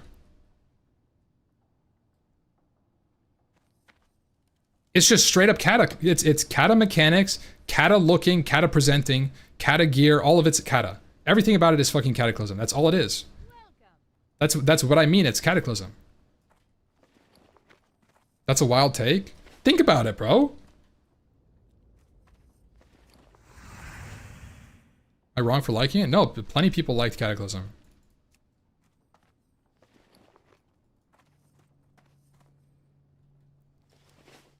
Is Deep Rot truly viable? Yes, it's fine.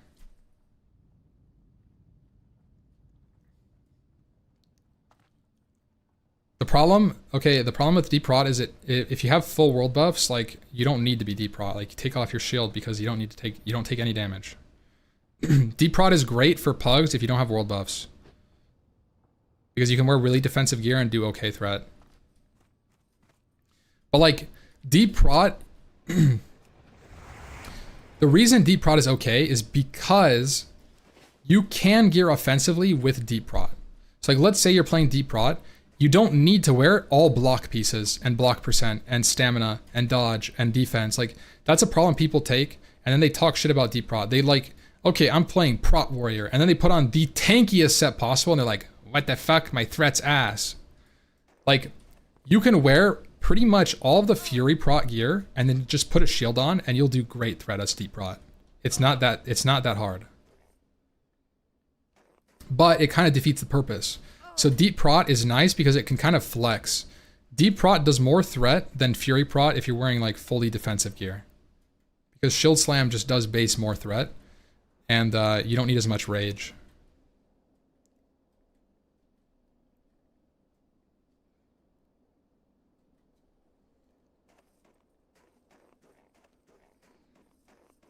Kata in a classic setting doesn't sound too terrible. I mean, that's literally all SOD was, in my opinion.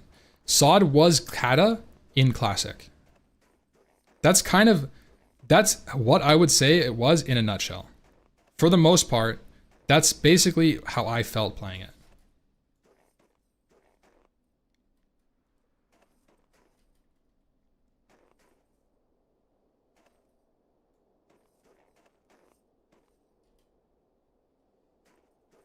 Which is perfect. I disagree. I disagree because I feel like the pacing was off. It doesn't feel right. In my opinion, it's the pacing of classic is much slower. It's more simple. There's something to be said about the simplicity and the pacing of classic being very charming.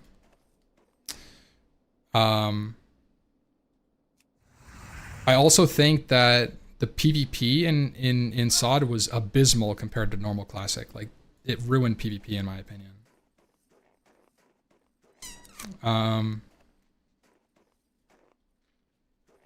But yeah, I mean, it's just very distinct. It just felt like a more modern WoW, which people liked. But that's why I didn't really resonate with MOP or SOD.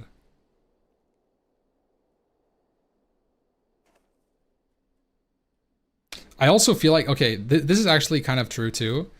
This guy says the rotation is almost the same as Wrath, but it's missing stuff.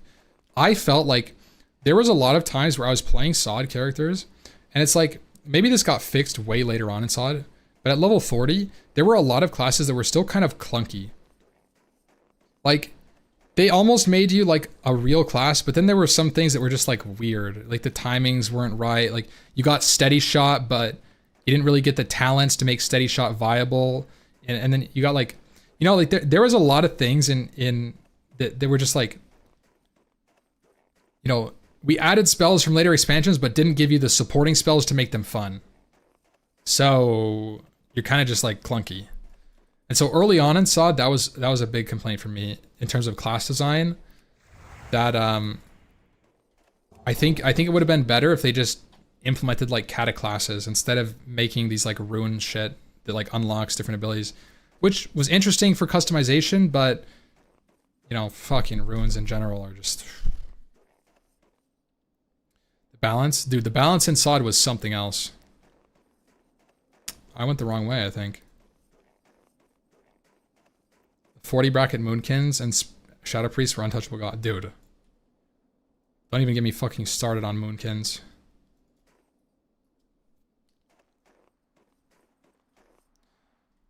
Guys, let's make an instant cast. Let's go Moonkin.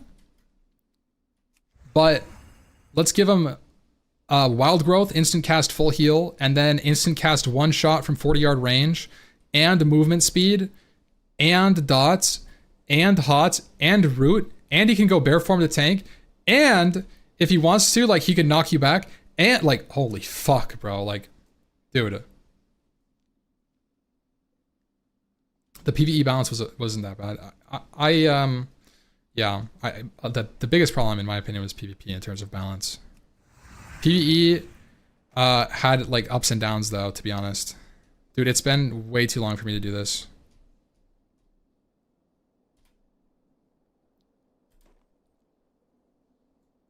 Whew.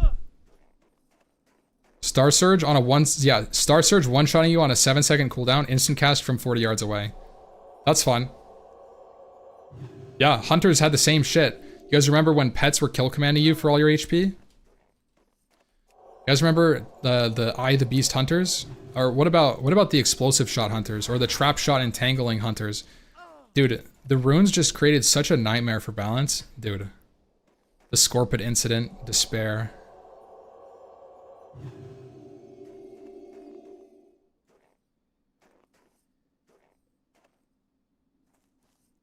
Soloed by a scorpion. Fuck. As if Classic is balanced. Oh, bro, Classic is so much more fucking balanced than SOD. Are you kidding me? What do you mean?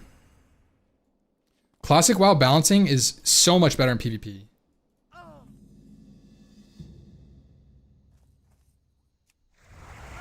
It's actually decent, honestly.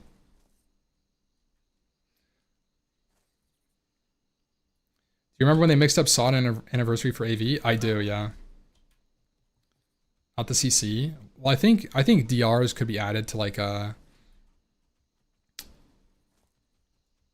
classic PvP, but I think it's relatively balanced.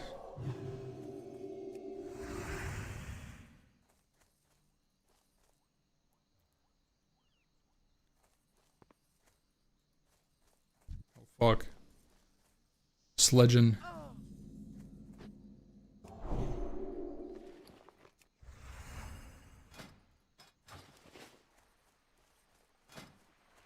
Bro.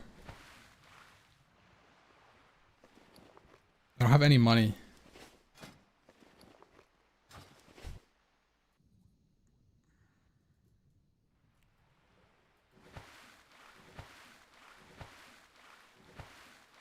How am I supposed to afford a weapon? I have no gold.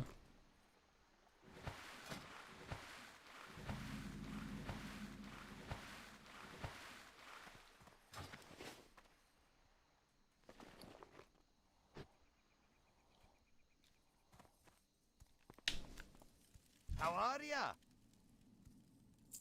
See you soon.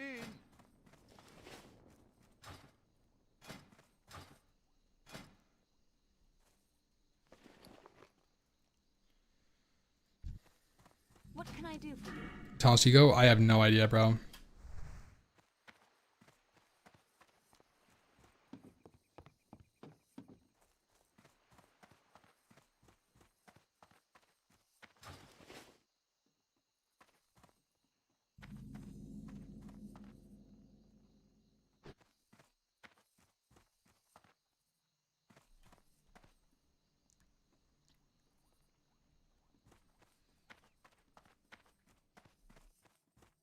Looking for something specific? Have a good one.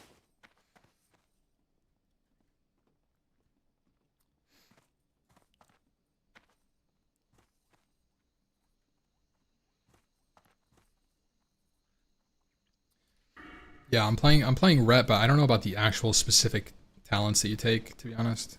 What can I do for you?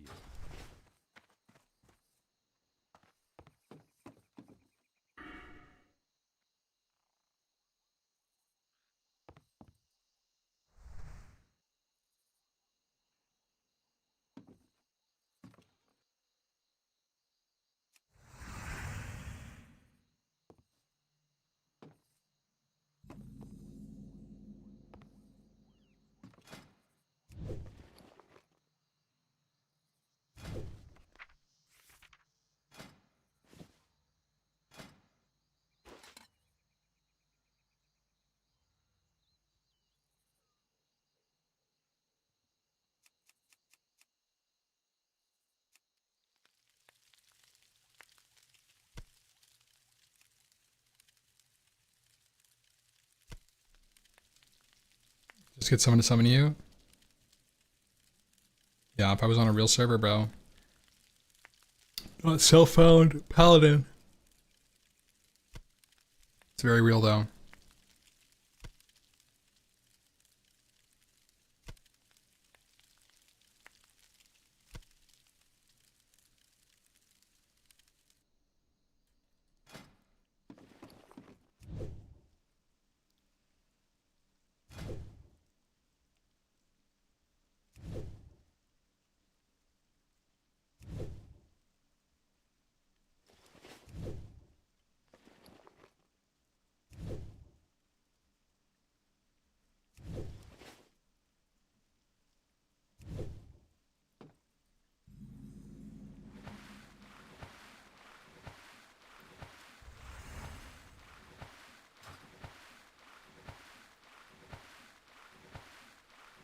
Paladin's one of the most boring classes to play.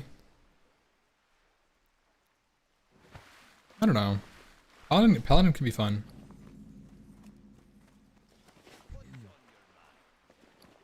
What can I get for you today?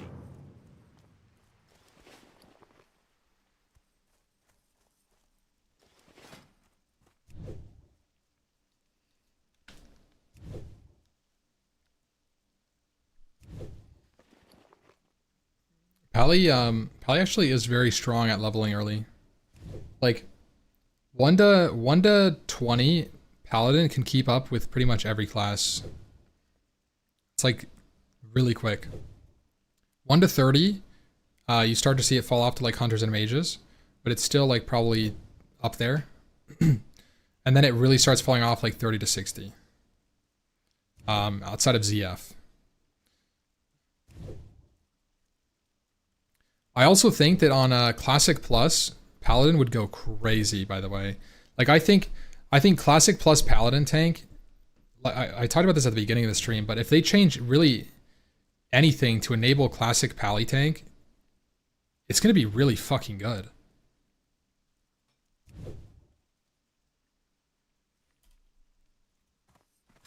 Like they don't have to change much. Like give me some mana regen and a fucking taunt, and all of a sudden this guy goes crazy. Have you thought about hosting another 1 to 20 speedrun? I have thought about it, yeah.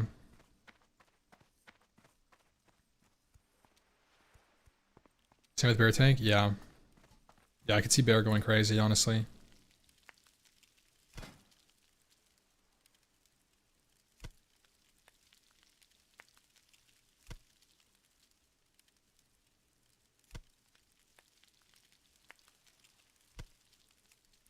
No, I think like Taunt and Crusader Strike, bro. Pally getting Taunt, Crusader Strike, and mana regen makes the class insane. Just that makes it insane. They did nothing else. And that feels likely, doesn't it? Doesn't like I feel like that's a small enough change where like if they even think about Paladin, that's probably the kind of thing they would do.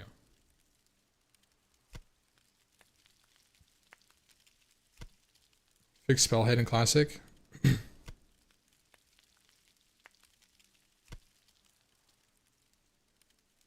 CSM system in Eve? No, I'm not. That's interesting though. I mean, like, if any of the devs reached out to me for something, like I would instantly help, but I don't think they're really looking for like community feedback outside of for like optic reasons. TBH. I feel like Blizzard is pretty closed off in its development. It's not like I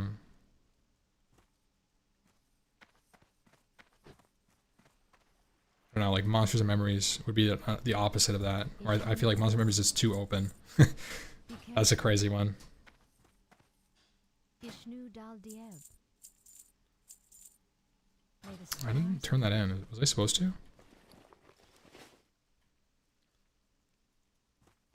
My goods are of the highest quality. Yeah, this is Era.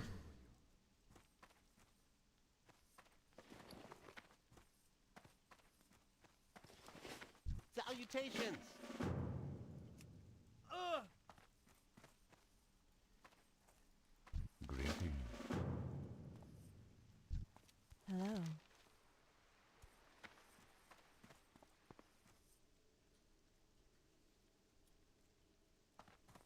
there pros and cons to that approach?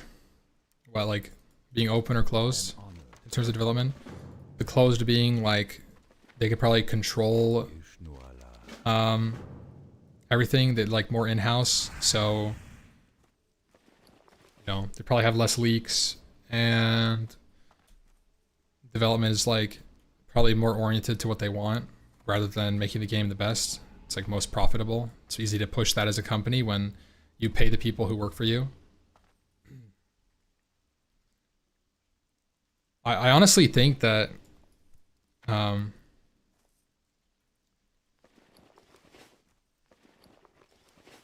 it would be a good system, but at the same time, like there are probably people that have good ideas for Classic WoW, but I don't think streamers, generally speaking, are going to be good developers. So it's kind of hard for Blizzard to be like, ah, yeah, like let's bring Zaryu in and get him to design Classic Plus with us. Like let's bring Soda in. Like, you know, like I think that streamers can have a good read on the community, but it's hard because like a game developer isn't necessarily part of the job description as a streamer. Let people vote. Yeah, I mean like maybe, but like then it becomes a popularity contest. Like Soda Poppin gets voted in. Okay, Zaryu's your spokesman. Now Zaryu chat influences Blizzard. Is that a good thing? Is that a bad thing? I don't know.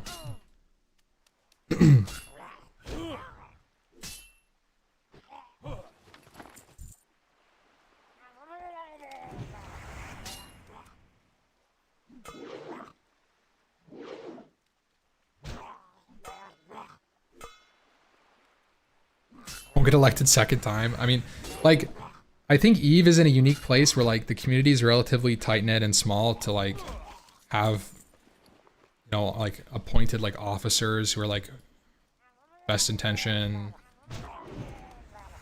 Like, Eve is in a unique position, I think, to do that.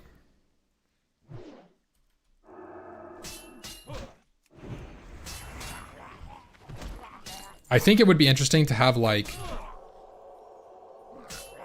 maybe people could like submit an application for that sort of like, hey, I'm a player looking to, like if they had like a committee, right? Let's say like, you know, Blizzard came out and was like, yeah, we're looking for like a couple players who have like a good read on the community. Like really experienced or really experienced at the game in certain ways. And we're looking for people who are experienced in PvP, PvE, leveling, world, whatever, you know, and then they like take applications for those kind of roles. I think that would probably be like the only way they could possibly do it. And then they'd have to have the resource. Like it's a mess, bro. That is just, that creates a huge mess.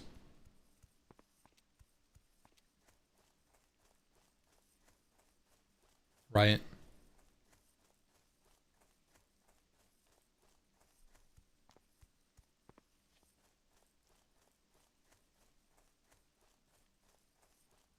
Like it literally should be a job application, but that, you know, then they'd just be hiring people.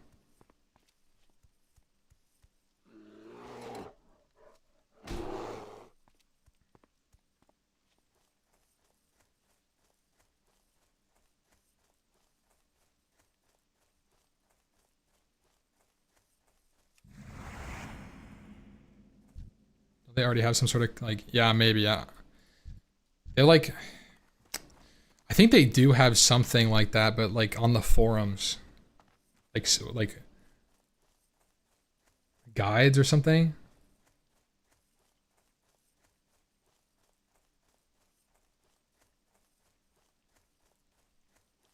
Like what is that?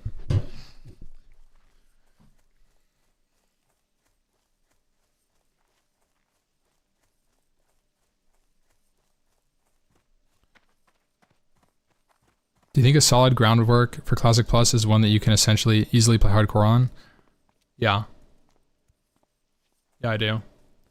The reason why is I don't think that Classic Plus should inherently be hard. Like your day-to-day should not be... It shouldn't be hard to level to 60 necessarily. Like it shouldn't be, shouldn't be getting skill checked in Elven Forest or Duskwood or, you know, so like, if that's the case, then it's hardcore viable. If you're not getting skill checked leveling, and then in you know, raids, like raids, you could have really hard raids and still have it hardcore, as shown by like some of the TBC stuff. Like TBC, I would be surprised if they went harder than like TBC hardcore. And people did TBC hardcore stuff. So I mean, like, it's hardcore viable. It just may not be super fun in terms of like, you might just die. People might just be dying all the time.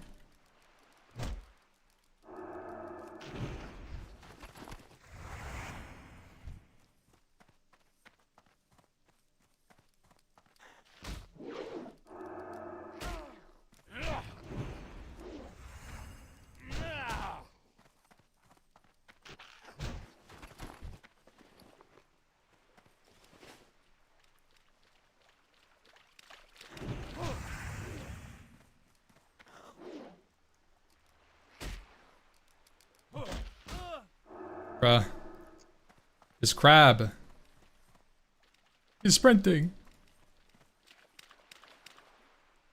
This is Era.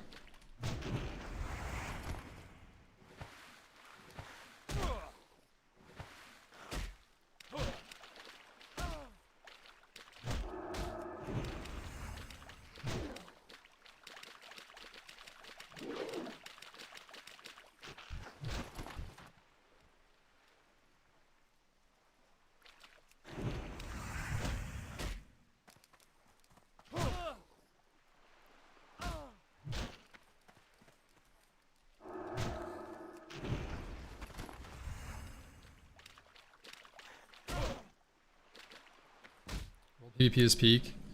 Bro, World PvP was fun in 2019. I think smaller servers were so much better for World PvP. Like, large servers have way too many layers, and then essentially, like, especially with like the summon meta that's currently in like Anniversary, World PvP is even more dead than it was.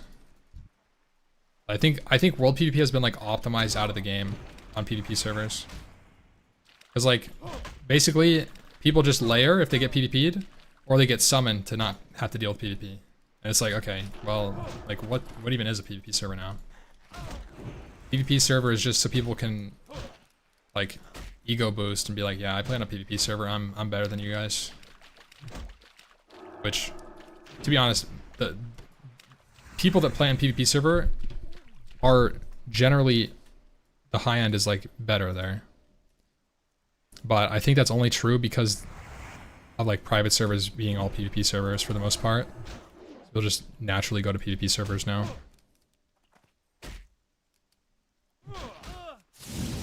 Maybe it was just true, like maybe PvP servers were just better always. So now people like propagate it, even though there's like no real PvP on the PvP servers. I swear to God. Like, I played on fucking Night Slayer and I never once world PvP'd. Not even once. I like full tier 2.5, like I like maybe got ganked a handful of times. There's nothing going on there. The only thing that sucks is like streaming on a PvP server. The actual PvP is not that bad. Outside of like maybe DMF. DMF was kind of AIDS, now that I'm remembering it.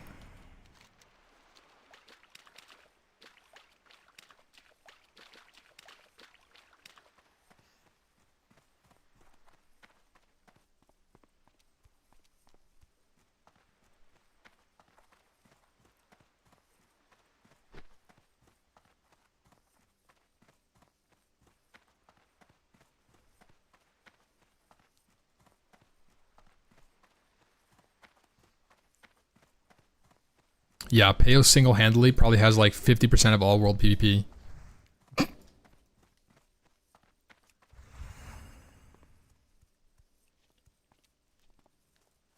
Real, true numbers.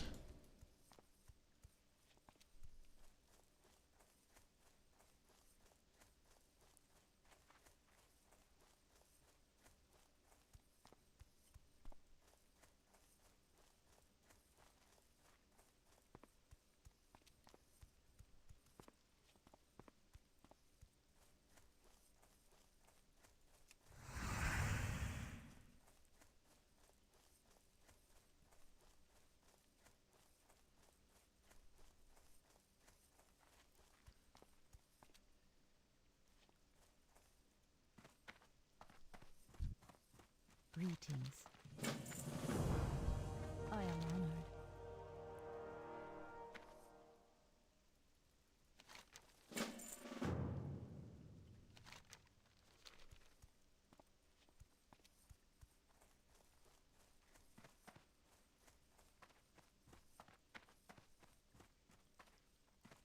Yeah, I'm just playing Pally to mess around on it. Nothing super like meaningful in terms of goals. Hello. I think I'm gonna call it here, boys. I'm feeling a little tired. I've been up for a while.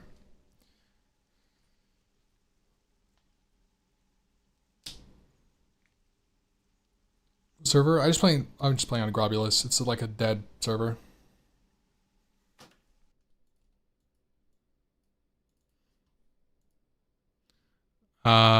Let's raid somebody. Oh my gosh. People playing SOD. Minecraft. Pops? Pops is playing a Pally. Alright. We're gonna raid Pops. Have a good afternoon, good night, boys. I'll be back. 07. Classic Camelot when?